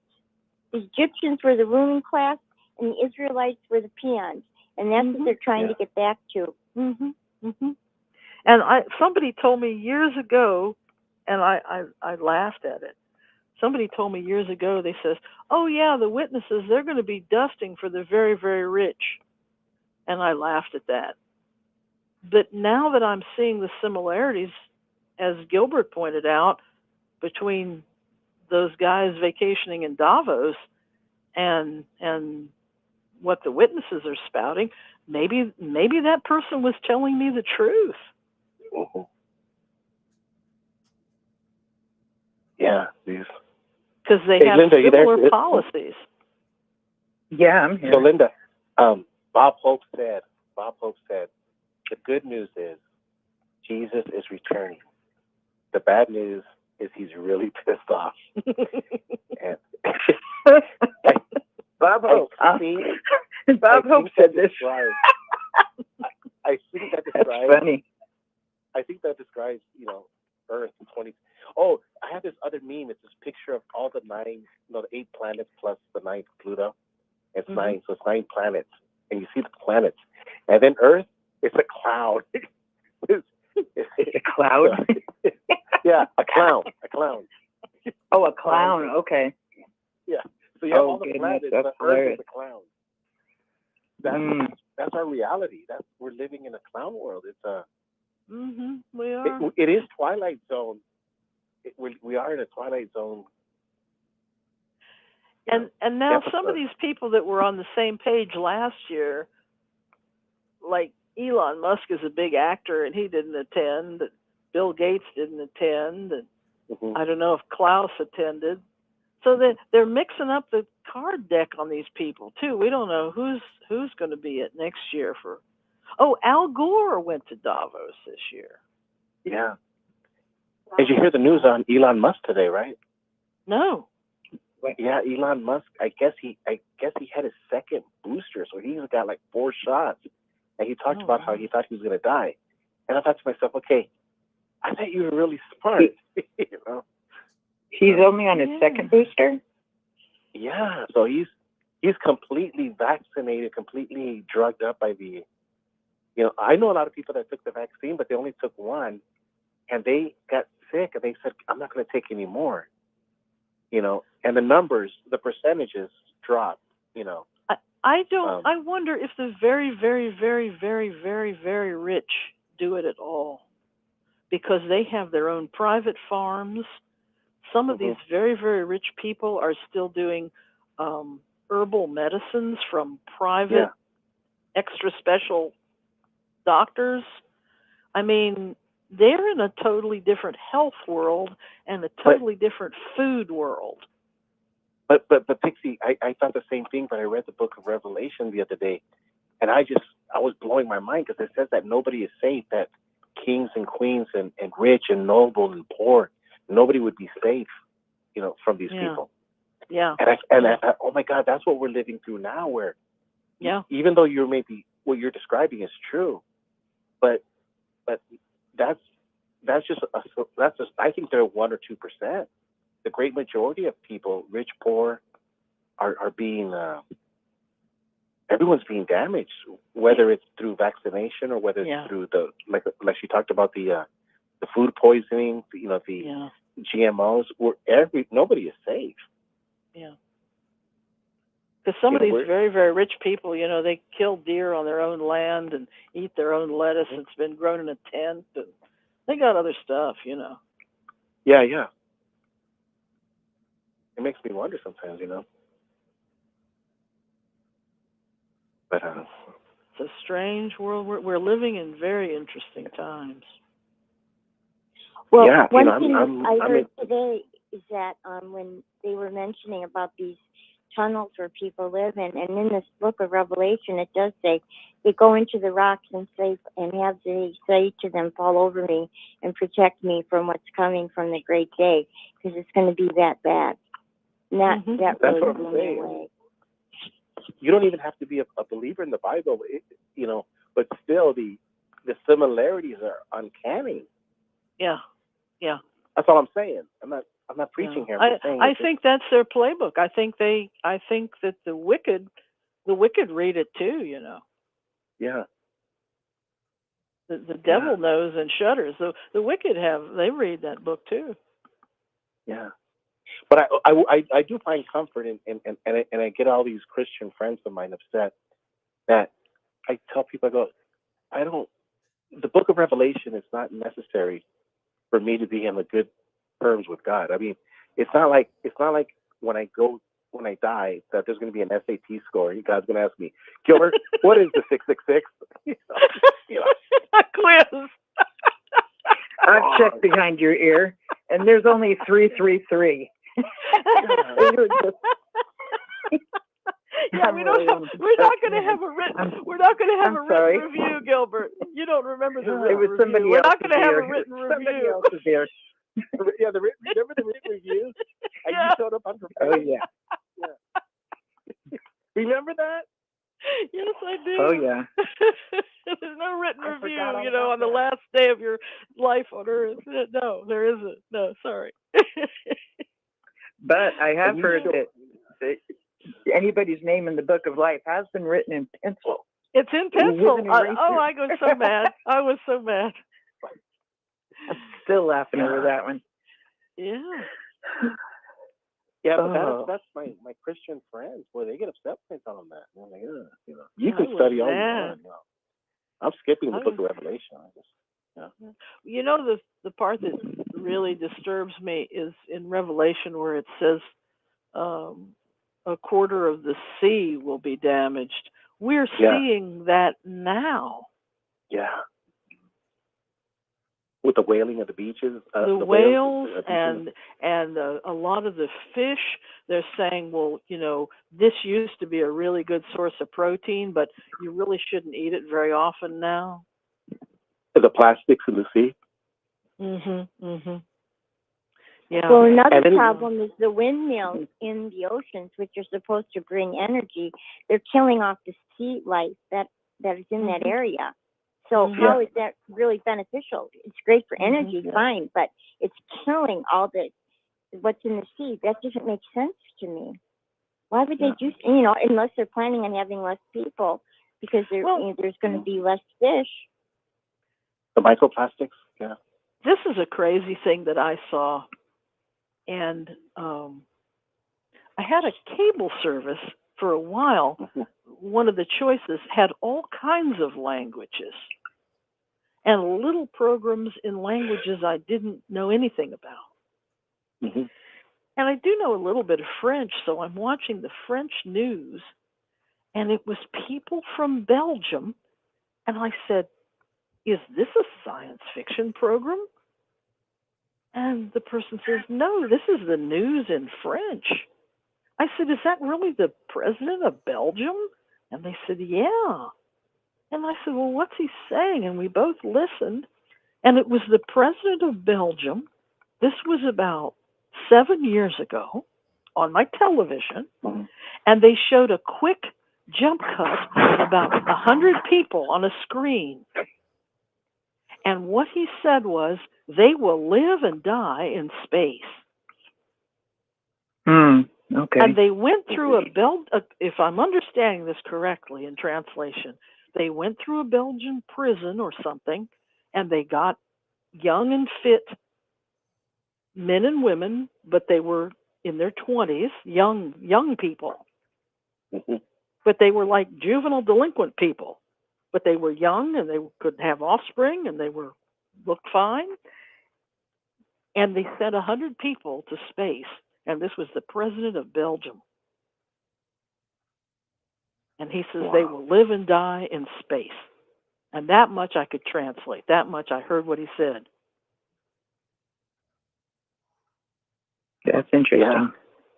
Yeah. And that seems to be a goal of right now. Some stuff they want to build places other than the Earth to live on. Yeah, so we're just going to be living on the prison planet here. We'll be in the slum real estate, and they'll got a whole new planet that they're on. Yeah. All these people are doing, these Davos people. God wants to make a new Earth, a beautiful Earth in a new order. And what Davos people are trying to do is do it before God does. It's like a race. And it's like Satan against God, good against evil.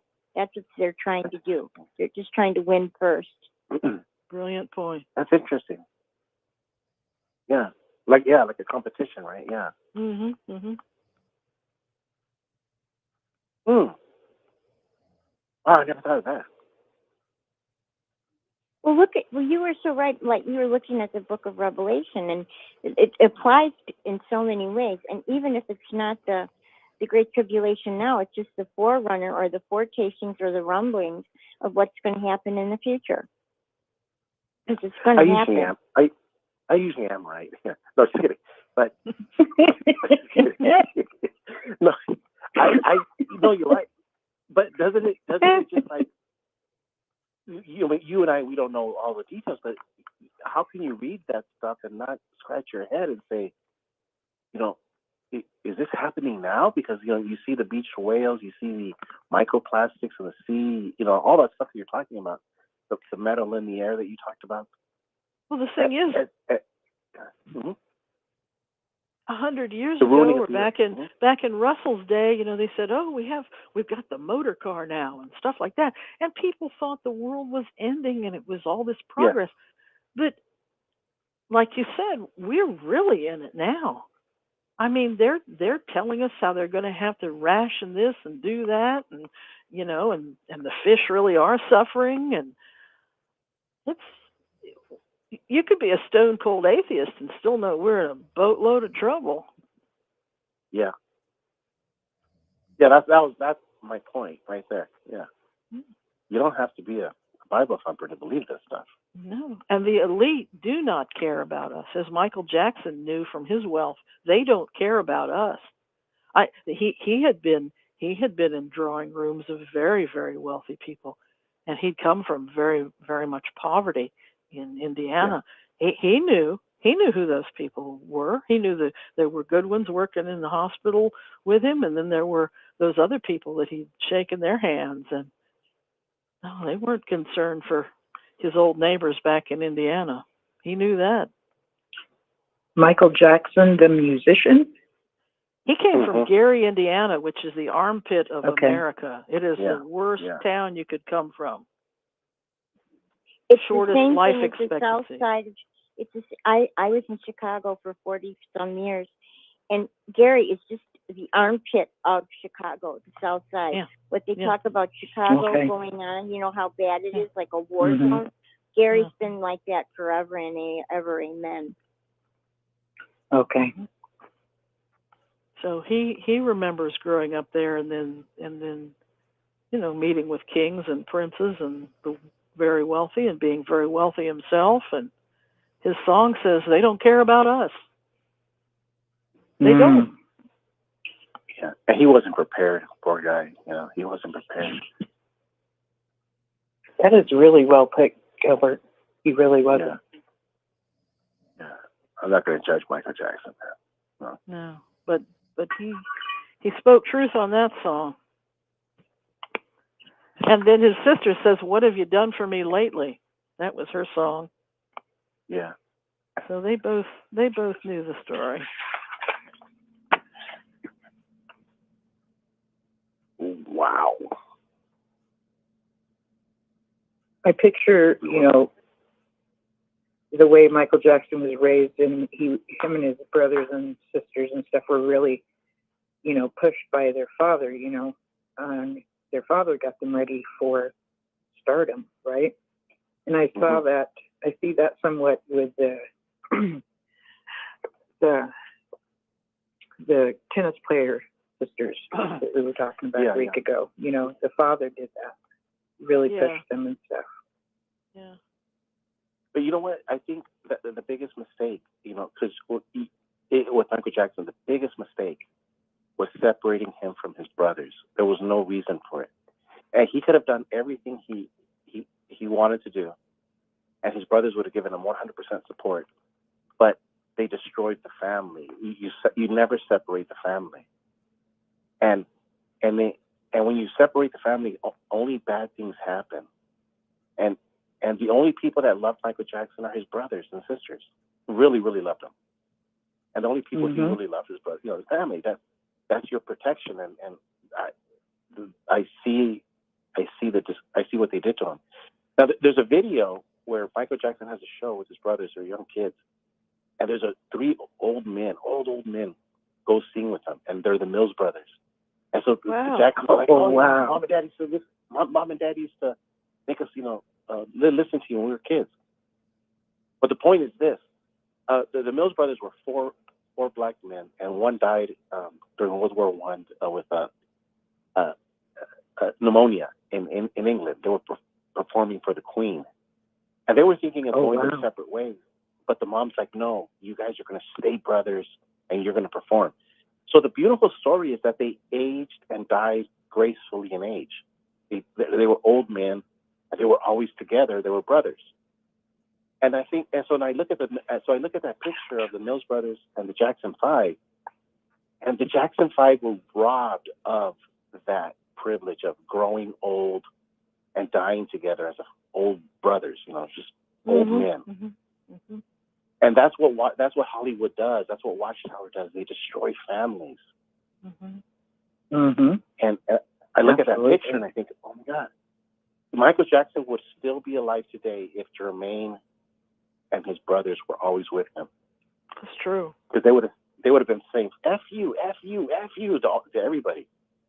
We're a family. We're a family. We're a family. And as you're talking about this, I haven't put much thought to it. As you're talking about this, I'm like, oh, they picked the youngest one, the most vulnerable one, and separated him from his. He also had a spark of talent wisdom. and dancing that the others didn't have. So they plucked the most talented one out and tried to ruin him, and he was still one of the greatest dancers and talents that ever lived. Gene Kelly said, "There's my replacement." Yeah, exactly. Did he really? But he did. But, He and Fred Astaire were on the set when they did Thriller. Really? Oh my goodness. Okay. And Gene and Fred were there, and Gene said, "You've got to see this guy, Fred. He's the next one." And he had that kind of respect from both Gene Kelly and Fred Astaire. That says something right there. And I'm sorry that I never saw Michael Jackson in concert, because I really respect his talent as a dancer. And plus, I mean, some of those songs and stuff, I mean, they're very complex rhythms and lyrics and stuff. I mean, most people can do one or the other, but they don't write the song and make up the dance and do it and perform it. Yeah. And you don't think that those Michael Jackson could have accomplished that and more if he had stayed with his brothers? I'm a firm believer in that. I don't think for a minute that his brothers would ever try to try to be above Michael. No, they knew he had the talent. Yeah. But to me, the pain is the separation.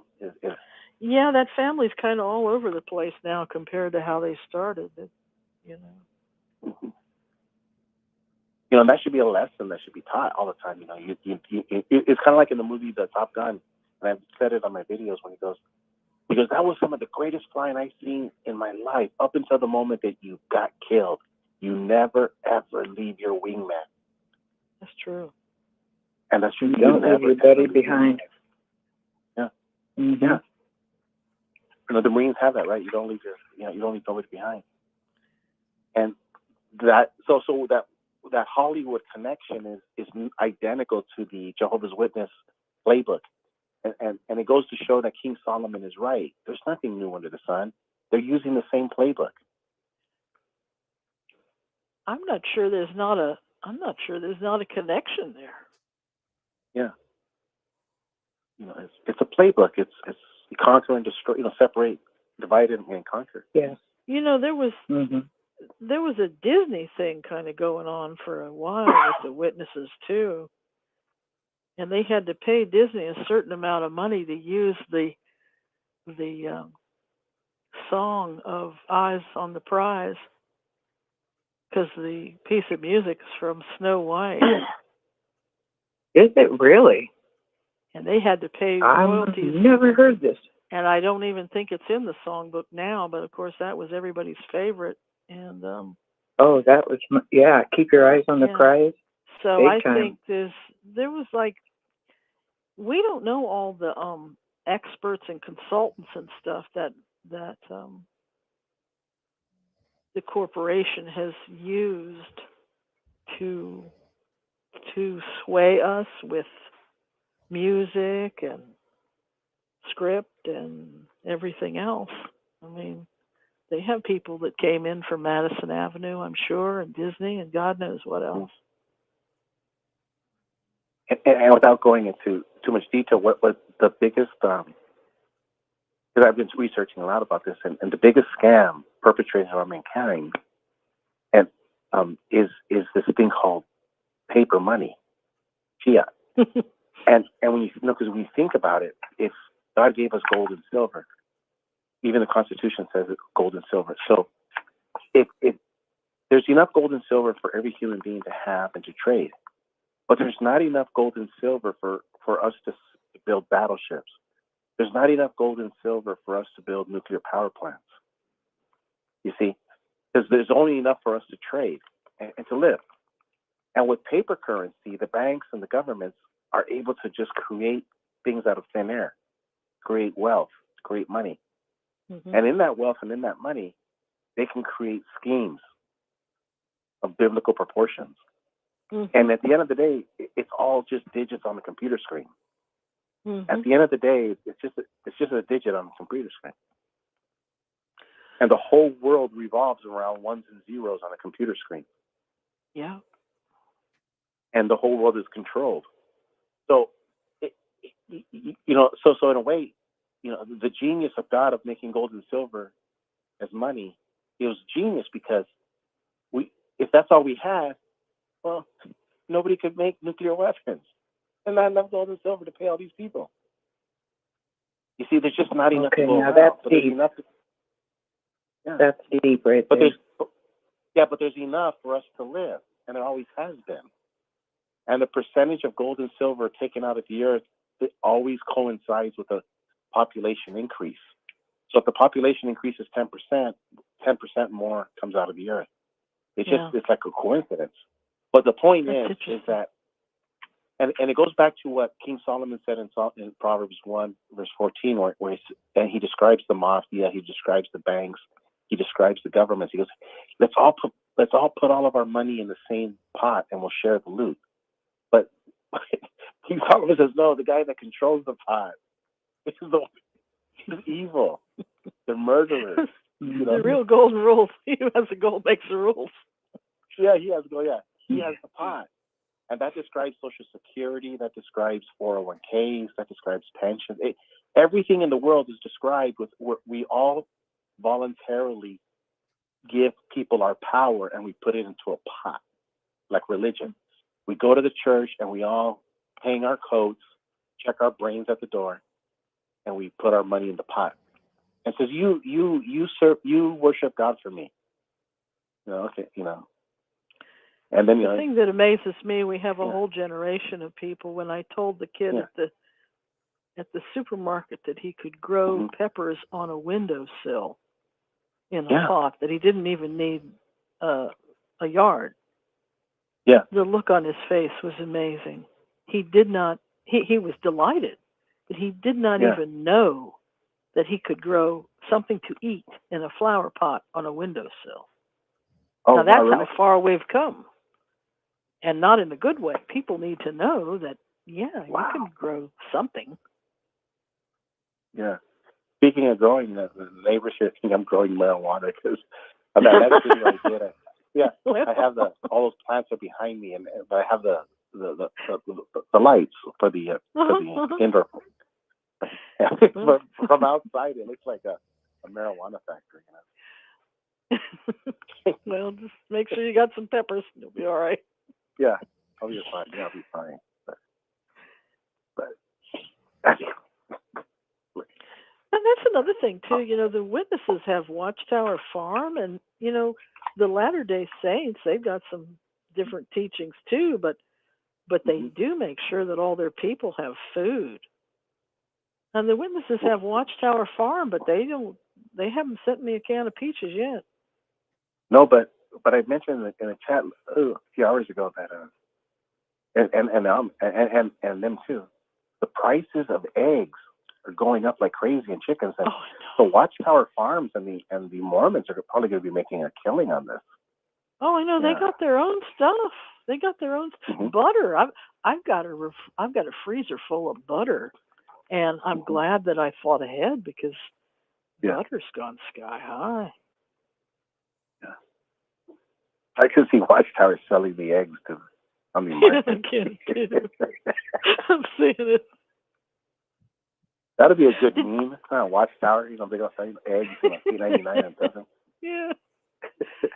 My daughter put up a post of a meme that says like, I used to, back in the day we used to throw eggs and toilet paper at people we didn't like. Now it's like, yeah, I had that they one won't too. do that. Yeah. I gotta see that. The best one I'll is send it where to you. it's an egg in a ring box, like an engagement ring, and it says he went to Kroger. Yeah.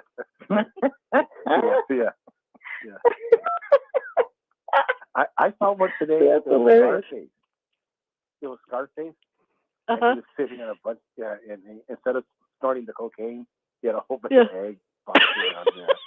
That's good. Wow. The Scarface. That's a lot.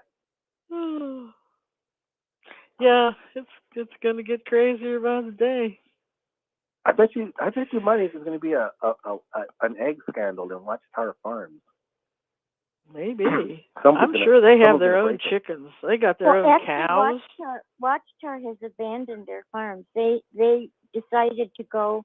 They used to have really good food, but they've gotten rid of their all their animals, and they're buying through some service. They don't grow their own food anymore. They used to. Oh, they're going to be call in sorry. sisters every September to come in and haul in and can things and pick food, but they don't do that anymore. They've gotten rid of all their anything that needs to be canned or picked.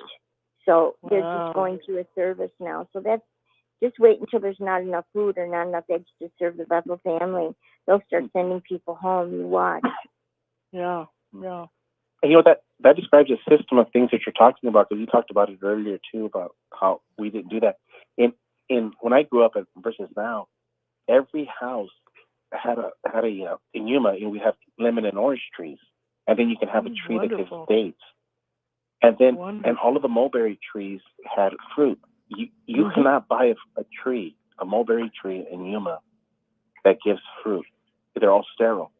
If you go to every subdivision in Arizona that I've been to, every subdivision in Arizona, any new home subdivision, every single last tree is sterile, and they do not plant any edible fruits.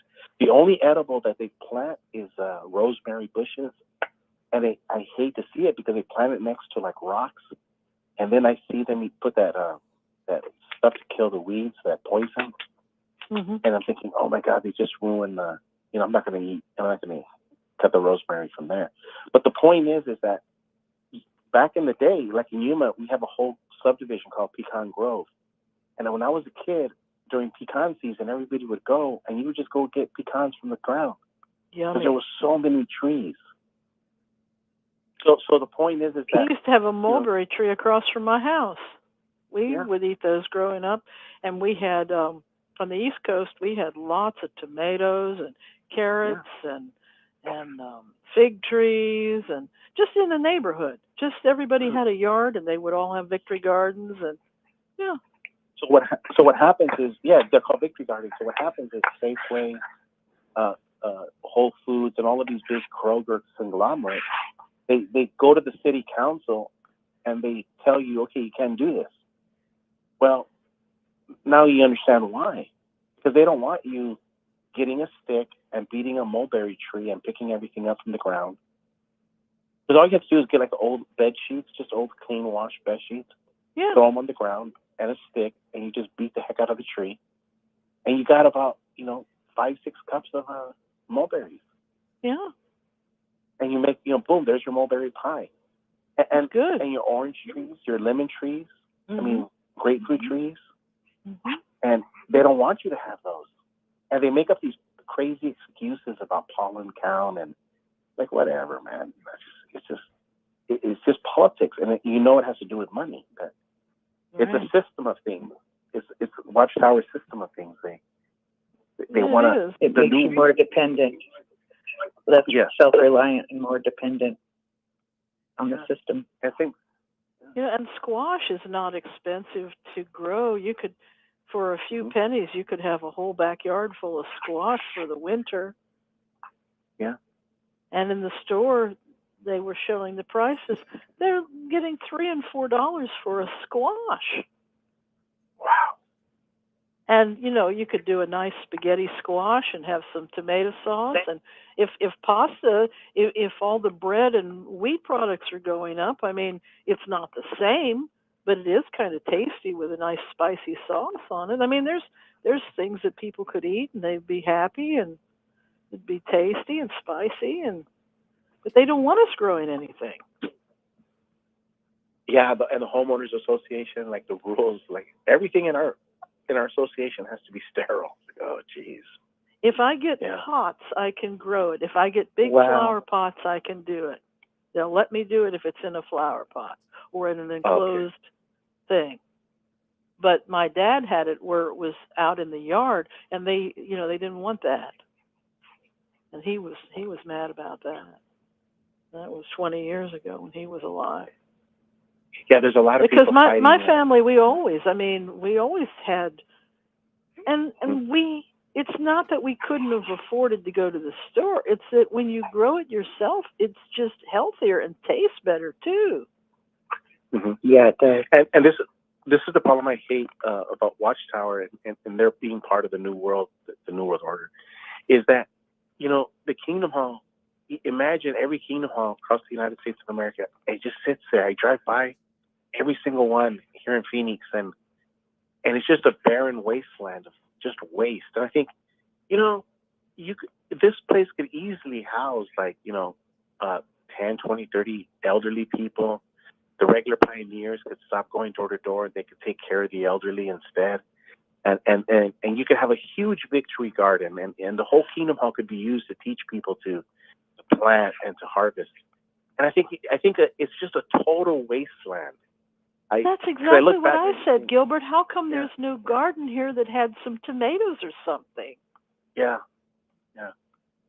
It's nice to have flowering trees and all, but how come we don't have a little bit of this in the congregations? We got 2 congregations there. They could all have something to take home that's fresh. Yeah. And you get this fellowship or even pushing that. Yeah. Yeah. Yeah. And it goes back to property. They have the property, and then you have a 5,000, 4,000, 3,000 square foot lot where you can't build anything, but yet they got 2, 3, 4, 5 acres, and you just scratch your head. It's like, oh my God, they got you. They got you.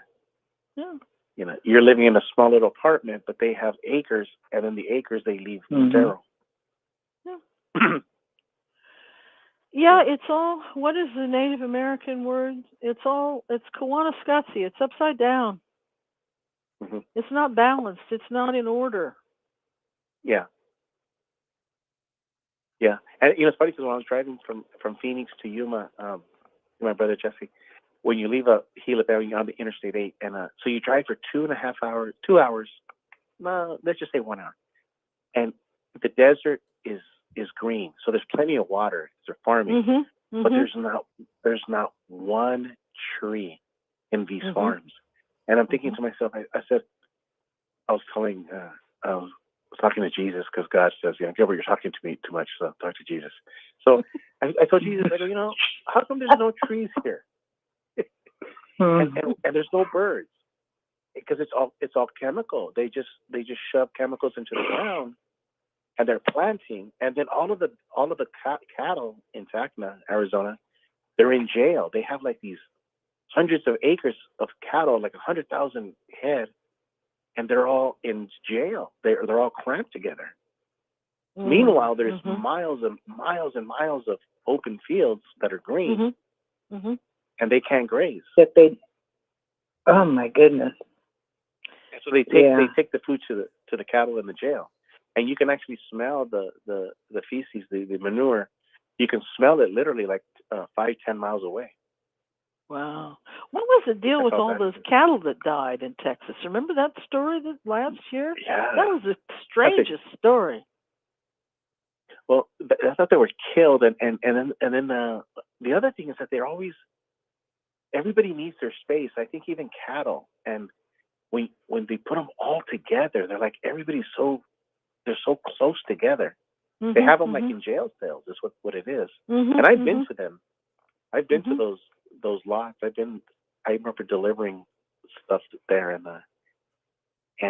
it's you got 1,000 cattle in one section, and they're all jailed in. They do it with chickens too. Yeah, that's on the Gila Bend 85 from Gila Bend to Phoenix, and you can see it. It's just huge, massive buildings that are hidden in the landscape. But if you get the right view, you can see, and you think, oh my God, there's like 1 million chickens in this place. We have that here too. Yeah. It's real so sad. strange, some of the things on this planet. And it goes back, and it's all because of paper money. It's called fiat, and that's how they're able to do it. Is they're able to take, because before 1914, everybody would have a silver coin and have a $20 gold coin, and you could turn a gold certificate to a piece of gold coin, and so you didn't have you had the Industrial Revolution, you had a lot of things, but it limited the amount of power that the banks could have. But when you now print trillions and quadrillions on paper and computer, it's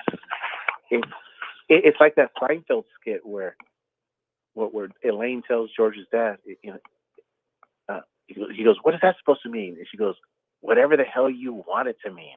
Exactly. That's exactly it. Whatever the hell you want. And like, what does quadrillion dollars mean? Whatever the hell you want it to mean, man. Exactly. That's the truth. We're living in a world that it's not real.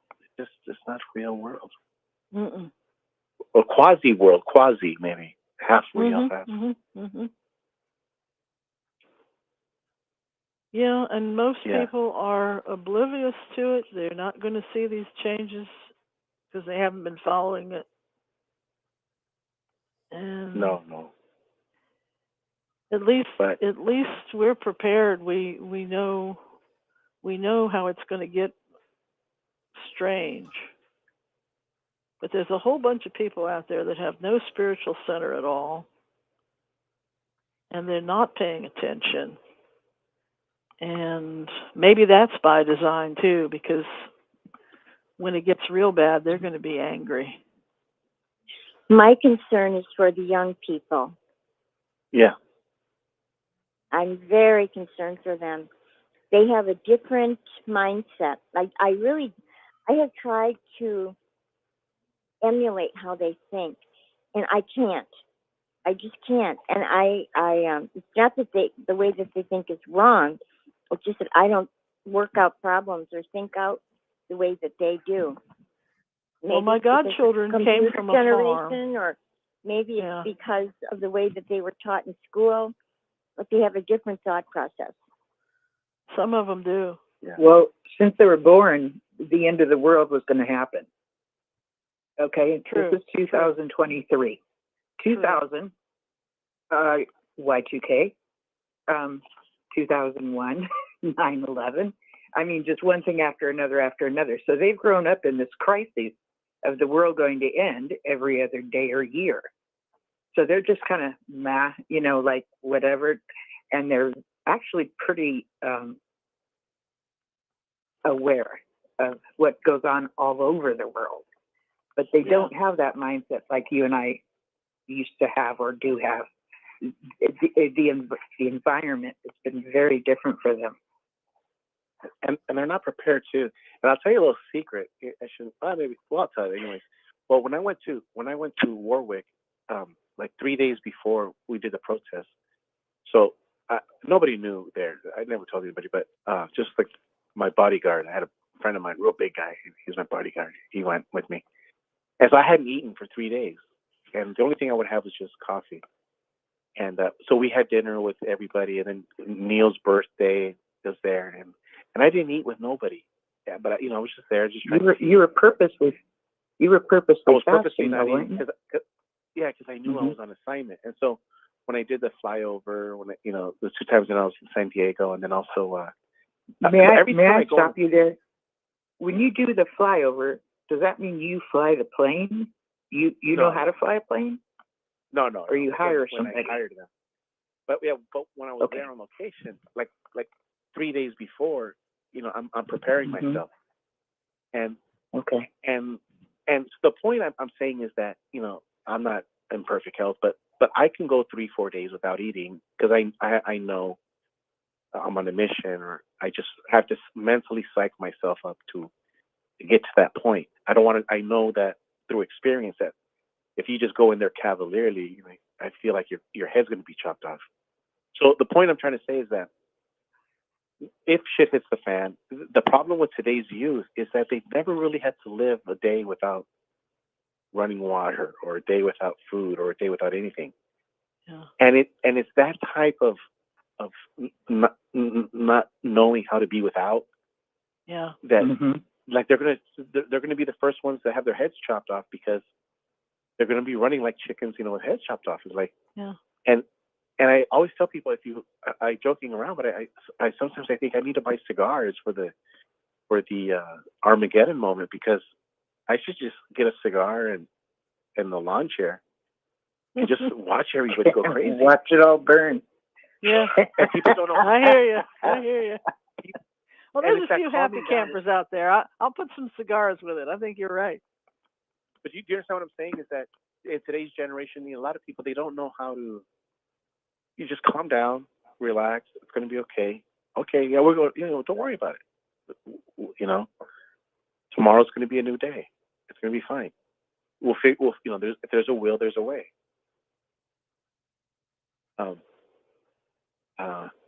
And a lot of people don't know, are not prepared, in my opinion. Remember, like we would read in school in the market crash of '29, people throwing themselves off of buildings. Yeah. The suicides and stuff because of people are not ready. Hopefully nothing bad will happen, but they're not ready. And that's this generation. They're not ready for anything cataclysmic. And I think if you just have enough food to keep you away from the grocery stores, you'll be alive, because you can stay calm. That's the whole point. It's just learning how to be calm. And I just think becoming equipped, it really helps you stay calm too. Yeah, just stay calm. And again, you don't have to be religious to understand the power of fasting. Even very smart academics understand the importance of fasting before they do, they take tests in school and college. Everybody knows that. If you're gonna go to take your tests in college, you go 2-3 days without eating. You fast. You mentally prepare yourself for that occasion. Everybody knows that. Like if you're gonna go for the bar exam, and you ate, 2 pizzas and beers, you're not gonna pass the bar, are you? Right. Somebody in the chat. I'm sorry, I cut you off. Here in the YouTube chat,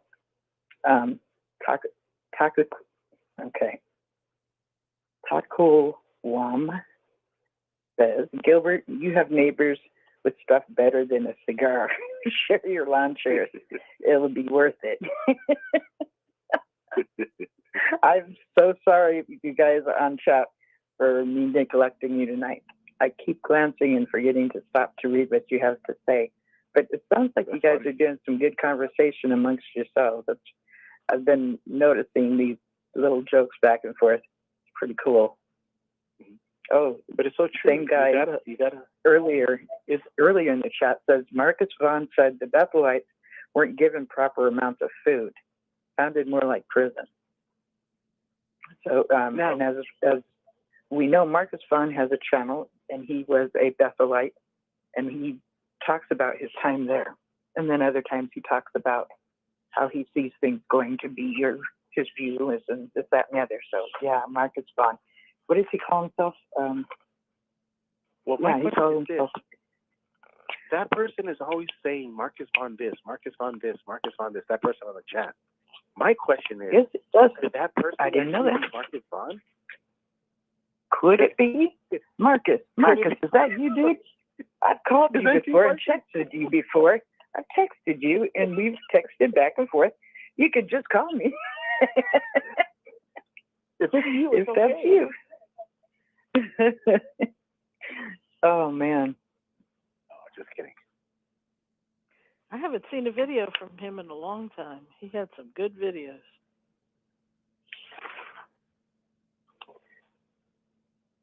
Yeah, I've been seeing some, but they've been a little bit sparse, I guess. A few days apart. Some days he's like daily. You know. I'll have to. He called me when he got out of, like, weeks after he got fired from Bethel. A couple weeks after I had the Awake hotline, and he called me. I remember I was in Yuma, and like the phone rang. Like, what the heck? Who's this? It was Marcus Vaughn. Oh wow, how did that go? Would that be something you share? I had the Awake hotline, and he had just come out. He got fired, and he was all over YouTube. Just, you know, he was going through a tornado of emotions. Oh my God, yeah. So he called me, and but he was happy. You know, I knew he was going to be okay. When I talked to him, I was like, nah, this guy. You know, I think it's shocking that they don't even give the people a little bit to get home or whatever they need to do. I mean,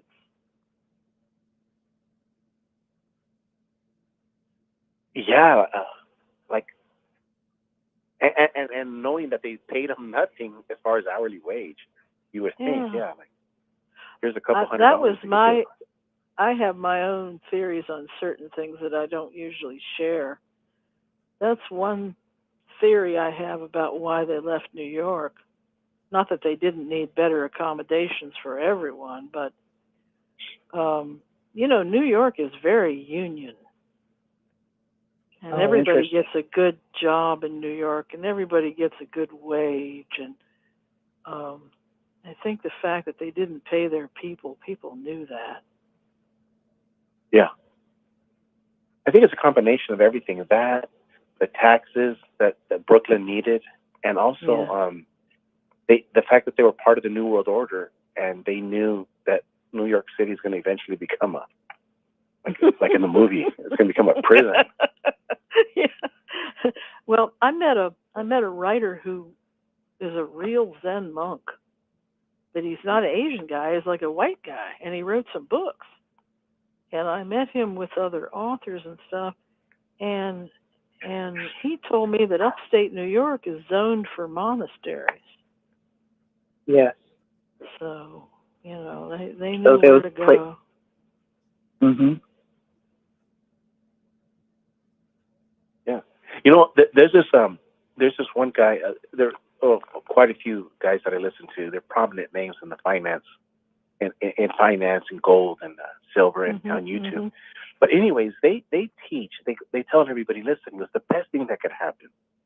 The best thing, and it's going to sound mean, but if it's true that we were to have a corona mass ejection, if there was a bomb that goes off and destroys all the computers, and he goes, if all those things happen, he goes, if there's a dollar crash, all these things, he goes, it's actually the best thing that could ever happen to the working class, because everybody that has a real job, like you know, cleans, works at a factory, or just anything that's real, plumbers, that's physically tangible, because they will be the first winners, and they will have a head start. Because in a reset, because it's in a real true reset, like if God were to push that button or hit the reset button, like on the computer, and everything, he goes, don't worry about it. He goes, it's going to be fine. He goes, if you have 2 arms and you have 2 legs and you can plant something, you can work, you can wash windows, you can clean a car, whatever. If you can actually physically work, you're going to be fine. The people they're going to lose is everybody on Social Security and pension plans, government employees. They're going to be up a river, you know. And well, so have it's you kind read of like about a the bitter French sweet. Revolution back in the day? Yeah. It was a mess. Yeah. And Voltaire was a great wit, and you can picture him with a giant fork, and he said, "Eat the rich." So, yeah.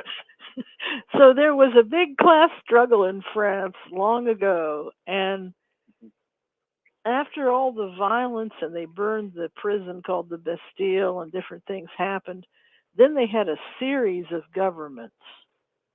So if something like that happens in history, it's this way one day and it changes over the next.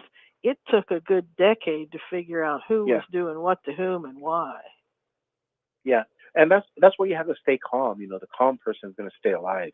The people that get involved in the commotion, they're the first ones to die. But it didn't truly take away all of the very rich. This was a shock to me when I visited in France, and I was with a very astute guy, and he was with me on the tourist bus, and we went out to see Versailles as tourists, and we're coming back as tourists, and we see these other villas that still had people living in them. They weren't big like Versailles, but they were like little villas, and who wouldn't want to live in a tiny villa? And I said, there's still families living in these villas. They must be pretty rich. I said, if they killed people at Versailles back in the day, hundreds of years ago, who were these people? And my friend turned to me, he says, oh, they were the head cutters. Yeah. So, you know, it's like we have this, you know, that people could say, okay, this dream is that all the regular folk are just going to be what's left and all, but I don't know. No, you're right. Because even those guys that I listen to, they say that no, not all rich are created equal. Yeah, they agree with they talk about what you say, that the people that are really, really rich and they know why they're rich and they can trace it back to 15, 20, 30 generations of families that are rich. And you can see what happened here. It's like it wasn't Versailles, but they had these, you know, marble houses, and they just closed those doors and those windows, and they just had a wine party there for a couple years, and then, you know, they came out and they're still ruling today. Correct. Yeah, so there's not all rich are created equal. Yeah.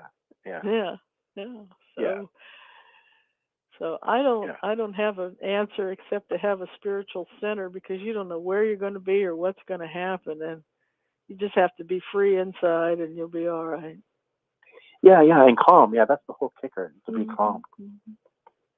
And that was what the previous caller, she was saying, you know, that about, she was worrying about this generation, young kids, and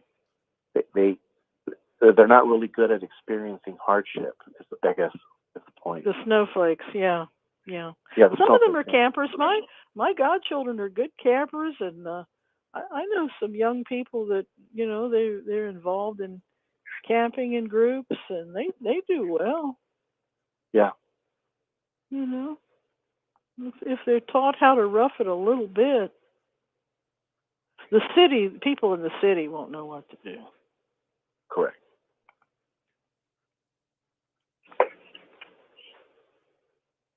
But no, I'm looking forward to it.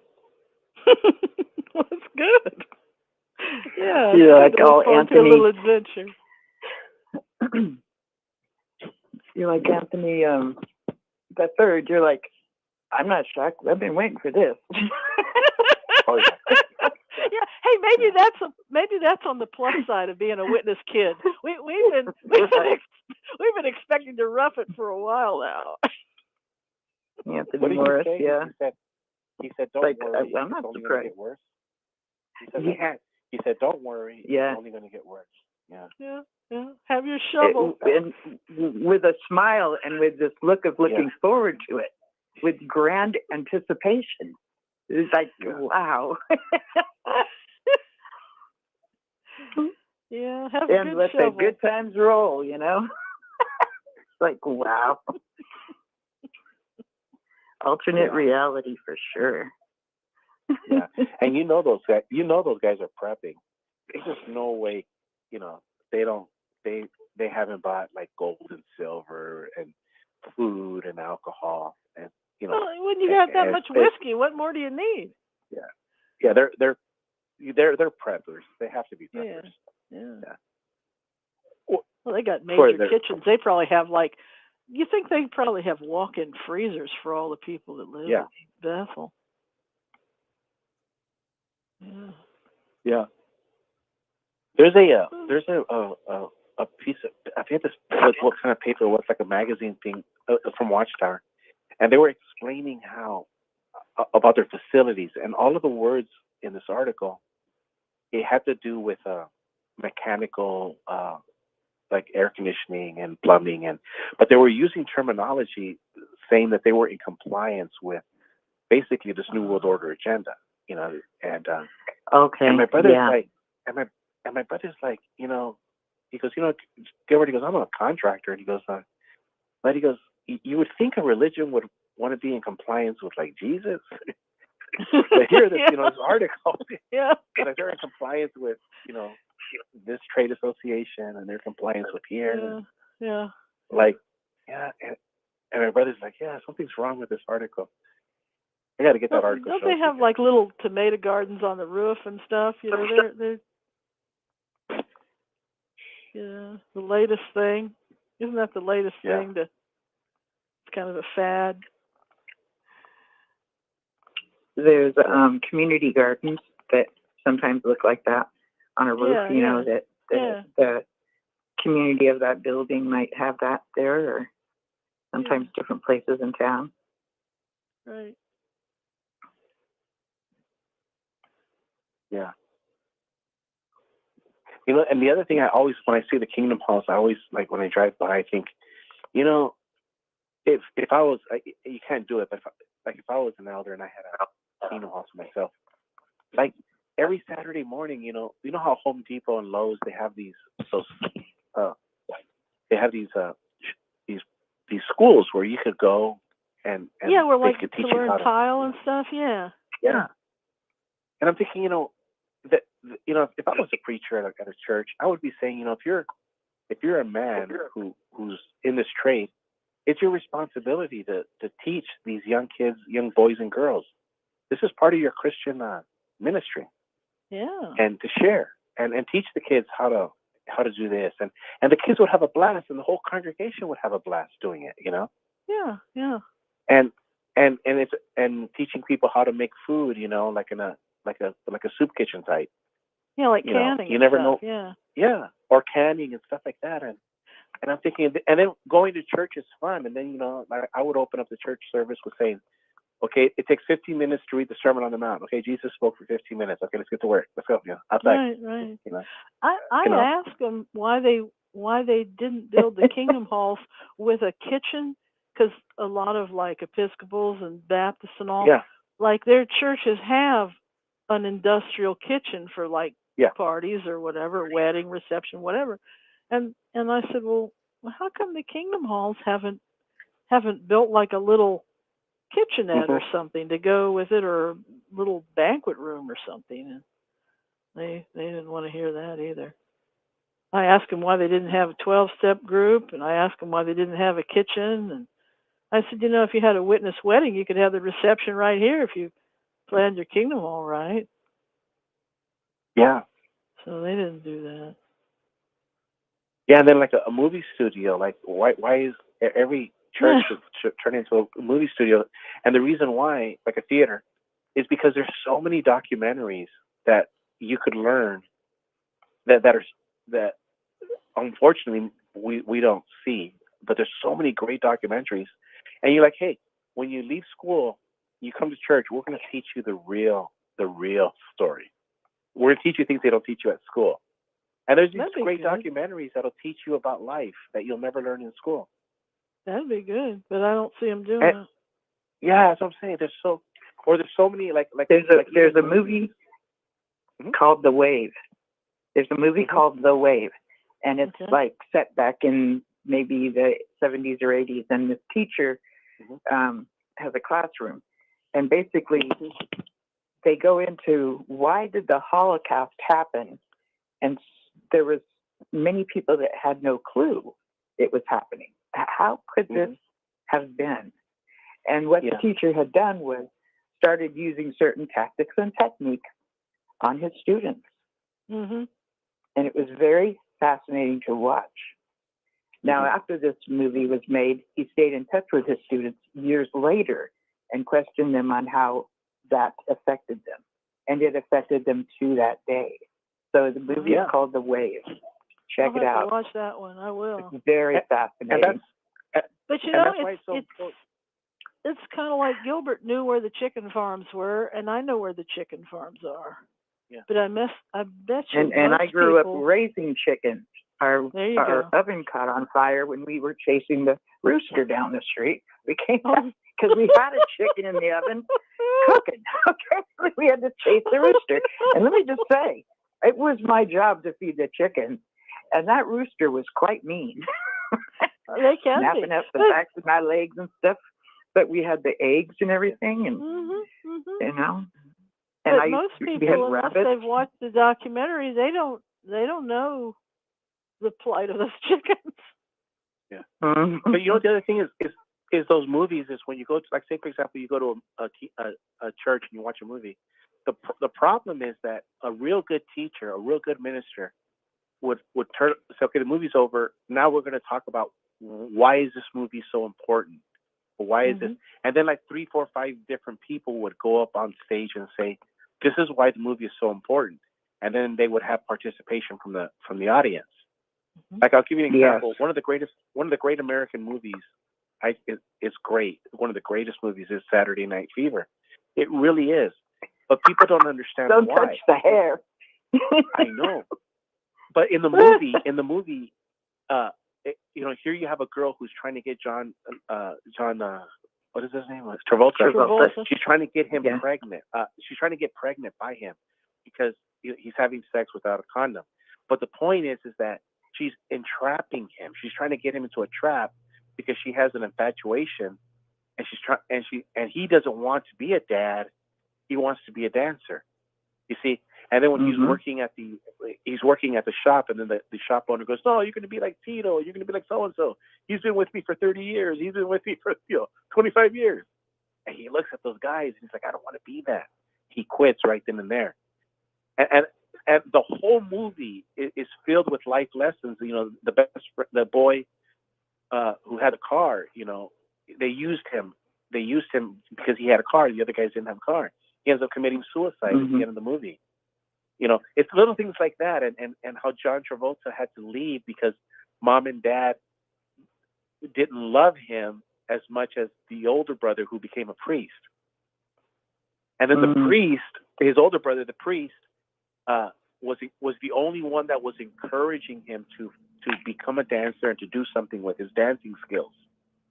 And he left the priesthood, but when he sees John Travolta dancing at the club, that friend is asking him, Father, and he finally gives him attention. Like, what do you want? And he wants the Pope to forgive him because his girlfriend needs to get an abortion. And he has an epiphany right there that even though he doesn't want to be a preacher at the church, he knows that's his calling in life. He has to be a preacher. He has to go back to the church. Wow. The whole movie is filled with teachable moments. And that's what the people don't do, is they don't get a movie, they don't dissect it and say, this is why this is such a great American movie. Wow. The writers weren't just writing a movie about song and dance. It was John Travolta's escape from Brooklyn, and he finally escaped to Manhattan. And his girlfriend had done the same thing. Well, you know, she did the same thing, and then she had an apartment in Manhattan, but she was sleeping with a guy who was married and using her. So so the married man had an apartment where he would go and have sex with his girl, and he would let her live in the apartment, like rent free. And then John Travolta gets all upset, and then she cracks, she melts down, and she goes, "What do you want me to do?" So she was like a cat tied in a corner. So the whole movie is filled with examples of, like, guys, this is real life. This is real life, and it's not a movie. This is life. You're going to go to college, and it's going to be worse than this. You're going to go to the workforce, and it's going to be worse than this. It's going to have you're going to have good times. You're going to go to the dance floor. You're going to go to the you're going to go to the bar, the disco, and all that stuff. It's going to be great, but life is hell, man. That's another and thing. They had this whole world. Finish that up. Go ahead. Like... Finish that up, Gilbert. I wanted to hear him finish that statement. Okay, never mind. Go ahead, Pixie. Where was I at 6 a.m? We had. I love you. Thank you. We had this whole workforce, that was the golden age of America. And other countries do this too. The people that lived in the big cities, it's like, they got strawberries when nobody else had them trucked in, and they got hair color when nobody else had it trucked in, and they got fancy boots and suits and haircuts and fur coats and things when nobody else had these things. But at the end of the day, they didn't have a family structure and all. So I think that the next trend, some of these people that live in the middle of the country and have farms and stuff, I think we're going to be hearing more from those people, because I grew up in the city, and this whole countryside thing is new to me. And I think when it's all said and done, those are the people that would survive a real bad problem. I agree. You're probably right.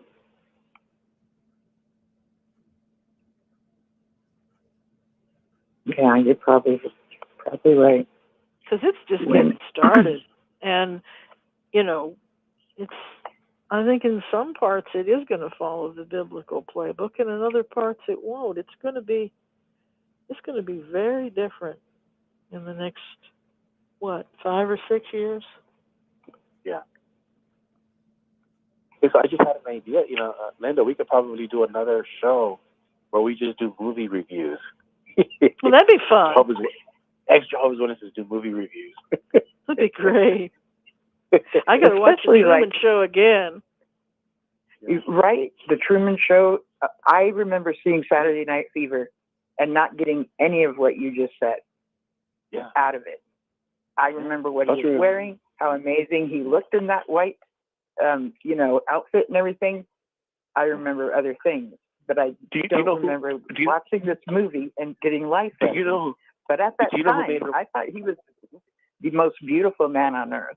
So much so that we went on a field trip, and we were taking from high school out Alvera Street in Los Angeles. I went there, and there was this one thing that they would put decals on your clothing, and I literally had John Travolta's picture put on the back of my jacket. Cool. Well, that didn't work out well because my mom said I wasn't supposed to have that.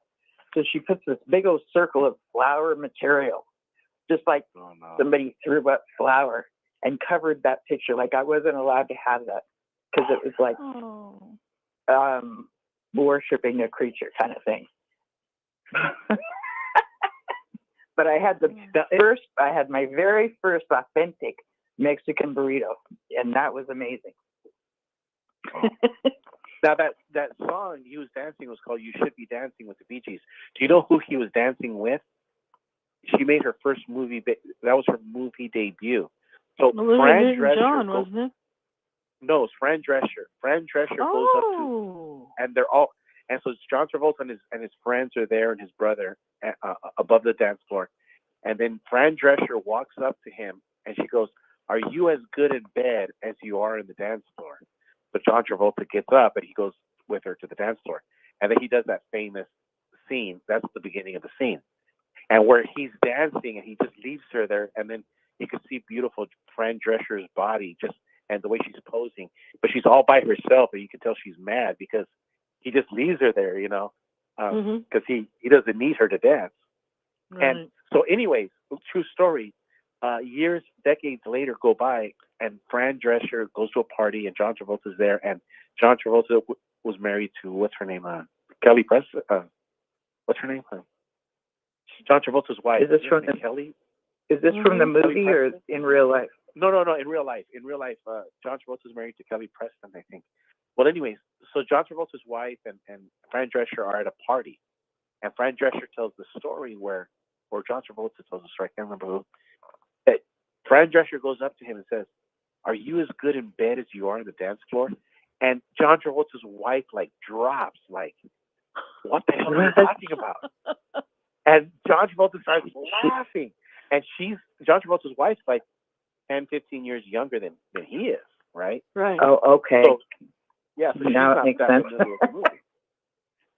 And then John Travolta turns over to his wife and says, "Honey," he goes, "this is Fran Drescher." He goes, because that was the first words. Those are her opening lines to the movie industry. That's the first words that she had in the movie. Are you as good in bed as you are? Are you as good in bed? Yeah. But John Travolta's wife didn't know, Yeah. That would be a moment. Who the hell is this bitch? But if you ever look at that dance scene again, the next time you look at that dance scene, John Travolta, that's Fran Drescher. It's 7:00. I'm going to go to sleep. Okay. I won't be here next week, so carry on. Well, look at that. Whatever Look at you that do John next Travolta week, dance. enjoy it. I will. Okay, bye. Bye. Bye, Pixie. Good to have you. And thanks for stepping in when I went over to the phone. It's nice talking about. I know, right? And see what Nadine does is she goes to bed early and then she'll get up and see if the show is on. Hitley used to do that too, or does that still. But that's what works better with the time. You gotta convince her to go professional. That girl has a beautiful voice. She should be doing professional work. Oh, I think that about Christine too. Yeah. Yeah, there's some people that just have really wonderful voices, and my sister, my youngest sister, through my father's marriage at this point. Yeah. She's an amazing actress, and she is now doing some voiceovers and really loving it. And she's autistic, and usually when I would see her, she'd just sit there smiling at me, like she loved the fact that we were together, but she didn't have much to talk about. But I watch her do a play like Fiddler on the Roof, and she's freaking amazing. Knows every line, dressed up for it, the whole thing. Wow, and, really? So, yeah. Her name is Rachel. Now, a play at school? It was like for the city, not a play at school. It was like she was part of a program of the city, and they did plays for the community. So it was a pretty good show, actually. Yes. Are you familiar with If I was a rich man. What? Well, there's a girl named Janet. She's an ex-Jehovah's Witness. She's a writer, author, but she's also a truck driver. I don't know if you've ever seen her videos. But Janet, she drives a rig. And I told Janet, Janet, you need to watch Fiddler on the Roof, and when you watch it, we'll talk. So she was like, "Oh my God, Gilbert, I just saw the movie." She goes, "You're right, it changed my life," because she saw it from a Jehovah's Witness perspective. And when he says that I'm a rich man, and he tells God, he goes, "Would it destroy some eternal plan if you were to give me make me a rich man?" What happened is there's so many things to learn, but at the end of the movie, he's going to go to New York because they're kicking him out of Russia right before the communists take over the Bolshevik Revolution. So what he doesn't see is that his son-in-law, he let his son-in-law marry out of love, because before it was a prearranged marriage. And his son-in-law, the reason he got married is because he said, he goes, why should my daughter marry a poor tailor? And he goes, and the boy goes, because even a poor tailor deserves a little bit of happiness. And he looks at God and he goes, how can I argue with that? And so he lets the poor tailor marry his daughter.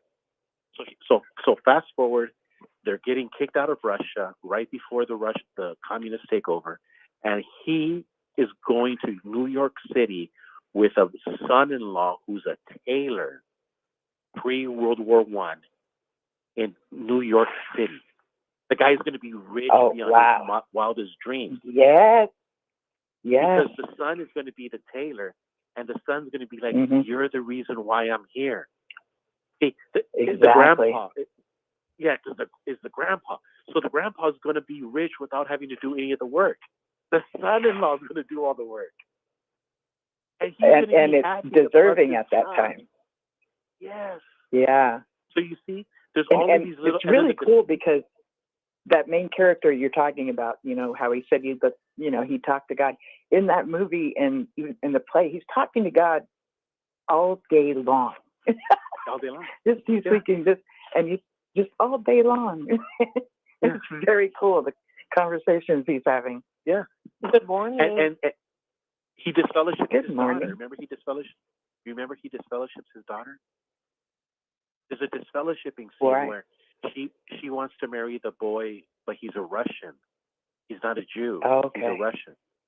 But he's not a communist. But it's not enough. And the dad says, he goes, I can only bend so much as a tree. But he goes, eventually the tree will break. And then he's like, no. And he can't break from tradition because of the song of tradition. Tradition. He can't break that tradition. But at the end of the movie, there's a little bit of hope because everyone is smiling and talking to the daughter when she was supposed to be shunned. And so even though she's kind of shunned, she's jumping up and down because she saw light at the end of the tunnel. She knew that it's going to be okay. Now I got to watch this again. It's a great movie. It's all of Jehovah's. The whole thing is about Jehovah's Witnesses in a lot of ways. The cult thing. Okay. But Tayev is learning the truth about the truth. Little by little, he's breaking through tradition, and he's being a loving father in breaking tradition. Yeah, that's something. But he can't break every tradition, and he shuns his daughter. But even then, he was already. It was too big of a jump, but at the end, you saw that this guy was going to break tradition, and he was going to. And the thing about it is that the redhead little girl in the movie, that was his favorite daughter. He loved all of his 5 daughters, but the one that he loved the most was the one that married a Russian. She married outside of the religion. Yeah, and he was a good guy too, because he wasn't a communist. Yeah, I got to watch that again too. This is going to be my homework this week, and very fun homework too, by the way. Yeah, and then his friend who just joined us. Hold on Nadine? just a second. It could be Nadine. Nadine, is that you that just joined us and said hello? No, hello, Miss California. What's the getting? Sitting here in California thinking it never rains, and tonight it's not raining. It's not. Great. No, it's not. Who is this? No, this is Jonna. I just wanted to say hello. I'm not on the chat today. So I wanted to say good morning. Oh, this is Donna? No, Jonna. Oh, Jonna. Okay. You want to say good morning? Wow. Good morning. Good morning. Good morning. Good morning. It's great to stay up late. Good morning. Good morning. Is this the first time you called in, Miss Jonna? Yes. Because I decided I've read a lot of your comments through the shows. Yeah. What a treat. Gilbert, she's never called in. Welcome. Welcome. Thank you. Thank you. You sound like you're very fun. Donna, where are you from? What that lady say? Donna, where are you from? This is Susan, Yes. and she's asking, where are you from? Oh, from Illinois. Oh, I'm from Illinois. I'm from Chicago. Really? Naperville. Do you know where Naperville is? I think it's up there by Chicago, isn't it? Yes. I'm in On the Central. west side. Pardon? I'm in Central Illinois. What town? Mattoon. Mattoon. I know Mattoon. Mattoon. Mattoon? Okay. Yeah. Everybody says Mattoon, but Mattoon. Well, I'm glad to meet you. I'm so glad to meet a fellow person from Illinois. Yeah. I'm glad to meet you guys. I always listen to you, but I never chat. But I mean, I chat on the comments, but half time they get ignored, so I give up. Oh. I know tonight I was neglecting the chat, but No, I was most times, disconnected you're the quite a only few one- times. There's only one that responds to my chat, and then sometimes that other lady does. The one that was on before you. Yes, Gail. Yeah. Yeah.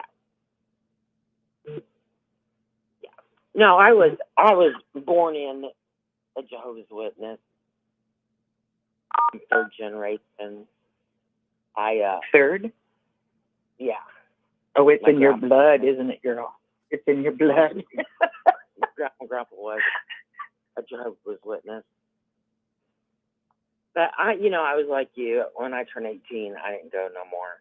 And then I lived with that fear. And then I decided to get real religious, like in my early 40s, because I'm 55 now. Okay. And I went to the Kingdom Hall faithfully, and I always had to argue because they always want to have me a Bible study. I said I do want to have a Bible study, but I only want to study in the Bible and not that crazy book you guys always shove down my throat. And they didn't like that.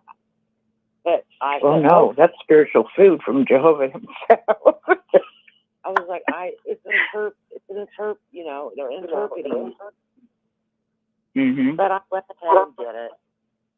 And then there was this woman that kept calling me every day. And she was telling me all the gossip.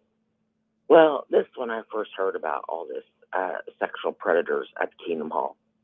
She said that one of the guys that lived in their town that I knew, that I was raised up with, he moved, that he was watching child, you're not supposed to say the word on Facebook, so I'll say it rhymes with corn. Okay? Or CSA, you can spell that as a substitute. Well, his sister-in-law, this woman told me, because her daughter was good friends with the sister-in-law. And I said, what? I said, well, somebody needs to call the police. Well, then I just quit going, and my mom couldn't understand. And I was out in my garden one day, and she comes, because, I used to be a big gardener, but I can't do that no more because I got lupus. I can't hang out in the sunlight. So my mom comes over and says, you need to go back to Kingdom Hall. I said, no, I get more religion in my garden than I do at that stupid Kingdom Hall. And she couldn't say anything. And then I said, and deep in your soul that was wrong what they did with that guy. That's wrong. And she couldn't say anything. I said, admit that that's wrong. And she wouldn't say anything. Wow. So then, she kept pressuring me. And finally I thought, okay, maybe it was just a one time. I didn't know, how big it was. So I went back to the Kingdom Hall. And then, before my mom died, they were changing the rules, like the overlapping generation. and then about Right. not listening. You know, you can't go through Jesus anymore, something like that. I can't remember all of it. And I told my sister, I said, what? I said, I can talk to Jesus anytime I want. That's a gift. I can pray, and I pray through him to talk to God. I said, God don't change the rules. And then I just quit going. I just thought, something wrong here. And then my mom died. And then my sister had the funeral there. Well, they kidnapped my mom's funeral. What do you mean they kidnapped your mother's funeral? You know, I wanted to play, I wanted a bagpipe player because, you know, we're Scottish. Just anything starting with I wanted. Yeah. now I understand. I thought, wow. You wanted it to look this way, but nope, it's going to look this way. And you're going to appreciate it. This what really upset me is like when my grandma died, you know, nobody shed a tear.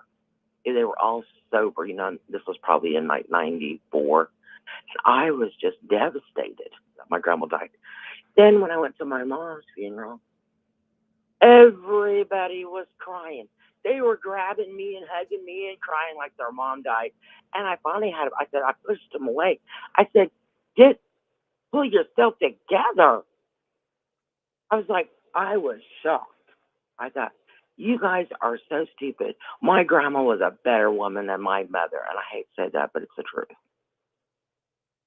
Wow. And, you know, it just devastated me how they, you know, didn't shed a tear for my grandma, but they sure did my mom. My mom was fake. I used to always tell her, you know, when the people from the Kingdom Hall come over, she had a different personality. That she was all sweet and wonderful. But when they left, it was Hitler at home with us, you know. And I said, you sure do have a fake personality. I said, why don't you show them your true personality? You know, and then I get smacked in the face for it. But wow. And then I started searching on the internet because, you know, they always say, you know, don't be looking on the internet, you know, don't do that. That's when I want to do it. You know, when they tell you not to do it, I'm going to do it. Exactly. Just shocked. And then the other day, you know, I can't tell my sister anything because, you know, she's full-fledged Jehovah's Witness. Well, we went out for lunch the other day. You know, I'm not baptized either, so she can talk to me. Okay, I hear you. I know. And then I told her about, you know, that little two-witness rule about those men that are, you know, taking advantage of children. I said, they need to call the police. And she didn't say anything. I said, don't you think they need to change that rule and call the police? And she finally agreed, yes. Wow. Anyway, that's my story. I'm sticking to it. I like it. You might hear a little bit of stuff on my end because the Amazon driver just got here. Yeah. And I'm getting texts from them. So I'm telling them to meet me at the back gate. So you're going to hear me make a noise, but I'm still talking to you. What are you getting? The Amazon driver, some kind of a package. I'm not sure which it's going to be. But I'm really thankful for Amazon. Amen. It shows that he just read it too. I told him to come down to the last gate and that I'll open it. So I'm now in my driveway. Oh gosh, it's nice and cool out here too. Really? It's cold here. I just went outside, you know, let my dogs out and come back in, and there's some snow on the ground. I was like, oh no. Not the snow.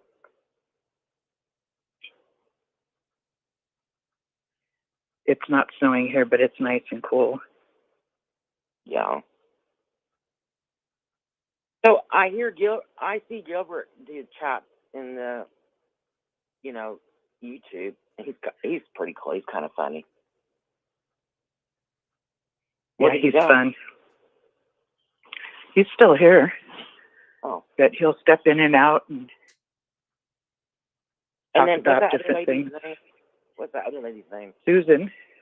I'm Is she, I believe Susan. She's Rick's wife, right? Yes, I am. Yes. Yes. I'm trying to get on. Fortunate enough to be Rick's wife.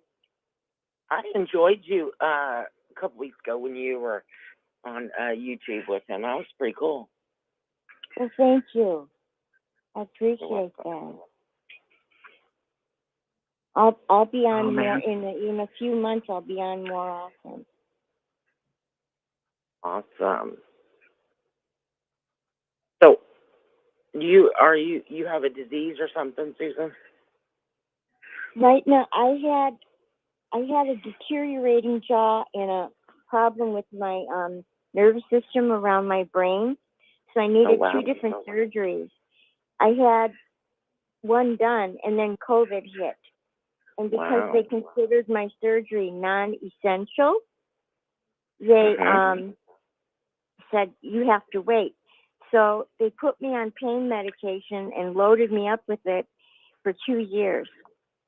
I could barely stand it, and I couldn't even stand the pain with all the medication they had given me. Well, finally, COVID lifted, and I could have the surgery, but now I'm recovering from it. And I have no teeth, so I'm very embarrassed about that. And so I don't like to talk in public without my teeth. Oh, but I'm getting them very soon. Well, I couldn't tell. Normally you can tell thank that you. You're not, You're doing very it with sweet. anything. You can't tell. I Well, can't thank tell. you. No, not at all.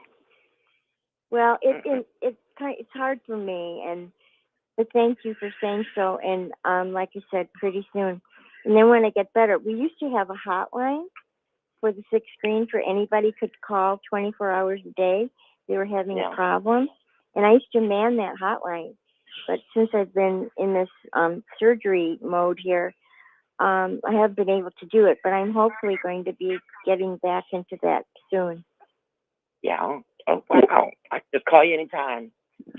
You had a hotline, Susan? Pardon? You had a hotline? Yes, I had a hotline. Wow. Mm-hmm. Where did people? I had a hotline too, and somebody called me from Australia. Where would you get calls from? Oh Just the my God, United I'm so States and pissed right Canada. now. Pardon? Oh, I'm sorry. I'm so pissed right now. I'm chatting with this driver, this delivery person, and instead of answering me, which I could tell he read each one, he closed out this chat. It literally says this chat has ended now. Okay, I need to get over myself. As soon as I got a message from him, I replied. I came out here, but he decided to leave it way up front. Okay, I'm going to get over this. But I'm kind of pissed. How dare him give me a message, not allow me to work with him? What the F? Beep. Okay, I'm going to have a new attitude and get the package tomorrow. Because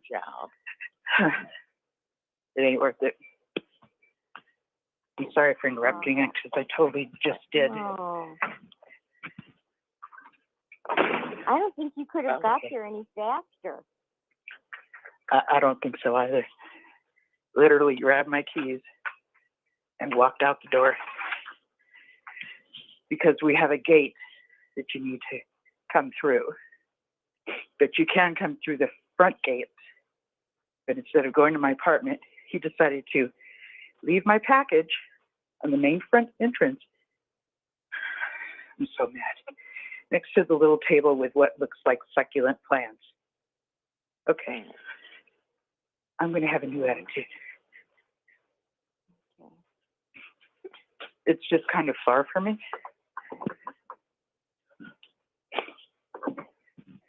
So I'm going to deal with this later. Sorry, guys. Hey, you want to hear something, Greg? Life goes on. You know that lady. Want to hear something? What? Do I? That lady I used to study with, she died, and her husband's an elder. And do you know he married one of her friends? I just think that's so disgusting. Who did she marry? One of her friends? Yeah, he married his dead wife's friend. I thought that is dead. Oh, man. There's a lot of witness weddings like that. I said. They don't wait too long. I feel sorry for the single men. You should see them. All the women run like a herd of cattle to a man after the funeral. And I thought, oh my gosh, how embarrassing.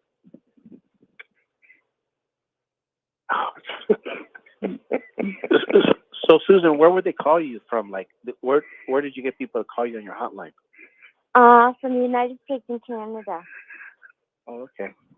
Yeah. It was so fulfilling. I loved it. I get calls 24 hours a day. Johnny the Bethelite used to call me all the time. It was wonderful. When I had a hotline, I got a phone call. Believe it or not, it was during the Australian Royal Commission. So I got a call from a lady who was in Australia, who was having a meltdown. She was melting down, and she was an older lady. She was like in her 70s, I think, and a very beautiful sounding lady, with the Australian British accent, and she was in the same congregation as the Jehovah's Witness elder that was testifying in the Australian Royal Commission. So here you have a Jehovah's Witness elder testifying in the Australian Royal Commission, lying through his teeth, and this lady she's a Jehovah's Witness, right? And she's like, this guy's in my congregation. He's lying about everything he's saying under oath. And she goes, Gilbert, I have no one to talk to. She goes, all of my friends are Jehovah's Witnesses. And she goes, I needed to talk to somebody. And she was literally having a meltdown because she was seeing it on live. Because I guess in Australia, it was big. It was on television all the time. And she couldn't believe what she was witnessing, And she would call me from Australia to vent because, he was the elder in her congregation. Well, that was really. What did you talk about? I mean, that was really interesting. Well, when she was seeing, imagine you're going to a church and the pastor elder in your church is testifying. And you know that everything he's saying is a lie. How would that make you feel? Boy, that's a coincidence, isn't it? Yeah. Wow.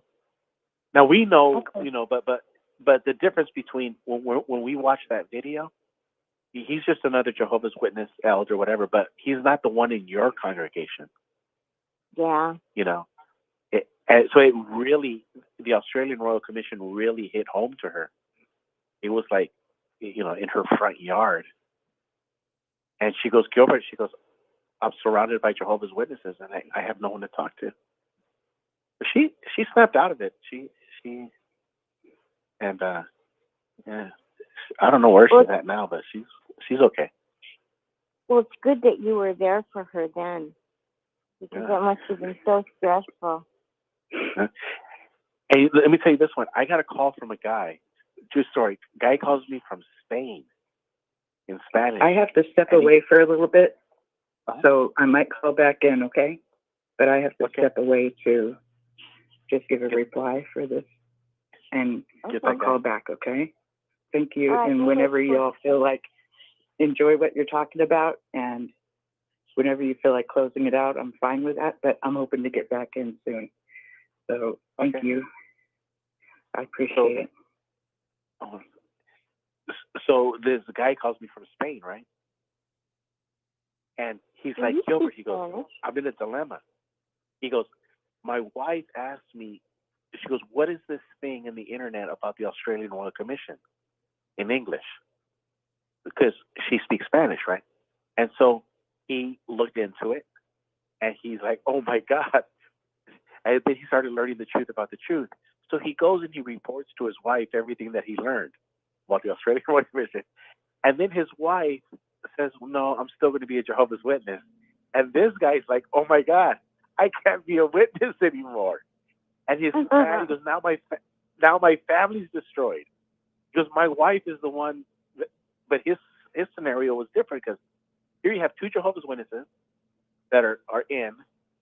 The wife is the one that presents it to the husband. The husband investigates. He's out, but she still wants to stay in. And the guy never make any sense. It didn't make sense. So he was stressed out. He's like, "Oh my God, they're going to steal my wife." And I go, "Yeah, you're in a predicament. You know, you're in a predicament. You know, where your wife has, you know, has taught you the truth about the truth, and now she wants to stay in the organization." Oh, I would get horror stories like that from different places. Yeah, there were sometimes I'd have people call me up that were actually, I could tell they were Bethelites. It's the way they talked and the questions they asked, and I knew they were from Bethel. I just played along because I wanted to see where they were going with the conversation. But they always ended abruptly, always. So that made me sure of, that they were a Bethelite. So that was interesting. What I would get a lot of is women would call, or men, but mostly women. And this is a good number of calls where they would say, "I'm not a witness, but my boyfriend is, and I want to get married, and he doesn't, and I don't know what to do, and we're kind of at an impasse, and we have a child," or whatever the situation. And my first question would be, does he live with his mother? And if he did, I'd say, hang it up. He's not going to do anything because he's attached to the witnesses through his mother, and he's not going to give it up for you. He hasn't so far. So he's not going to rock the boat. I would get you couldn't believe the number of people that would call and say, "I'm involved with the witness. What should I do?" Wow. And my answer was always, walk away.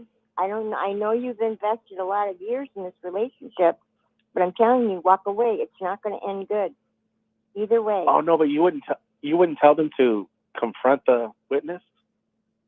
They already had by that time. Oh. They would tell me how they confronted them. They confronted the parents, the mother, whatever. And they were just in denial. Just sit there like a lump. They wouldn't move. Yeah. And I said, they're not going to move for you. I mean, I know this is hard for you to hear, but in my experience, walk away. They're not going to marry you. Yeah, because I would say give them the benefit of the doubt. What I'm saying is like give them a shot, right? But you're right. But I could say that, and that's fine in the end, but it's not the truth.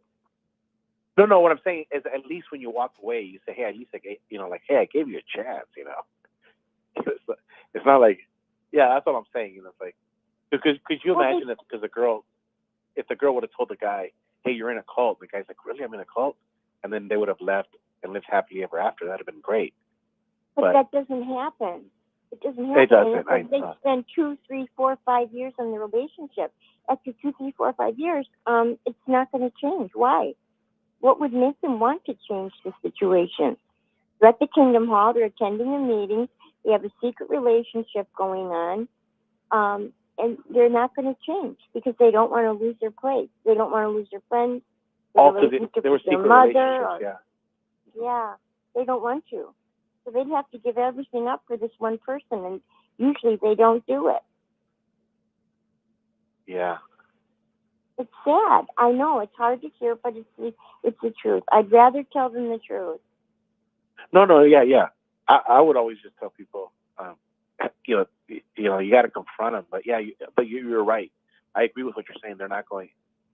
But that way, at least you could say, "Hey, I told you you're in a cult," Because I always feel like how come nobody ever told me I was in a cult? I wish somebody would have told me. I wish nobody ever told me.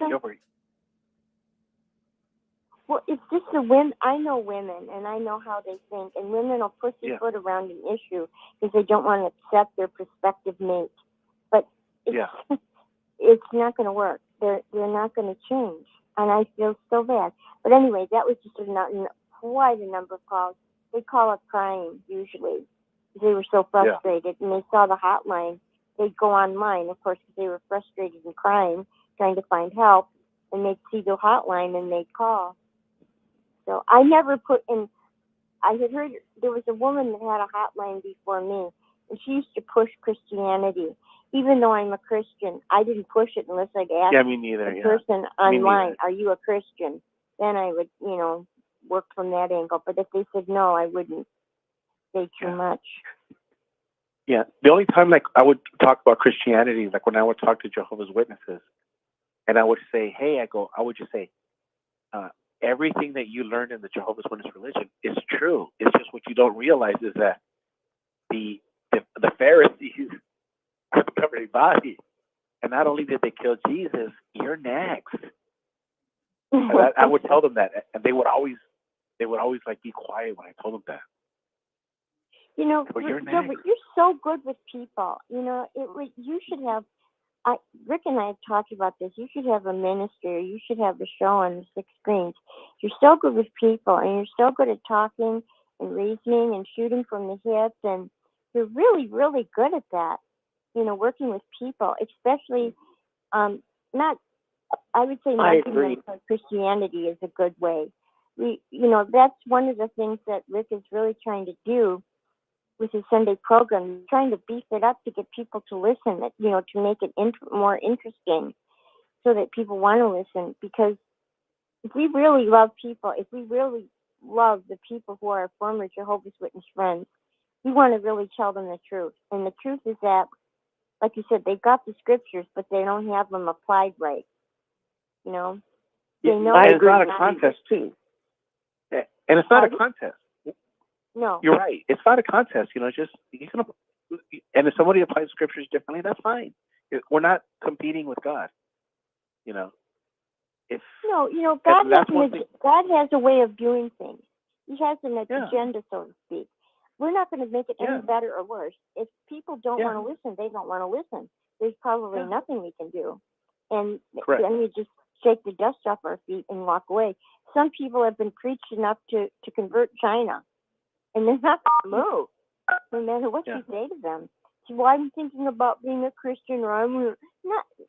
They've heard enough. They make their decision, or they don't.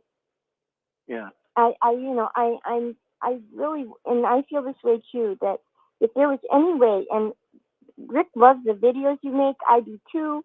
And if there was a way to help people toward Christianity, where you could make a program that way, it would be so wonderful. Because you're so good with people.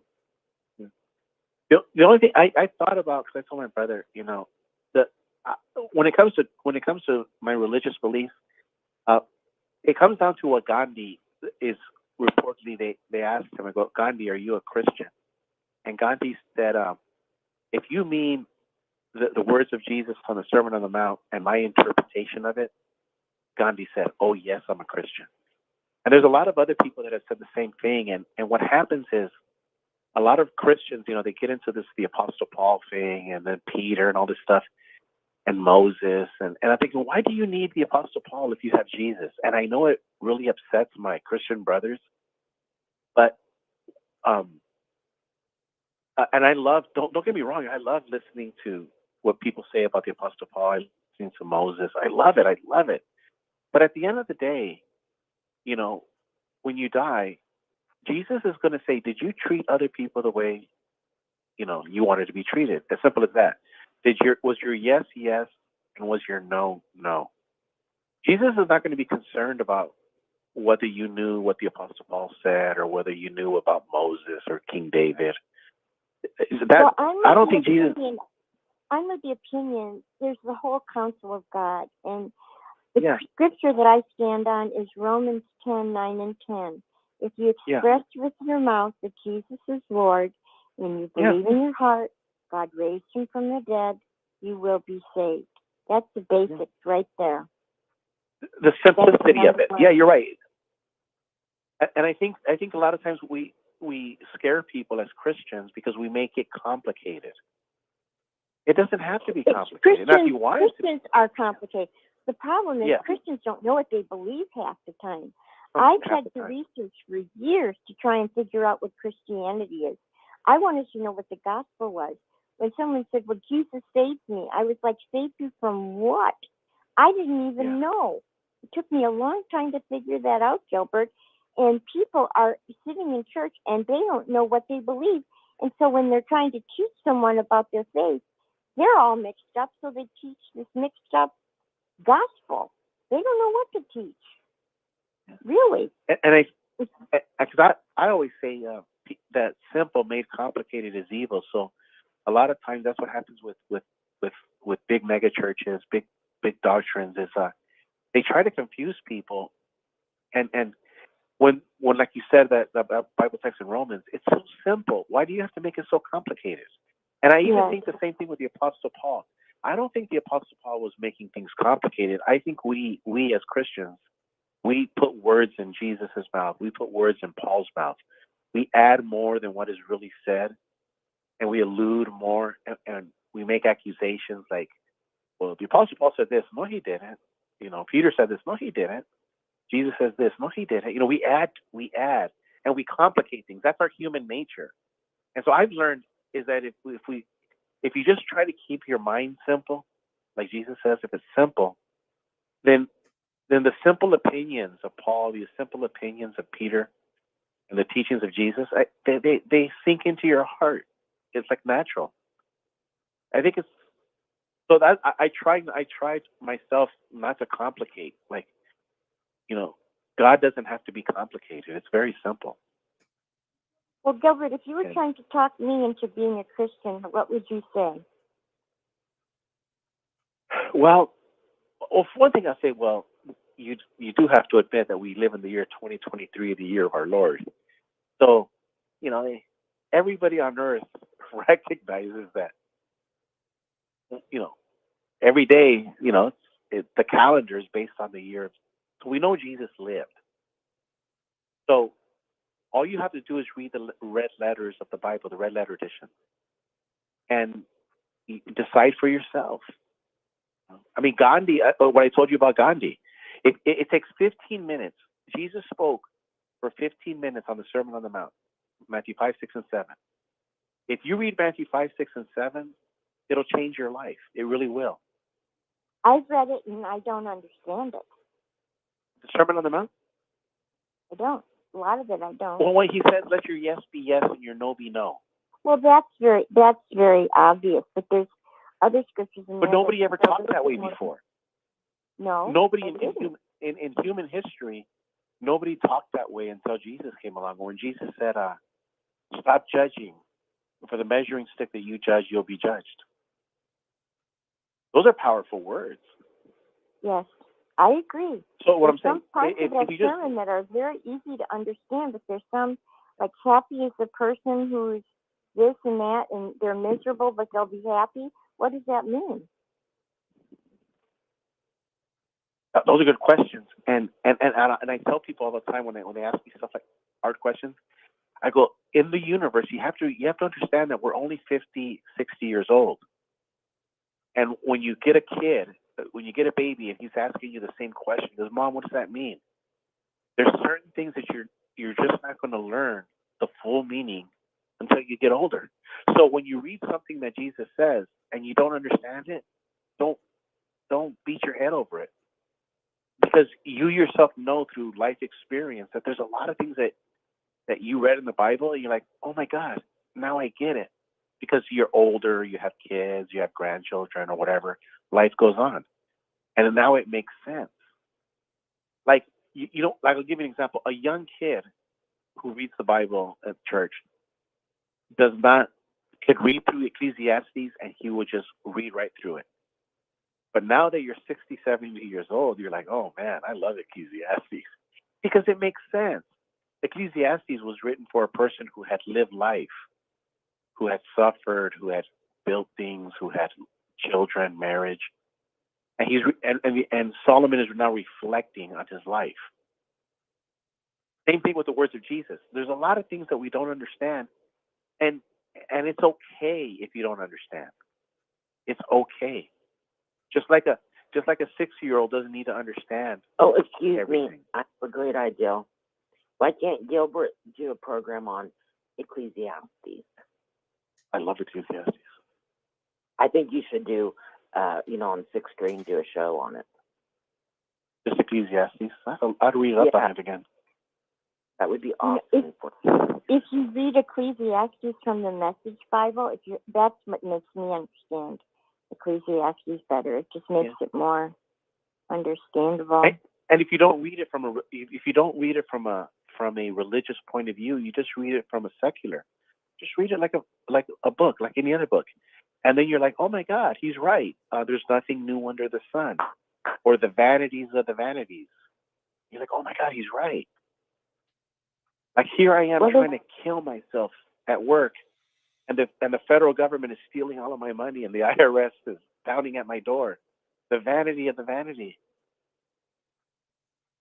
And then my wife divorces me, and she goes for a younger guy, and steals all my money. The vanity of the vanities.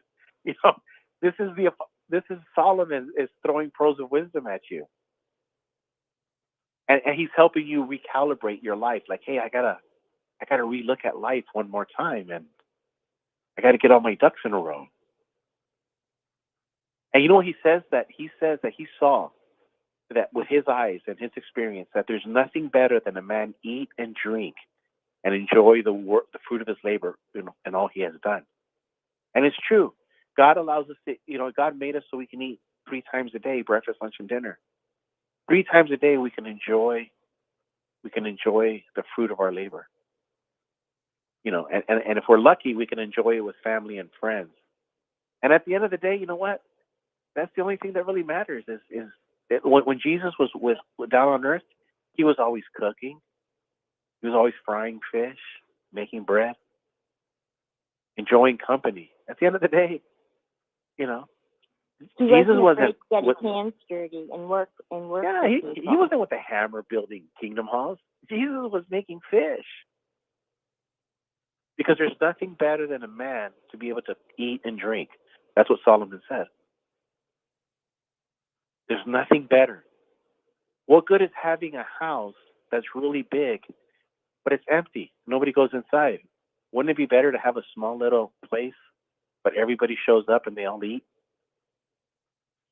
Rich made that And when you're 80 years old, you're still going to be eating. When you're 90 years old, you're still going to be eating. But you want to be eating with friends and family. It's a gift. It's beautiful. It's a beautiful gift that God has given mankind. We eat every day, and we drink. And then he goes, who eats and who drinks better than I do? Nobody. Nobody drank and ate better than Solomon. So see, he was reflecting back in his life of everything he had done. And now Jesus comes along, and what does he do? He breaks bread. He makes fish. Jesus is always cooking in the Bible. And he John, lives in a mansion. Yeah. In the last chapter of John. Like Joel Osteen, 3 mansions, 40,000 people a weekend at church in 3 mansions. I can't stand the guy. Yeah. Now remember at the very end of the Bible in John, I forget what number it is. I think it's 20. The last chapter of John. Peter jumps out of the boat and he starts running because he knows Jesus is in the beach. And what is Jesus doing? He has a little fire and he has fishes, and he asks Peter, "Do you love me more than these?" Jesus is cooking. And what do the apostles do? The apostles pull the boat to shore, and there's a whole bunch of fish on the side. There's so much fish that it almost capsized the boat. And what happened that morning? The guys sold the fish and they got money, and they said, "Okay, let's get our money and let's get to work. We got work to do." But you see, Jesus was feeding. Jesus took care of everybody's physical needs first. He took care of the physical need, and once he took care of the physical need, he was able to talk to them. So if you're a Christian, you're not going to listen if you're starving.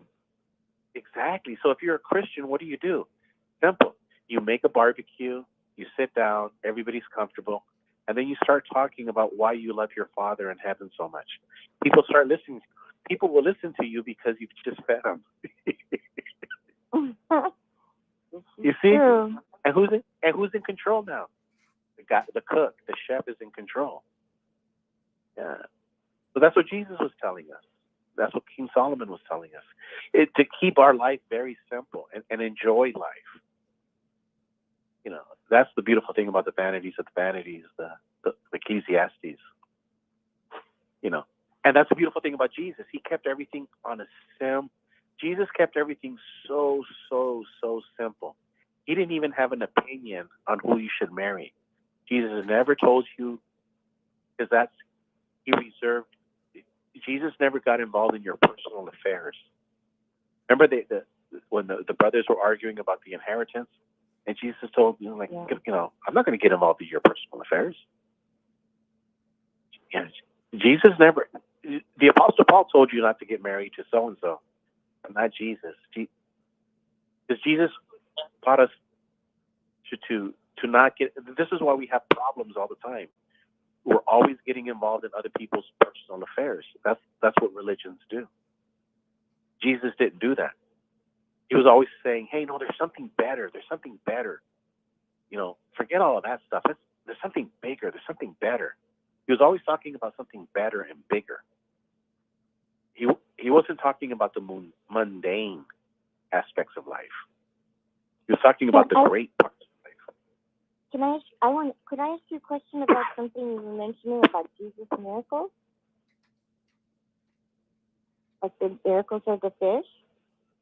Do you think that can still happen today? Like people speak in tongues and make miracles? Do you think that's still possible today?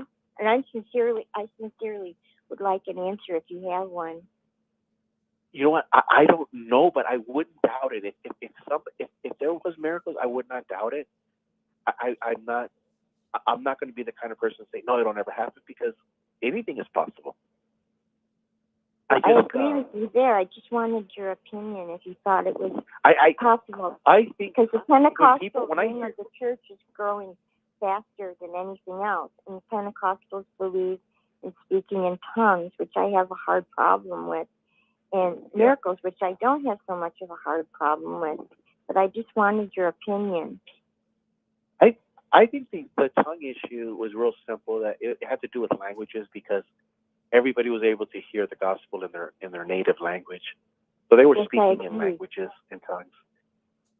So the people hearing were the ones that benefited, not the people speaking. Yeah. Correct, okay, because so they were hearing. Tongues is kind of debatable, right? Well, yeah, because you don't really need it in a modern age anymore. You know, Christianity's in every language.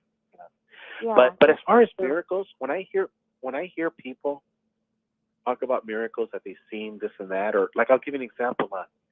There's a story where Elvis Presley, one of the singers, the Black Girls, one of them was Whitney Houston's mom, but there was another woman that is part of the group in the chorus.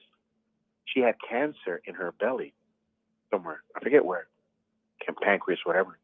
And so after the concert, there's a story on YouTube, and one of the singers talks about it, where Elvis, they tell Elvis what happened, and Elvis gets the girls, and he puts his hand on her stomach, and he starts praying, and everyone's praying. Yeah, and they had spent that whole night singing gospel songs, and then they finally told Elvis, and so Elvis puts his hand on the girl's stomach, and he prays to God that he take away the cancer, and they're there praying, and they're crying, and they were singing gospel songs, and the next day the girl goes to the doctor. And she's telling him the story. She says, we don't know if the cancer was really healed by Elvis, you know, through God, a miracle, or if it was just a misdiagnosis. We don't know. But we do know is that she didn't have cancer. It's a really beautiful story on that, and you can hear her. Wow. You can hear the singer. She tells a story about with Elvis. So when I hear that story, I've learned not to have a knee-jerk reaction anymore as a ex-Jehovah's Witness.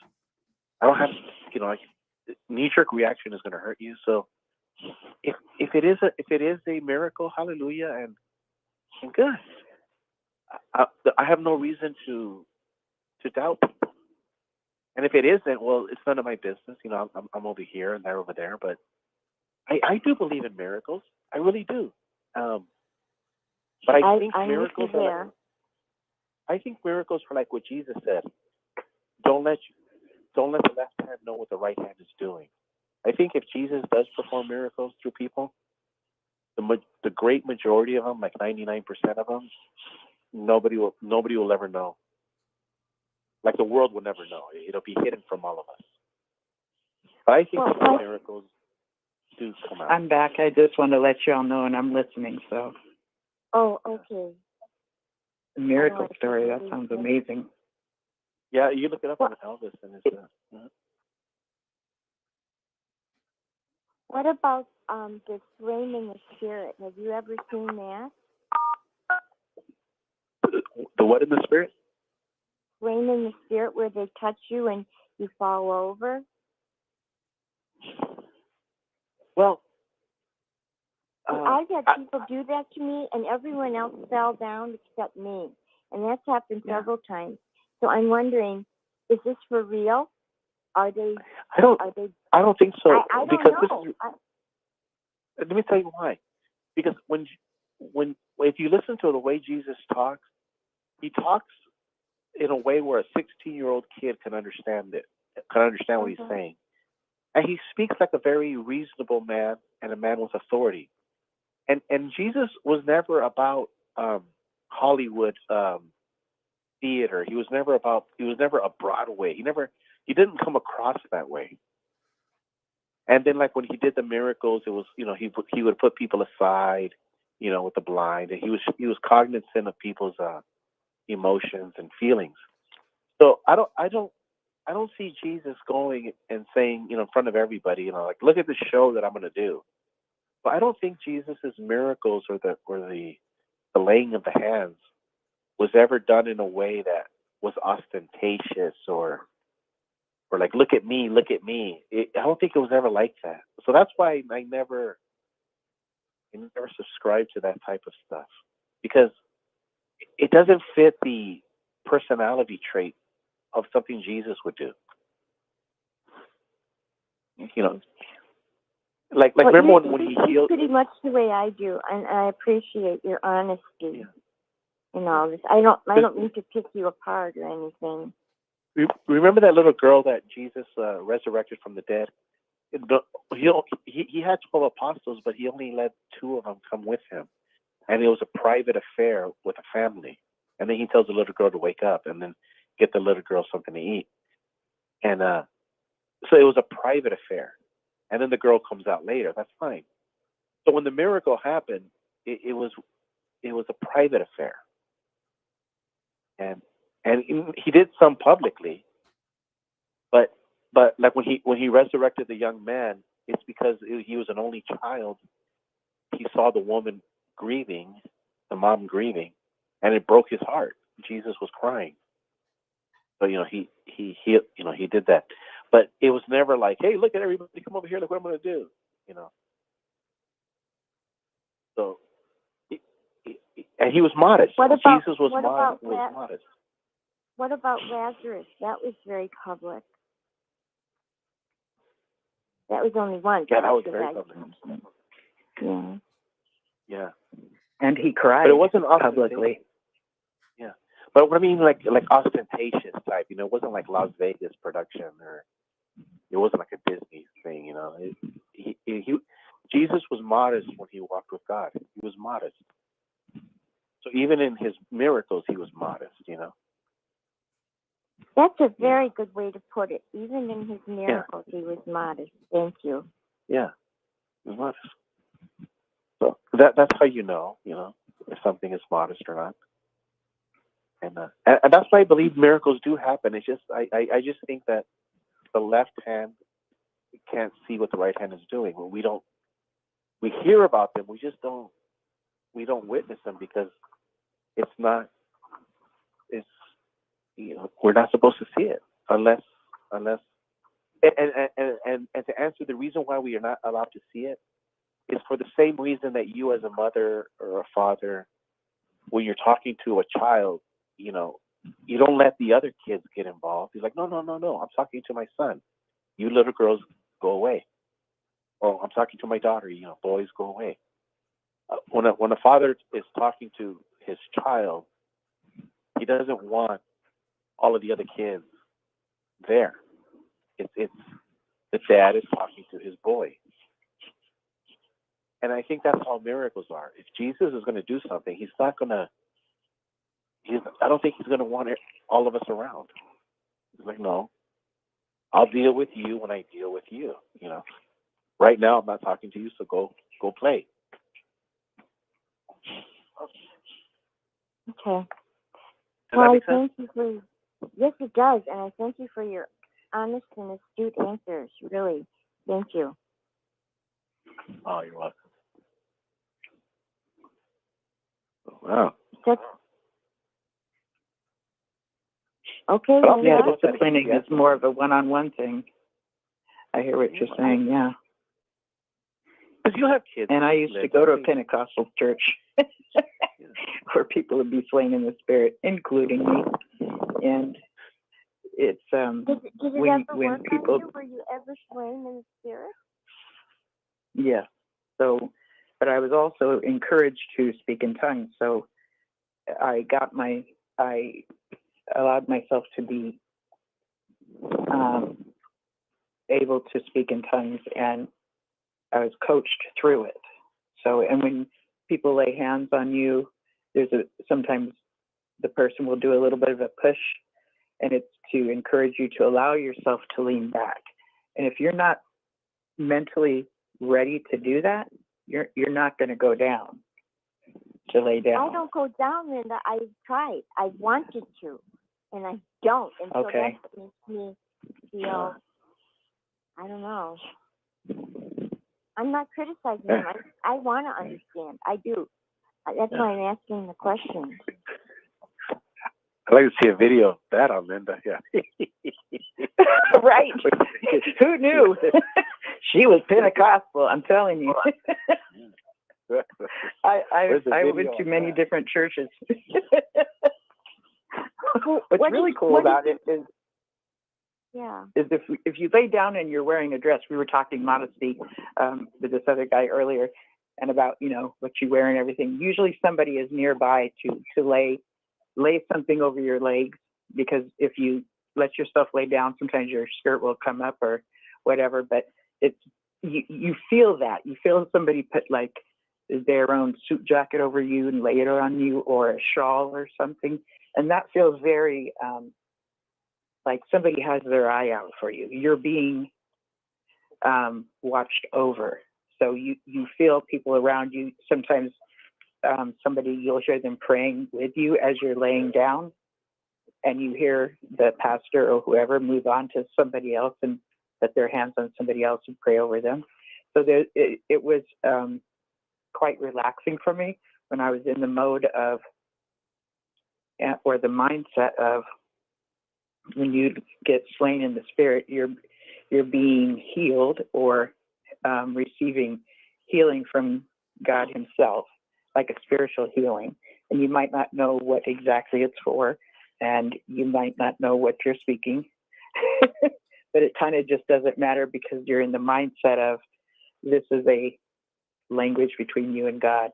So it doesn't have to be an understandable, audible thing. Now, did you feel like an energy go through you at all when they touched you? No, but I got what I would call a Holy Spirit buzz. So when my mindset was willing to be in that, I could relax in it and receive like a Holy Spirit buzz. So before something like that happens, there's worship music, like I used to lead worship at church too. So the purpose of worship music was to usher the Holy Spirit in to the environment that you're in. And the different songs and stuff would get you in a very relaxed mood, Sometimes lights would be turned down. So there's a combination of things that, like the Malua control, when we talk about that, it's creating a certain atmosphere for a certain experience. So if I wanted to make it an atmosphere to be romantic, and I was going to have someone over to be romantic with, I'd have the lights down low, maybe some candles and some, nice smelling whatever, something in the oven, right, to eat for dinner.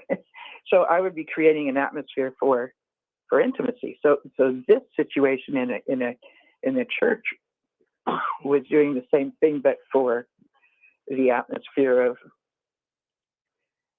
being healed in the spirit. I hope that makes sense. You didn't feel manipulated? No, because I willingly allowed myself to receive the things that I had been taught would be the purpose of it, and if that makes sense, So when I understood the whole what this is supposed to be about, I could imagine myself being in it and allowing myself to be in it. But where I am today, I see it more as this was an atmosphere that was created to have a certain experience. And, there's more to it than the pastor laying their hands on your head. There's more to it that works up to it. Okay. Correct, and it's also designed to put the quote pastor unquote above everybody, because oh my God, he has powers, So a lot of the attention is on him, and it's not really on you as the individual. So there's something false there in that. This is the problem with these preachers, is that they're attention hogs. They want to be at the center of the table, at the front of the table. Whereas if you really were healing, it would be a different person every week, Joe, Tom, just whatever, random. Right. Yeah, it would I be. do see what you're saying.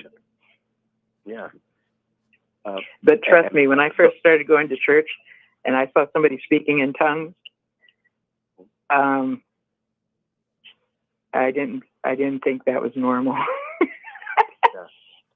at all. I speak in tongues. Very foreign. I speak in two tongues.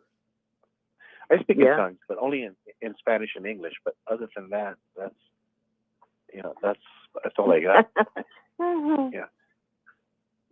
Yo también, señor. Yeah.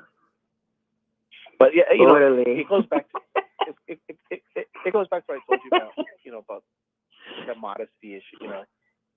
If it smells like a duck, if it quacks like a duck, it's probably a duck. And if it's not modest, then there's something else to it. I'm not saying it's not beneficial. I'm just saying it's an adulteration. There's a little bit of adulteration going on. That's not good. Do I believe the people that feel these things are sincere? Yeah, I do. I don't think God is not going to be with someone because someone's a jerk. Just because the pastor's a jerk, I don't think he's going to punish everybody else. So no, I hear what you're saying. I would never discount the recipient's experience. No, I'm not going to discount it. Because I don't walk in their shoes. I don't know. Mm-hmm. And again, I learned that from being an ex-Jehovah's Witness. That hey, you don't know what you don't know, and you don't you don't walk in their shoes. You didn't see what they saw, so just shut up and just, if they said yes, then so be it. That's what they said. If someone said, hey, I felt Holy Spirit, well, I'm like, oh, good for you. I'm not gonna have an opinion to the yes or no. I'm just gonna say good for you, because I don't know. I don't know what I don't know. That's all. Exactly. I like your attitude where you say, if you feel it, good for you. I think that's probably the best way to look at it. Yeah, because Jesus told us that, and we're ex-Jehovah's Witnesses. We understand this. Don't judge. We're not competing. We're not judges. We should be happy for people. Yeah. But yeah. So that, and the knee-jerk reaction too. I learned that whenever I have a knee-jerk reaction, I'm like, whoa, stop, Gilbert, stop right there. This is not healthy. Don't have a knee-jerk reaction. Just calm down. Because that always gets me into trouble. So if someone says, I'm born again, I don't have a knee-jerk reaction. I'm like, hey, good for you, man. Good for you. I'm good. Mm-hmm. Calm down, Joe. Right. Don't share everything that's going on in your mind right now. Yeah. Good for you works. Very well. Yeah, good for you. Yeah. And when I first started going to church, I did not first start going to a Pentecostal church. I was going to a Baptist church for quite a while. So that was very much a different atmosphere, you know? Mm-hmm. Yeah. I will tell you one thing. I heard Carrie Lake, of all people. It was a religious thing, and she said, I guess she was going to church with her friends. I guess she had some friends. She was going to church, and she said that they have it's a big mega church, and they do big concert type things. And she said, she goes, well, if we have the technology and we are able to do it for concerts, why can't we use that same technology to worship God? And yeah. the Jehovah's Witness in me would be to yell and scream at Carrie Lake and tell her she's going to go to hell and Jehovah doesn't love her, whatever. And so I didn't have a knee-jerk reaction. I felt, but I just said, you know what? I'm just going to listen to what this woman said. I'm just going to think about it. And sure enough, days later, I was like, you know what? She's making a very good point. It kind of does make sense, if the Rolling Stones can do something huge, you mean to tell me if a Christian decides to do that there's something wrong with it? So I'm not saying yes or no. I'm just saying that we don't have to be knee-jerk reaction judging people because they do things. If you have $1 million and that's what you want to do, well then good for you. Good for you. Who am I to judge? Maybe if I had millions of dollars, I would do the same thing. I don't know. Mm-hmm. So, and that's why I'm saying with that Carrie Lake, when she said that, I didn't have a knee-jerk reaction. I just said, Gilbert, if you just calm down and don't have an opinion, just think and just digest, you'll see, you'll learn something. And I did. And she was right.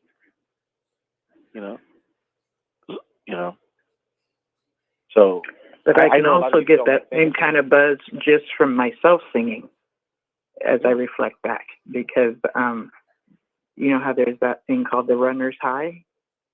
Yeah. I actually get that when I sing. Like after maybe 3 or 4 songs, I start getting that kind of a buzz, kind of a high, because I'm really enjoying it. I'm breathing a lot in and out, my mindset's different than like it is right now while we're talking.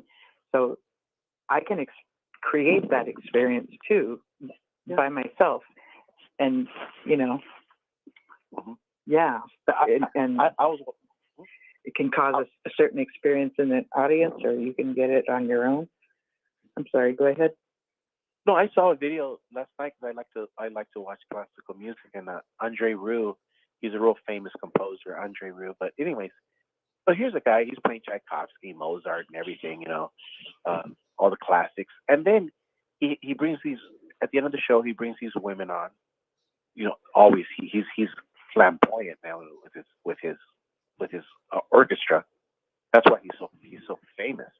And then he's singing. He has the girls in the choir sing Hallelujah, and the whole crowd is going crazy. And so I'm thinking to myself, I thought, here's a guy who's using millions upon millions of dollars, and he's paying all of these people, and he's playing normal music, classics, and then he decides to throw 3-4 gospel music, and he's in a church setting. There's a big church background in Rome or something, and I think, I don't see anything wrong with that. But the Jehovah's Witness in me would have a knee-jerk reaction and say and find something wrong in that. But absolutely, we don't know. And if we had that kind of money and we had that kind of talent and we had that kind of band, maybe we would be doing the same thing he's doing. I don't know. So yeah, performances like what you're talking about, it's intended to cause a certain experience in the audience or from the listeners, you know, and that's entertaining, and that's very helpful for someone's well-being to have entertainment. Like there's an actual real purpose for entertainment, and it's to give yourself a little mini vacation from your everyday kind of stuff. So it's, rather than taking, you know, your physical body to a physical location and for a few days and vacationing, that's like a mini mental vacation, because it causes these relaxing experiences, and it's visually stimulating, it's musically stimulating, and then, you know, it's different than the norm. You know what I'm saying? And because the Jehovah's Witness in us immediately tries to find fault in that. And I'm like, hey, you're absolutely. Right. No, stop. Just put the brakes on that. No, just stop for a minute. And then when you think about it, you know what? 95% of it might be very, very helpful. You say, well, okay, but what's the 5% that's bad? Well, the guy that's talking on the show. But maybe 95% of the people are finding very good vibes, very good comfort. Yeah. Yeah, and that actually helps you feel more rejuvenated to go again the next day to either your job or through the weekend, and then you're more refreshed for the next work week to start. You know, and I'm not talking like well, maybe it can apply, and maybe that's something that people get out of going to church and going through that, getting that experience also at church. You know, I don't. Well, there's another thing. I did a video. I did a video one time, and I showed how Mahalia Jackson is singing a song in the Newport Jazz Festival, and with Louis Armstrong, and she's singing "Just a Closer Walk with Thee." And there's two women in the audience. One's a real two young ladies, a black lady and a white lady. And the white lady is just jamming along, just moving back and forth her head. But the black lady immediately stops, and she's like pondering, and she's actually listening to the words. And then when she sings "Jesus, Keep Me From All Wrong," the black lady starts nodding her head as yes, yes, and no, whereas the white girl who's there is just enjoying the music. So the moral of the story is that one person is just getting the great vibes. The white girl was just getting the great feel of it. But the black lady actually, for some reason, stopped and was like, oh my God. She understood the message of the song, and the message of the song applied to her. And so that's the beautiful thing about these, when people do these great shows and these great concerts, and that some people everyone's going to get something different from it. It's just like the Sermon on the Mount. We're going to all hear the Sermon on the Mount, but we're all going to come away watching something different. Or same thing like you and I were talking about Saturday Night Fever. We're going to watch the same movie, but yet we come across seeing it from different angles. Yeah. That's why being an extra Jehovah's Witness is so great, because we stop the judging. Like, dude, judging is so 2015. Judging is so well, when you think about it becomes exhausting. It becomes heavy, and it interrupts so much joy. And it's almost like stopping cliches. Like, you know, that can't be good because what we've already been trained to think. But if you stop yourself and become open to the possibilities, you know, if you can do that for a little while, as long as you can hang, after a while, it just becomes so much more easier. A month or so later, a year or so later. But you do, you know, if you pay attention to what seems to be good vibes and what seems to be negative, you'll feel them more now than you ever have. And I believe that's because people are more tapped into what's going on with them after they leave the organization. We were really trained to cut that off, paying attention to our own intuition, to our own heart, because, right, the heart is treacherous. Who can trust it, right? And that wasn't the positive thing. It was a negative thing. Yeah, it's like God also gave us a brain. So, there's a thing called balance. Yeah. Watchtower didn't tell you that part. Yeah, God gave you a brain and a heart. It's called balance. Mm-hmm. It's a husband and a wife. It's a balance. There's a balance. There's a yin and a yang. So, yeah, the heart's treacherous, but so is the mind. Both and of them, sometimes the heart definitely can sometimes be. you need to listen to. You got to use both, yeah. And Watchtower is just so. That's such a stupid argument, huh? Oh, the heart's treacherous, can't do that. Yeah, but God gave me a brain, I can use that's both. Part of the gaslighting. Yeah. True. Yeah. That's part of the gaslighting of convincing you that you should not trust your own brain nor your own heart. Yeah. And trust what somebody else tells you is okay with your heart and what somebody else tells you is okay with your thinking ability. Yeah. Yeah. Yeah. Sometimes, you have to listen to your heart. Sometimes you have to listen to your brain.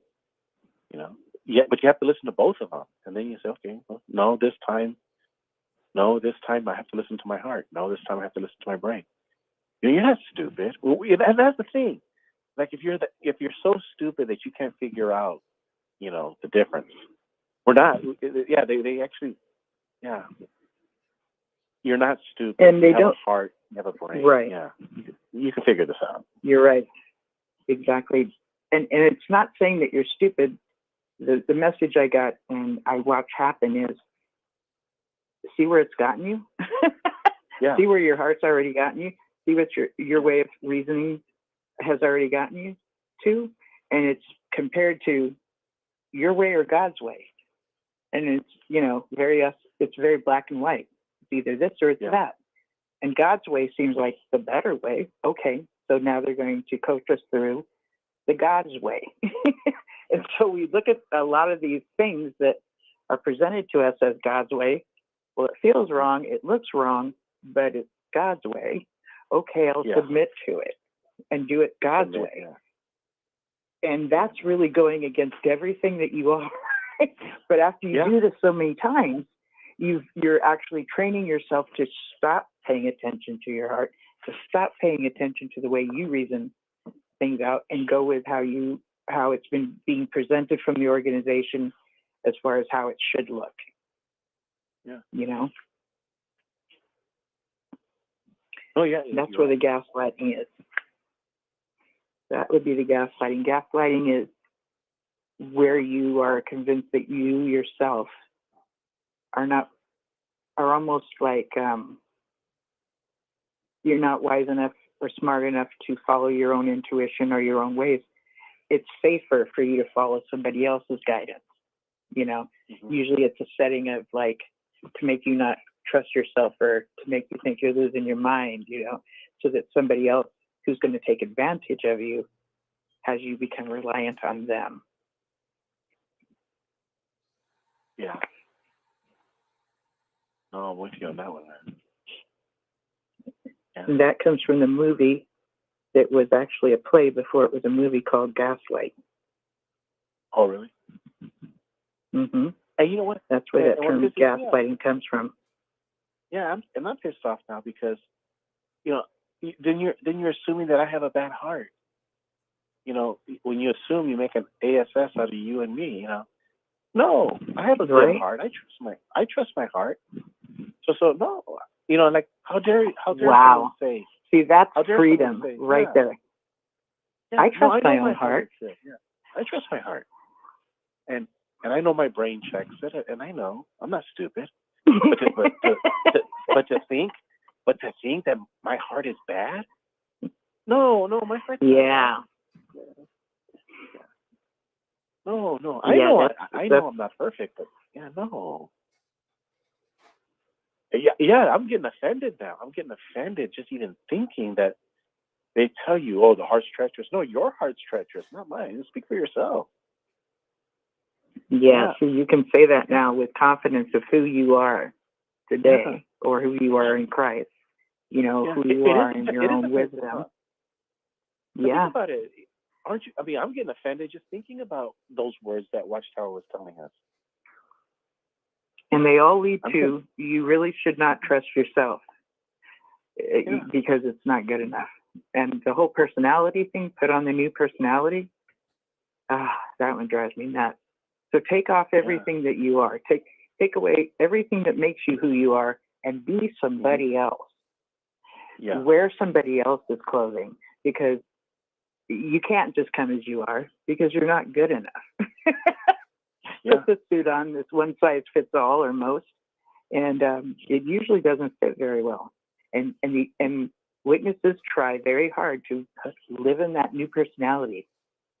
Yeah. And when you have to keep blocking your natural way of doing things and go with how you're instructed to do things, because that's the way that please God, and your way displeases God, you're being conditioned. My older brother he's still, man, he has the Joneses for Watchtower. He's in a cult. But I remember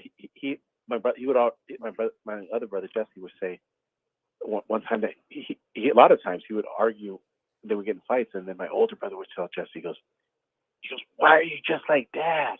And then my brother Jesse would say, he says, I like my dad. That's why I'm like it. You know? Like, what's so bad about being like my dad? You know, and that goes back to what you're saying about the heart's treacherous. It's like, no, they're trying to get you to be another person. They're trying to get you to not to be like your dad. And my brother Jesse's like, no, I like my dad. I want to be like my dad. You know, I love my dad. You know. Is that an insult? But yeah, you're trying to insult me, and that's what they're doing. They're saying, you know, put on a new personality. Why? I already got one. I already have a personality. You know. But if you show up with that personality, you cannot really show up like that terminology of come as you are. Yeah. No. No, you need to straighten yourself out to be presentable to go to, to be before the Lord. Yeah, and so I think that's part of one of the reasons why my brother also was never going to last as Jehovah's Witness, because he loved my dad more than he loved the religion. He loved my mom more than he loved the religion. He loved it. And so the foundation was there as a kid. You know, now that we're older, we look back, we think, oh my God, now it all makes sense. You know, we weren't embarrassed of my mom. We weren't embarrassed of my dad. You know, and that's what the Jehovah's Witnesses, with the new personality, they want you to be embarrassed of your parents because they're not Jehovah's Witnesses, and and embarrassed of who you were at one time. It definitely not good enough to be in the presence of God. Definitely is going to disappoint God. And when you have this mindset of always disappointing God, my goodness, I'm sorry, that's just horrible. Yeah. Hi, Linda. You're going to have to say hi. Hi, how are you? Is that I was Nadine? listening to you. Yeah. Hi, Gilbert. It's Nadine. I just called. I was listening to you for quite a long time, but I just wanted to say hi, and I'm enjoying what you're talking about, the heart and the brain, and I just wanted to say the longer that I'm out of the organization, the more clearer I can see things, and when I listen to the governing body speak, they're so robotic, and I don't know. It was better when we didn't know who they were, I think, for me anyway. And so true about the brain and the heart. And anyways, they just don't want you. They want to tell you what to do. And like you said, Linda, about putting on the new personality. They want to strip away who you are and make you something like a robot. Right. Tear you down and then build you back up, which is very much like the service. But when you join the service, you know that that's going to happen. You know you're signing up for that to happen, even though you don't really know what it looks like. Matter of fact, this book called Uncultured, I don't remember the author, but she was She grew up in the group called Children of God. And then later she left, and then she joins the service, and she gets to this one point like, oh, yeah, I know how this works. she just fell in line just fine. She had already been groomed to be in the service, you know? They're very similar. Okay. Yeah. But I just wanted to say hi really quick and say hi to Gilbert. And I really enjoyed your video the other day, and I commented that you're so passionate, and I just loved it. And I actually showed it to a friend of mine who was never a witness, but she's listened to the podcast. Like, I sent her the podcast from last Sunday morning. She listened to the whole thing, and she thought you were very passionate. Now, I knew you were. The whole hour and a half, the last whole hour and a half that I was on, but she thought you were very passionate, and you were, and I just really enjoy when you talk. And I knew you were. So I knew you had called in right now. I knew you were on the phone listening because I felt a disturbance in the force. You know, you'd be on a trained Jedi, but. You knew I was listening in. Yeah, I felt the disturbance. I have a feeling that I haven't felt in a long time. Yeah. Really? No, no, it was a joke. It was a Star Wars joke. Yeah. Oh, yeah. A Star Wars joke. But I was trying to be very, very quiet. No, but I didn't want to. I was just listening to both of you. Well, and Susan too when she was on a little bit. But yeah. Pixie went away in a long time. Oh, Pixie went away. Mm-hmm. Oh, she was on. Okay. I was wondering, are you on Facebook, Gilbert? Well, I'm glad you asked that because the judge told me I can't be on Facebook. No, just kidding. The judge. The judge. The new governing body. I'm afraid to ask. No, my parole officer says no, but no, I'm not on Facebook. It's just I can't. I can't. It's. I have the same feeling on Facebook that I have when I walk into a Kingdom Hall. I just I just don't feel comfortable. I just can't do it. But I just can't do it. But anyways, that's okay. You don't have to. If you don't want to, your brain's telling you not to do it. Yeah, it's just telling me. Yeah. It's remember in Top Gun the movie when he looks and he goes, get in there, Maverick. He goes, no, it's not good. Not good. And he turns away. Mm-hmm. I get That's that okay. feeling. I just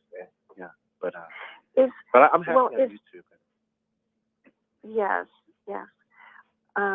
Is Pixie on Facebook? I don't know. I would think so. She has to be, yeah. I was just. Or you might find her on the Rick Farron Facebook page. Oh, I haven't even been on Rick's Facebook page. I'm gonna have to go on there. Yeah, and you can watch the program. I think he streams it through Facebook as well. Oh, I didn't know that. Yes, Okay. he does. He streams it through Facebook. He's got 7 platforms. Okay, so I'll look for Rick on Facebook, and then I'll just friend request him, or just follow. Just push follow. I believe it's friend request. Okay. Or both. I'll do that. Yeah. Yeah, and I connected with. Thank you for sharing the week. podcast. You did. Oh, how did that go? I did. I ordered some apostate cookies, and I received them, and they're very good. Oh, wow. Aren't they amazing? Yeah, did you get some? I love. Well, they are good. I just got. Well, I could have got an assortment, but I just got 2. I got the date fig ones, and then I got the snowball, those wedding cookies. I got those. Okay. Yeah, I just got to 2. Nice. And yeah, it was very nice, and we talked on the phone, and it, and her husband was on too, Joe, and they're both very nice people, and it was nice to connect with them. Yeah, they're in New York too. They're very new. They've only been out just a year, barely. Right. Yeah. But I just wanted to say hi and say hi to Linda and Susan, and I just wanted to tell you, Gilbert, that I really enjoyed your video on the two new governing body members. Oh yeah, and you got to get with Linda. You guys got to get together and do some kind of video together. It's going to be because you're talking going to help me and you, Nadine. What was that? Nadine and Linda need to get together and do something. You guys need to do something like a video or something, because it's going to help you. Because one day someone's gonna say, I heard this video. It's going to be about you, and because the more people that get involved in just telling their story, I don't know how the universe works, but it's like people are meant to be found to find each other. It's like this girl that's going to leave the Jehovah's Witness Church in a couple of months, she has to listen to your story. It's like some spirit, some planets align. I don't know what happens, but that's why the more people tell their stories, the better, because like I tell Linda, she can connect with people that I can't, or vice versa. And that's why all hands need to go on deck, and that's why everybody needs to tell their story, because you never know who out there listening is going to connect with what you have to say. Right. I wonder how many people go back and listen to this podcast on another day. That's the beautiful thing of how the universe works. Well, we have anywhere from 1,000 to 2,000 people that listen, which for us is a lot, because most podcasts are around 10,000 people, but we're in a very we cater to a very small population, ex Jehovah's Witnesses. So, really that for that's pretty high for all the witnesses that have left. It's probably 10%. Okay. Yeah. Very good. Yeah. And maybe you guys can do that movie review. I was telling Linda about that movie, The Whale, with Brandon Fraser. I don't know if you got to see it, but it has. I haven't seen it. One of the you got to go watch it. One of the characters is like a Mormon Jehovah's Witness door-to-door preacher, and it's just and he has a divided family, and he's shunned, and it's a beautiful story. The whole movie is a beautiful story. You'll relate. I think my friend Diane Whitten saw that, and she told me that it reminded her of the Jehovah's Witnesses. See, and so that would be a one. perfect, and that would be a perfect video where like two ex-J-Dubs, do a movie review on the Whale, and some girl. See the Whale now. Yeah, so I'm saying some Jehovah's Witness girl might see the video and right. She's like, oh my God. I wonder where it's playing still. I'm going to look here locally. I'll look at Cinema City, which is in Anaheim. I'm going to see if it's playing.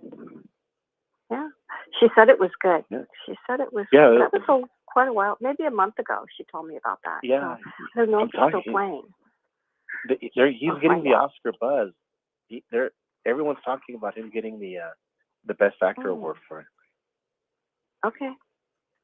No, it's I'm really going that to good look of a. that up today and see if I can find it. The Whale. Yeah. Yeah. Very and if you good. go back 1 or 2 hours, you can hear Linda and I talking about the movie review of Saturday Night Fever. Linda, that was good. Yes, he's telling me stuff that was profound that I'd never even noticed. Yes. Yeah. That was really good. Yes, like with the Bee Gees and everything. Oh, I love that. And we tied it with Jesus. We tied it with God, huh? We all tied it with God. It was really good. I think it was rated R, but I went and saw it. I think it was rated a great R. movie. Yeah. Oh yeah. Because it wasn't a dance movie. It was a very profound, very well thought out movie, and there's so many things in that movie that you could discuss and you can relate to on an individual level. even on a religious level, his brother being a Catholic priest, and wanting to leave, but then he has an epiphany that he has to return back to the church. And they're just because John Travolta's friend, he got his girlfriend knocked up, and he wants to get an abortion, and he just knew, like, oh my God, what am I doing? I don't belong here at the club. My calling is being a priest.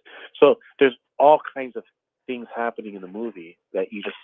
The priest didn't get somebody knocked up, but somebody went and talked to the priest about. Yeah, it was somebody else that got. Yeah, sorry about that. It was John Travolta's friend. Yeah, but I'm just saying that the whole movie is so profound, and even on a religious level, and even though he wasn't in a cult in the movie, John Travolta, his parents viewed him as subclass, citizen, because his brother was a priest, and he was never good enough, so he had to leave Manhattan to become a dancer. And then the next movie, he became a superstar in Manhattan, and only his brother, the priest, only his brother was the one that recognized his talent and told him, you need to do something with your talent. Nobody else was there for him. Only his brother. They should bring that movie back. They should bring some of the old movies back in the theater. And if you go back farther, we talk about Michael Jackson. Matter of fact, Gilbert, you were like talking life lessons. Oh. That you were mentioning, that. Gilbert, do you remember the movie? I think it came out in 1994 called La Familia. Do you remember that movie? La Familia? I think it was La Familia with Jimmy Schmidt. What's his name? That was a fantastic movie. I've tried to look for it. La Familia. What was it Doesn't about? It mean 90 my minutes? family? My family? Yeah. Yeah, it's La Familia. It was so good. I saw it 3 times in the movie theater. It was so good. No. That was the best movie. The best. So when people ask you, what is the movie about? You answer, 90 minutes. It was about this Hispanic family, and it was just so good. And of course, I haven't seen it in years, but it was just so good. So good. I'm going to look it up. I know. I tried to find it again, but I couldn't. But that one is fabulous. I think you would really like it. And the whole point of us talking about these movies is that wisdom is everywhere. In every movie, in song, in culture. This is why culture is so important, because the wisdom is there. It's just you have to know how to look for it. Right. And just like the movie Elvis, that's out for all these awards right now. That was such a good movie.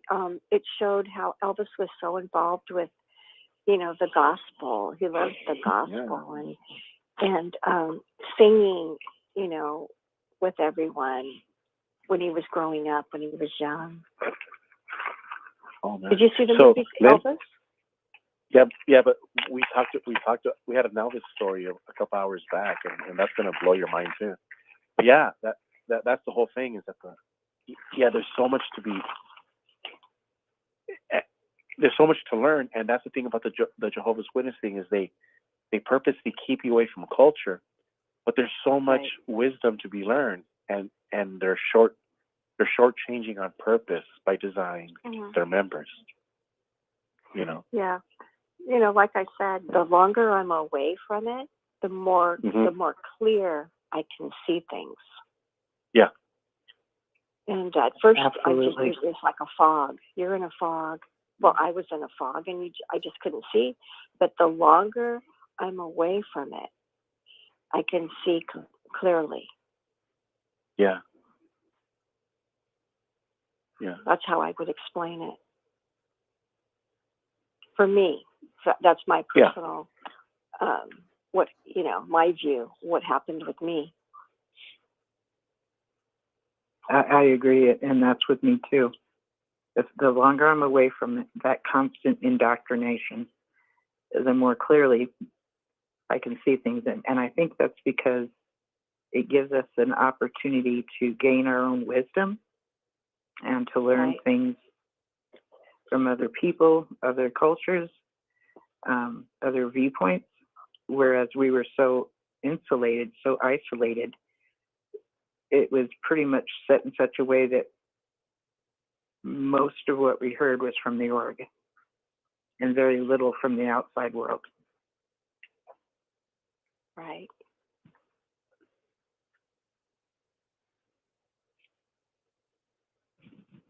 Yeah.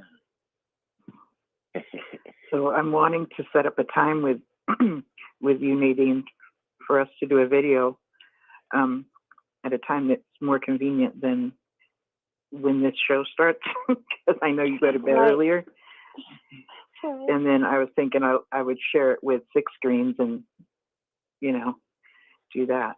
Especially just you talking about your story. I think, your story is different than mine, and Gilbert's story different than yours. Somebody identifies with Gilbert, and somebody is going to identify with you more so than me. And wow, I went through that, and as I listen to it, it's very helpful for people to know that they're not alone. Because when you first leave, and before you set up your own family or family of choice and community of choice of who you're going to associate with, not with who you're going to associate with and who you're not going to, you're learning along the way which people are safe and which are not through experiences. And I think that's a big reason why we were encouraged to not associate with those from the outside world too, because we would have gained some wisdom. Yeah. Southern California, you could be 2 Southern California girls talk, XJWs. Could you imagine how many XJWs, Southern California girls are out there? Oh my God, millions of you girls. Well, I'd like to meet more of them. The thing is just hard to find them. Really, I don't know too many. But then I'm not now I'm hearing it for it either. So I'm hearing the tune in my head. Wish we all could be California girls. Yes. Yeah. Yeah, you can start it off that way. Yeah, that could be the theme of the video. Yeah, the intro.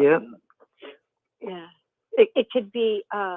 Don't you wish you could all be like a California girl?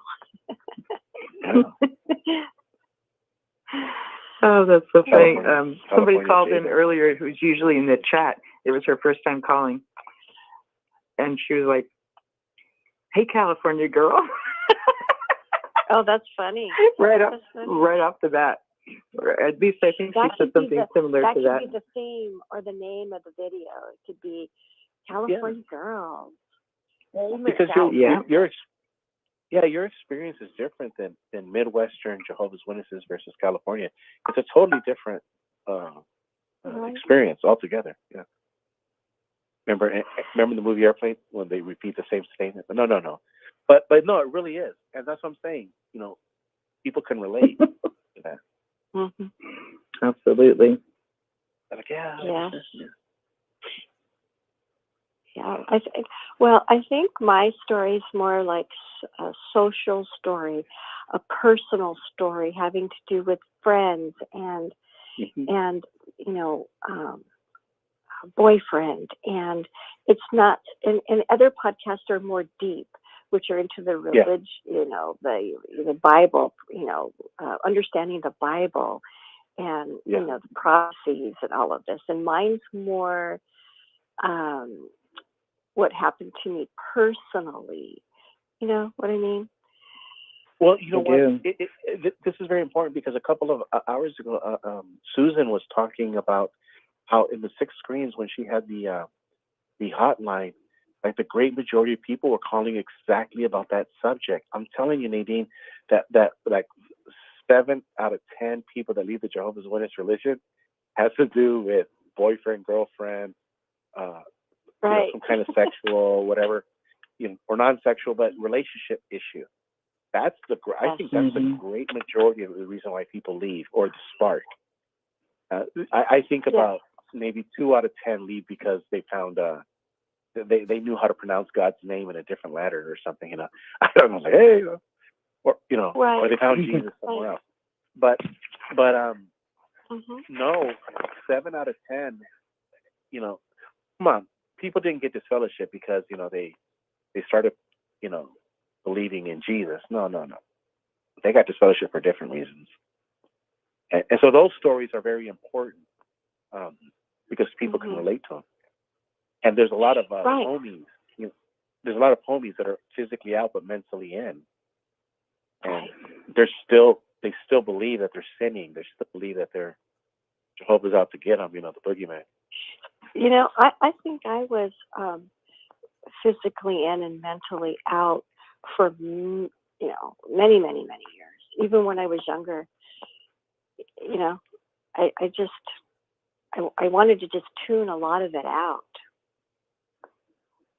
Yeah. Way back when.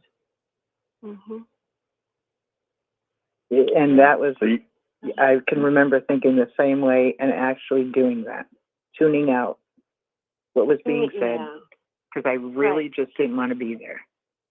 But I was forced to be there, and there was no other choice.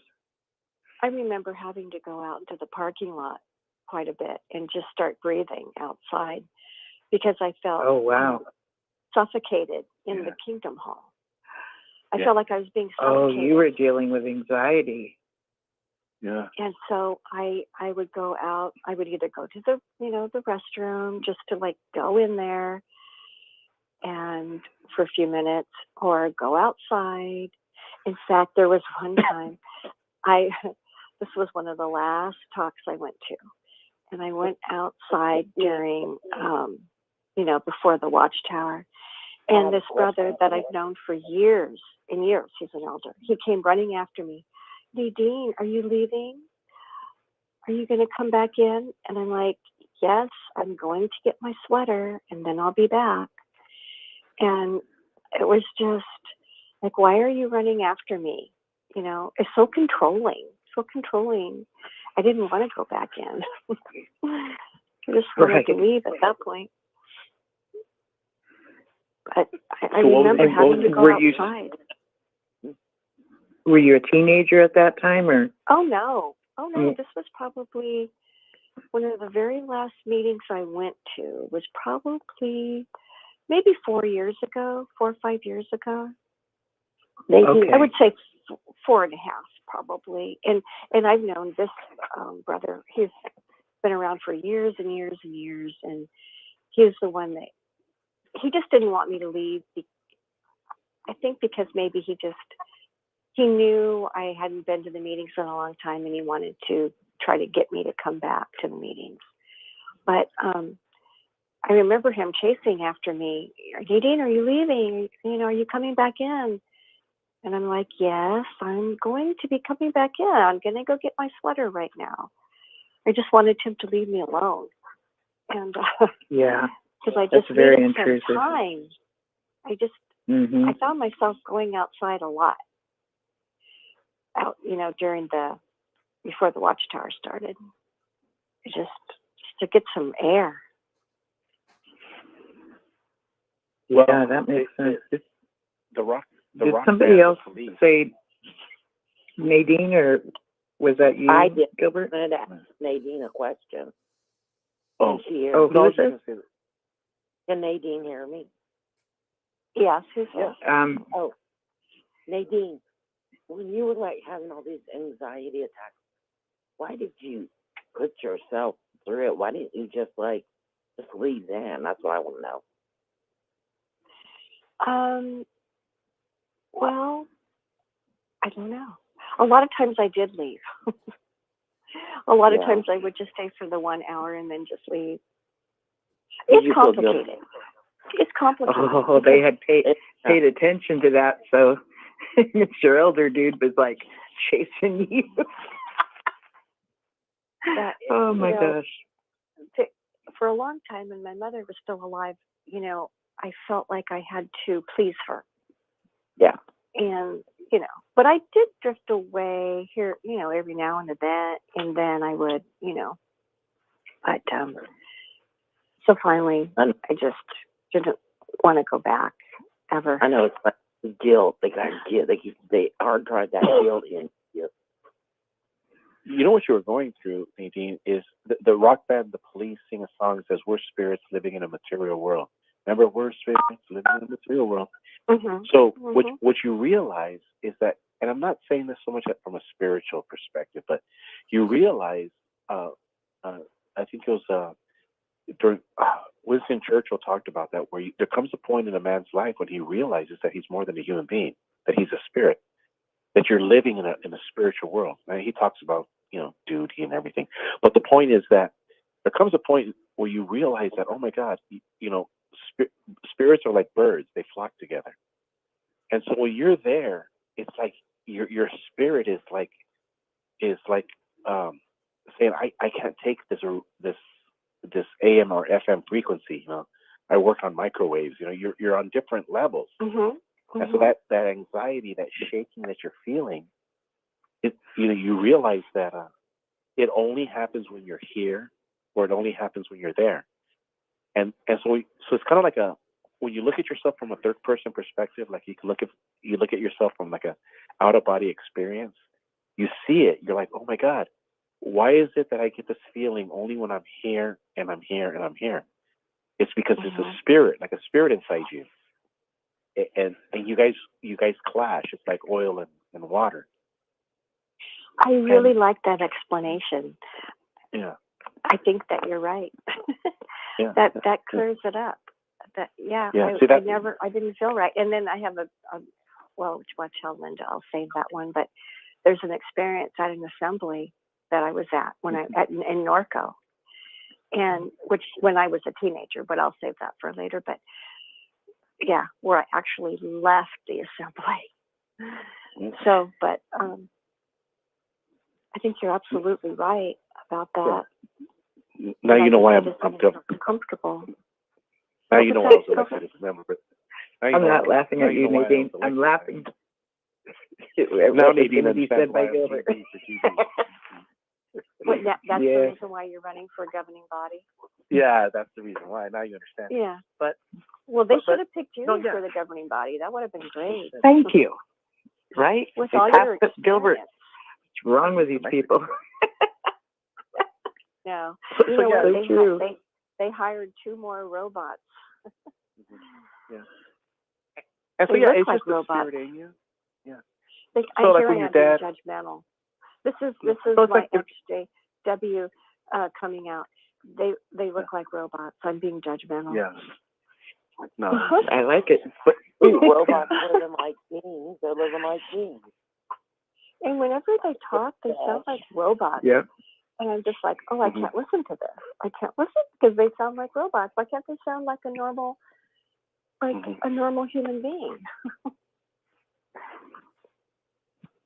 And we were talking about that earlier too, about when we would go to the assemblies back in the day.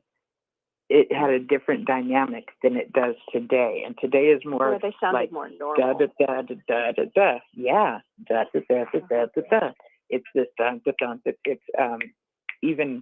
I believe it's been so boring, like to put you in this kind of boring trance where you can't hardly stay awake. But I can remember, like back in the day, where somebody would give a talk and they're like talking with expression and, ups and downs, and, it held your attention better. But then again, there were times I tuned out. So. Right. Yeah. Totally get it. Totally understand. Do you think that the brothers did the talks like this so boring because they don't believe in what they're saying anymore? No, I believe they've been taught to do it in that way. Why would they do that? What do you think, Gilbert? Oh, I don't know. They have to be brain dead to talk that way. They just do. Well, I've heard, and I think it's true, that they're trying to talk into a hypnotic voice, a hypnotic way. you either have to be extremely evil or extremely stupid to do that, because you have to be acting that way. That would be evil. Or you just have to be so stupid that you just, you can read the script and, Well, when Stephen Lett talks, he seems like a demon. He talks like a demon might talk. If I knew what a demon talked like, it would be like that. Mm-hmm. You know what Dan Clark has said, he feels the same way, and he feels that he gets possessed when he starts speaking, because he says at other times when he's just speaking, like at lunch or something, he doesn't talk like that. So Dan Clark feels that he's being possessed. He looks possessed, those eyes. Mm-hmm. I'm being very judgmental right now. I'm sorry. No, because I get possessed. When there's a video where I crashed the Kingdom Hall in Tucson, and the moment I was telling you that when the green light, it was my turn to speak. I just went apeshit, and in Yuma, Arizona, the brothers talked to my older brother Jesse, and they asked him about me, and my brother Jesse says, "Hey, listen, if you put Gilbert in the Kingdom Hall, I can't control him. Something overcomes him." And I'm telling one you, thing you did say, somebody asked you, because it was a bunch of people showed up at this Kingdom Hall, and somebody asked you if you had a gun, and you made a comment like, how ridiculous this is. Like, it was very reassuring. Do you remember what you said? I can't remember, but yeah, I don't have. Okay. I don't have guns. But I remember. No, I just in Tucson. I just went wild. I was going like Samson. And it's a spirit. Like you say, Stephen Ladd is possessed by the demon. You put me inside a Kingdom Hall, and I'm ready to go Jesus with the whip, and I'm ready to just rock and roll. And it's something that overpowers me. But once you get me outside of the Kingdom Hall, I calm down. I'm like, all right, I'm chill. But yeah, do not put me inside a Kingdom Hall. I go crazy. I'll remember that. So yeah, do I believe in people being possessed? Or yeah, I believe it. Yeah. If I had a whip and I was inside a Kingdom Hall, I'd go crazy. I'd go Jesus on him, Yeah. I was just going to say, tables are turning, the money's a flying, and you're mentioning what you're not happy about. Yeah.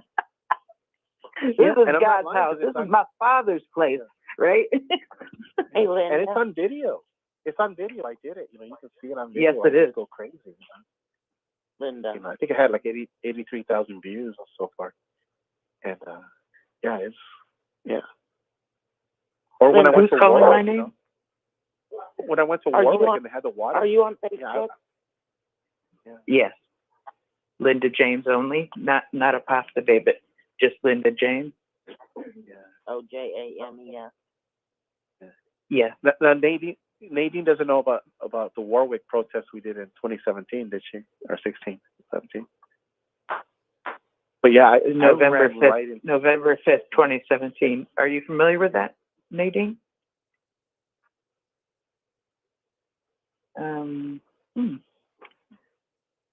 Sure went up. But yeah, I'm telling you, Linda, when you are in the middle of it, and Susan knows because she sees it also in Rick. Something overpowers you. It's really weird. You feel something come upon you, and you're like, oh hell! It kind of like it's the mama bear. Like if you ever had a mama bear moment where somebody lays a hand on your children, that's what it feels like when you're. Yeah, I know exactly what you're talking about. It's you tolerate things when it's happening to you in life. Okay, I'm going to let this slide. Is this really the hill I want to die on? What did you just do to my child? Oh, hell no. Yeah. You're going to have to hear me now. Yes. So you should stay away from the Kingdom Hall at all costs, yeah. I should. You're right. Yeah, I'm serious because it'll overcome you. It'll take over you. And if you're not ready for it. Yeah. It's too, Gilbert. Rick is very passionate about what he does, protesting especially. He is so psyched up for that, and he likes protesting every year at his former Kingdom Hall, and he enjoys doing the program every Saturday and every other Sunday. He's very passionate about it. He'd have to be to do it for 16 years. Linda, where are you from in California? Stop. Southern California, Orange County. It doesn't say that on Facebook. Huntington Beach. Okay. And it's like an artistic picture where I look like I have half glasses on.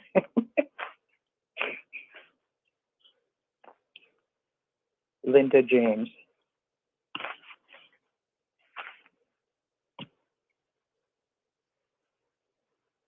Linda, it's Nadine again. Yes. Hi, Nadine. Did you say something? Did you ask me a question? I had muted myself, and then I couldn't get back on, so I had to call back in. But did you say something to me? Oh. Did you ask me a question, or somebody did? And then I was gone, and I tried to get back, but I couldn't.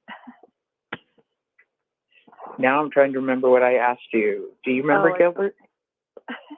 We were in conversation, and I kind of just went to you and asked you what you thought of it. Maybe I think I was including you in in the conversation on the subject we were talking about. I think It might have been about how when they speak, they talk real Oh, loud. the spirit.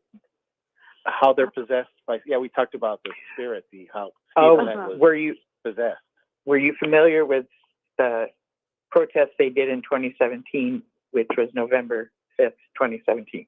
There's videos out there, and Gilbert was talking about one that he did. Have you seen that? That's what it was. I asked. I'd like Okay. to see it. I wish Rick could send it I'll to have to send you some links then. or Okay. somebody send it to me. Yeah. But the Is it point on your that channel, Gilbert? Yeah, but what the point is that you get overtaken by the spirit. Like if I were to go to a Kingdom Hall, it's already on record, and I crashed a Kingdom Hall. I was lucky I didn't go to jail. I went Jesus and Samsung on them.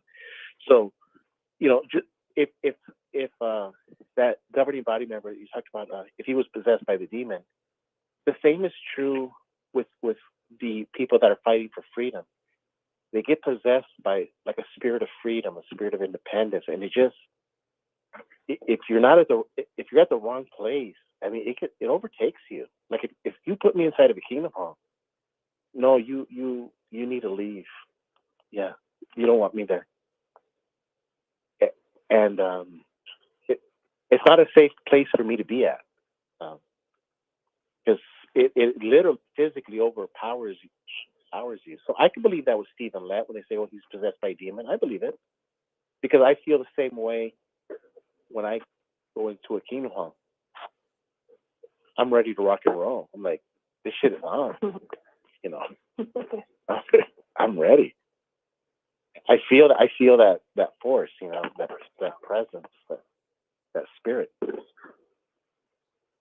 And so yeah, Stephen Lett can be possessed. Yeah, I say yes because I feel it on the other side. Yeah.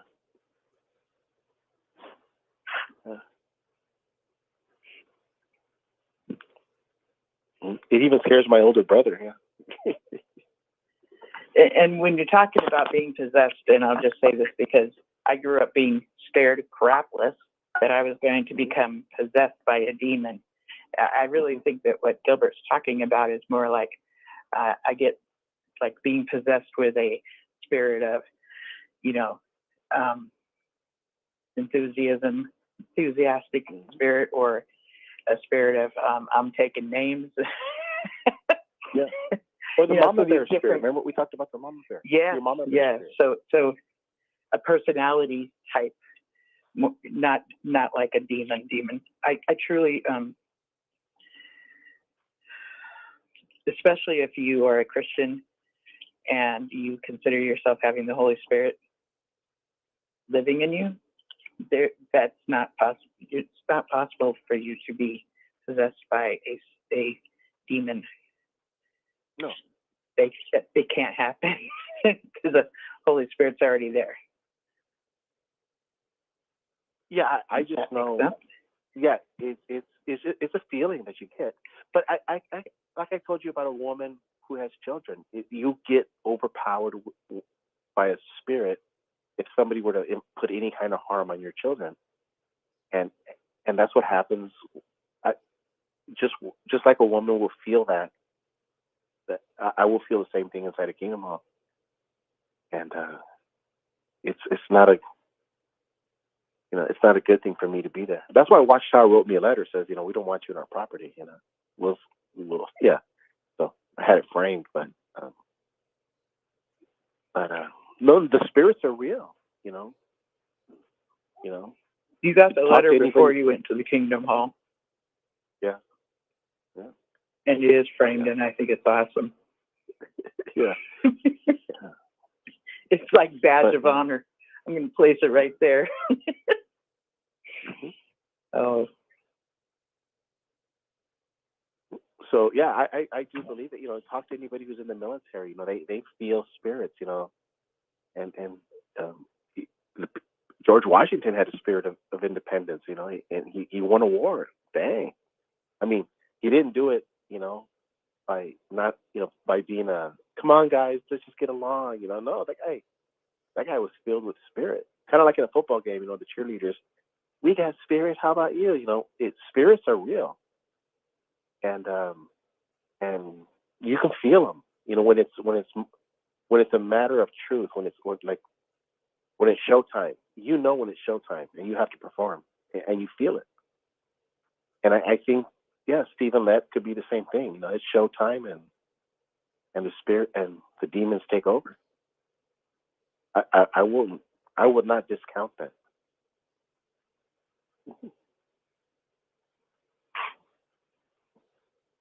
There's a certain time during the video when he speaks about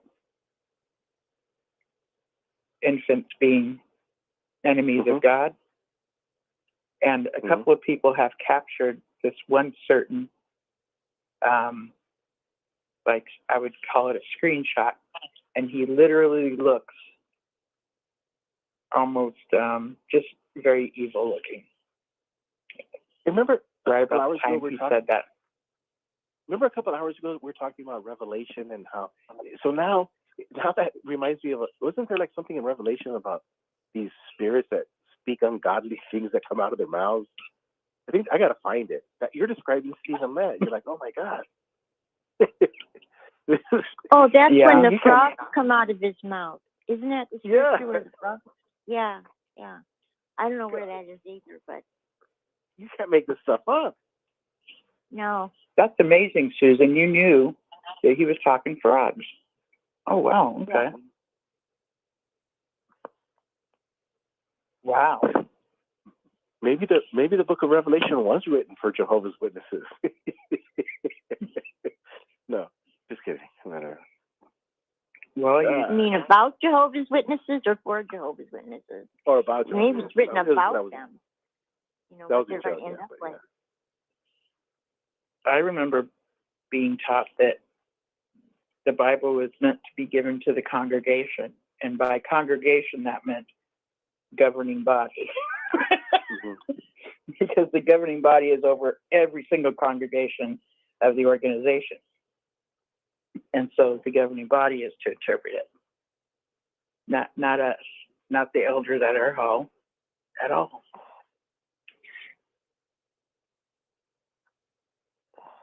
Well, I remember they told us that there's only 2 scriptures for the other sheep, but all the rest of the Bible is written for the great crowd. No, there's only two verses for the great crowd, but for the anointed, the rest of the Bible's written. So I'm thinking, if only 2 Bible verses are written for me, why am I reading the whole Bible? What for? I never heard this. Ridiculous. Oh yes, they said that, and I'm like, why? Do you remember what scriptures?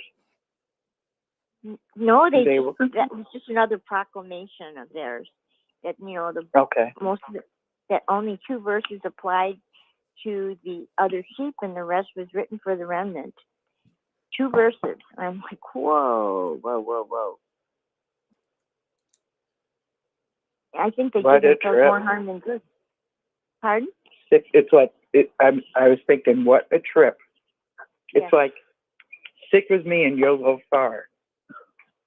The ordinary great crowd has to stick with the 144,000 to go far. Oh my goodness. And the sad I'm thing getting is, goopy. the sad thing, what Susan just said is that we know more about the Jehovah's Witness religion than they do. Mm-hmm. This is true. This is true. The scripture that scared me is the one that said, seek righteousness, seek meekness, probably you may be concealed in the day of Jehovah's anger. I didn't like the probably. What does it mean, probably? Can I go have ice cream? Well, probably. There's no assurance there. Mm-hmm. I didn't like that at all. Right, there's no guarantees. Well, nobody was ever really. So many times they meant to be encouraging, and they were the farthest thing from it. They're their own worst enemy. They're going to destroy themselves. We just have to stand back and watch. Yeah, and as many people right now that is out there making videos, it's, you know, debunking this one or debunking that one, and those telling their stories. There's just so much that is exposing the atrocities. Mm-hmm. Hey, so maybe Nadine can do the video from the backdrop of if she's in Anaheim area, so she can go to like the Disney. Don't they have like a walk place where you don't have to buy tickets to get in, but you can just go to the all the shops? I forget what it's called. Yeah, it's called Disney Walk. Mm-hmm. Yeah, Hi. that does have it. I muted myself, and then can you hear me? Yeah, that would be a neat backdrop. Can you hear me? Yeah, I can hear you. Okay, perfect. Yes, it's there is a place. It's called downtown Disney. Thank you. Yeah. And yeah, but I haven't been there in a long time. But I think you can park for a couple of hours for free. But that was a long time ago. Who knows? And then they do have like restaurants and shops in there. But I think you're referring to downtown Disney. Yeah, that'd be a neat backdrop. You know, 2 girls walking, you know, and talking, and who's going to film it while we're walking? Don't they have those sticks? Maybe you could come and film it, Gilbert. Yeah, that's funny. Yeah, you're not that far. You're not that far from California, right?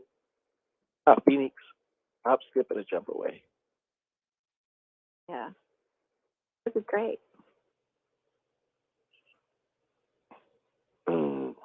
Alrighty, then. I have to make a plan. It's like only 6 hours away. Do you do any deliveries out here? No, but okay. But no. It would be so much fun. You should come. Come on. We'd have like a little meetup. Sure, huh? That wouldn't be a bad idea. I think it's working. Nadine, I think it's working. He's considering it. I could do a good sales pitch. Downtown Disney, yeah. Just think it would be so much fun. I know how to do it now before Armageddon comes. You know? We could do. You know what would be great to film it? It's like is that the beach, Huntington Beach, by the pier. It would be great. That I like. Yeah. I love walking on that pier. And remember the rubies that used to be down at the end? and then Yes, they took it out. which is a restaurant. Right. Ruby's is a restaurant at the end of the pier. And then you could eat inside the restaurant, and then you can see the ocean from the restaurant. It was very nice, but they took that out. Yeah. I'm starting to fade, people. Me too. Okay, Linda, I'm going to say goodbye to everybody and get in touch with me this week if you want. Okay. Bye. If I airhead, I do not mind getting a text from you and being reminded. Okay. I'll text you. Because I do airhead. Okay. Hi, Linda. Okay.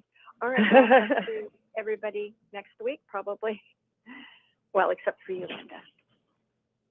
Okay. All right. I'll be talking to you. I think you might have said it backwards. Oh, okay. I'll be talking to you. That's right. That's what I meant. That's what that means. Okay. Yes, exactly. Did you want to say something? Oh, yeah. I'm looking at my window going, oh, there's sunlight coming in. It's 6:48 here, so it's almost 7 a.m. But I was going to ask Gilbert, was there something you wanted to say before I say goodnight, Gilbert? He might have put himself on mute as well. Okay. This is Pasta Babe Linda James, and this show started on January 21st, 2023. It is now January 22nd, 2023. I really enjoyed tonight. I enjoyed the conversations that were happening, the ones that I was involved with, and even getting to kind of sit back and listen to the conversations happen amongst those that called in. I find those really enjoyable as well. And I just want to thank everybody that listened tonight, and I'm hoping you got a chance to hear something that you could relate to.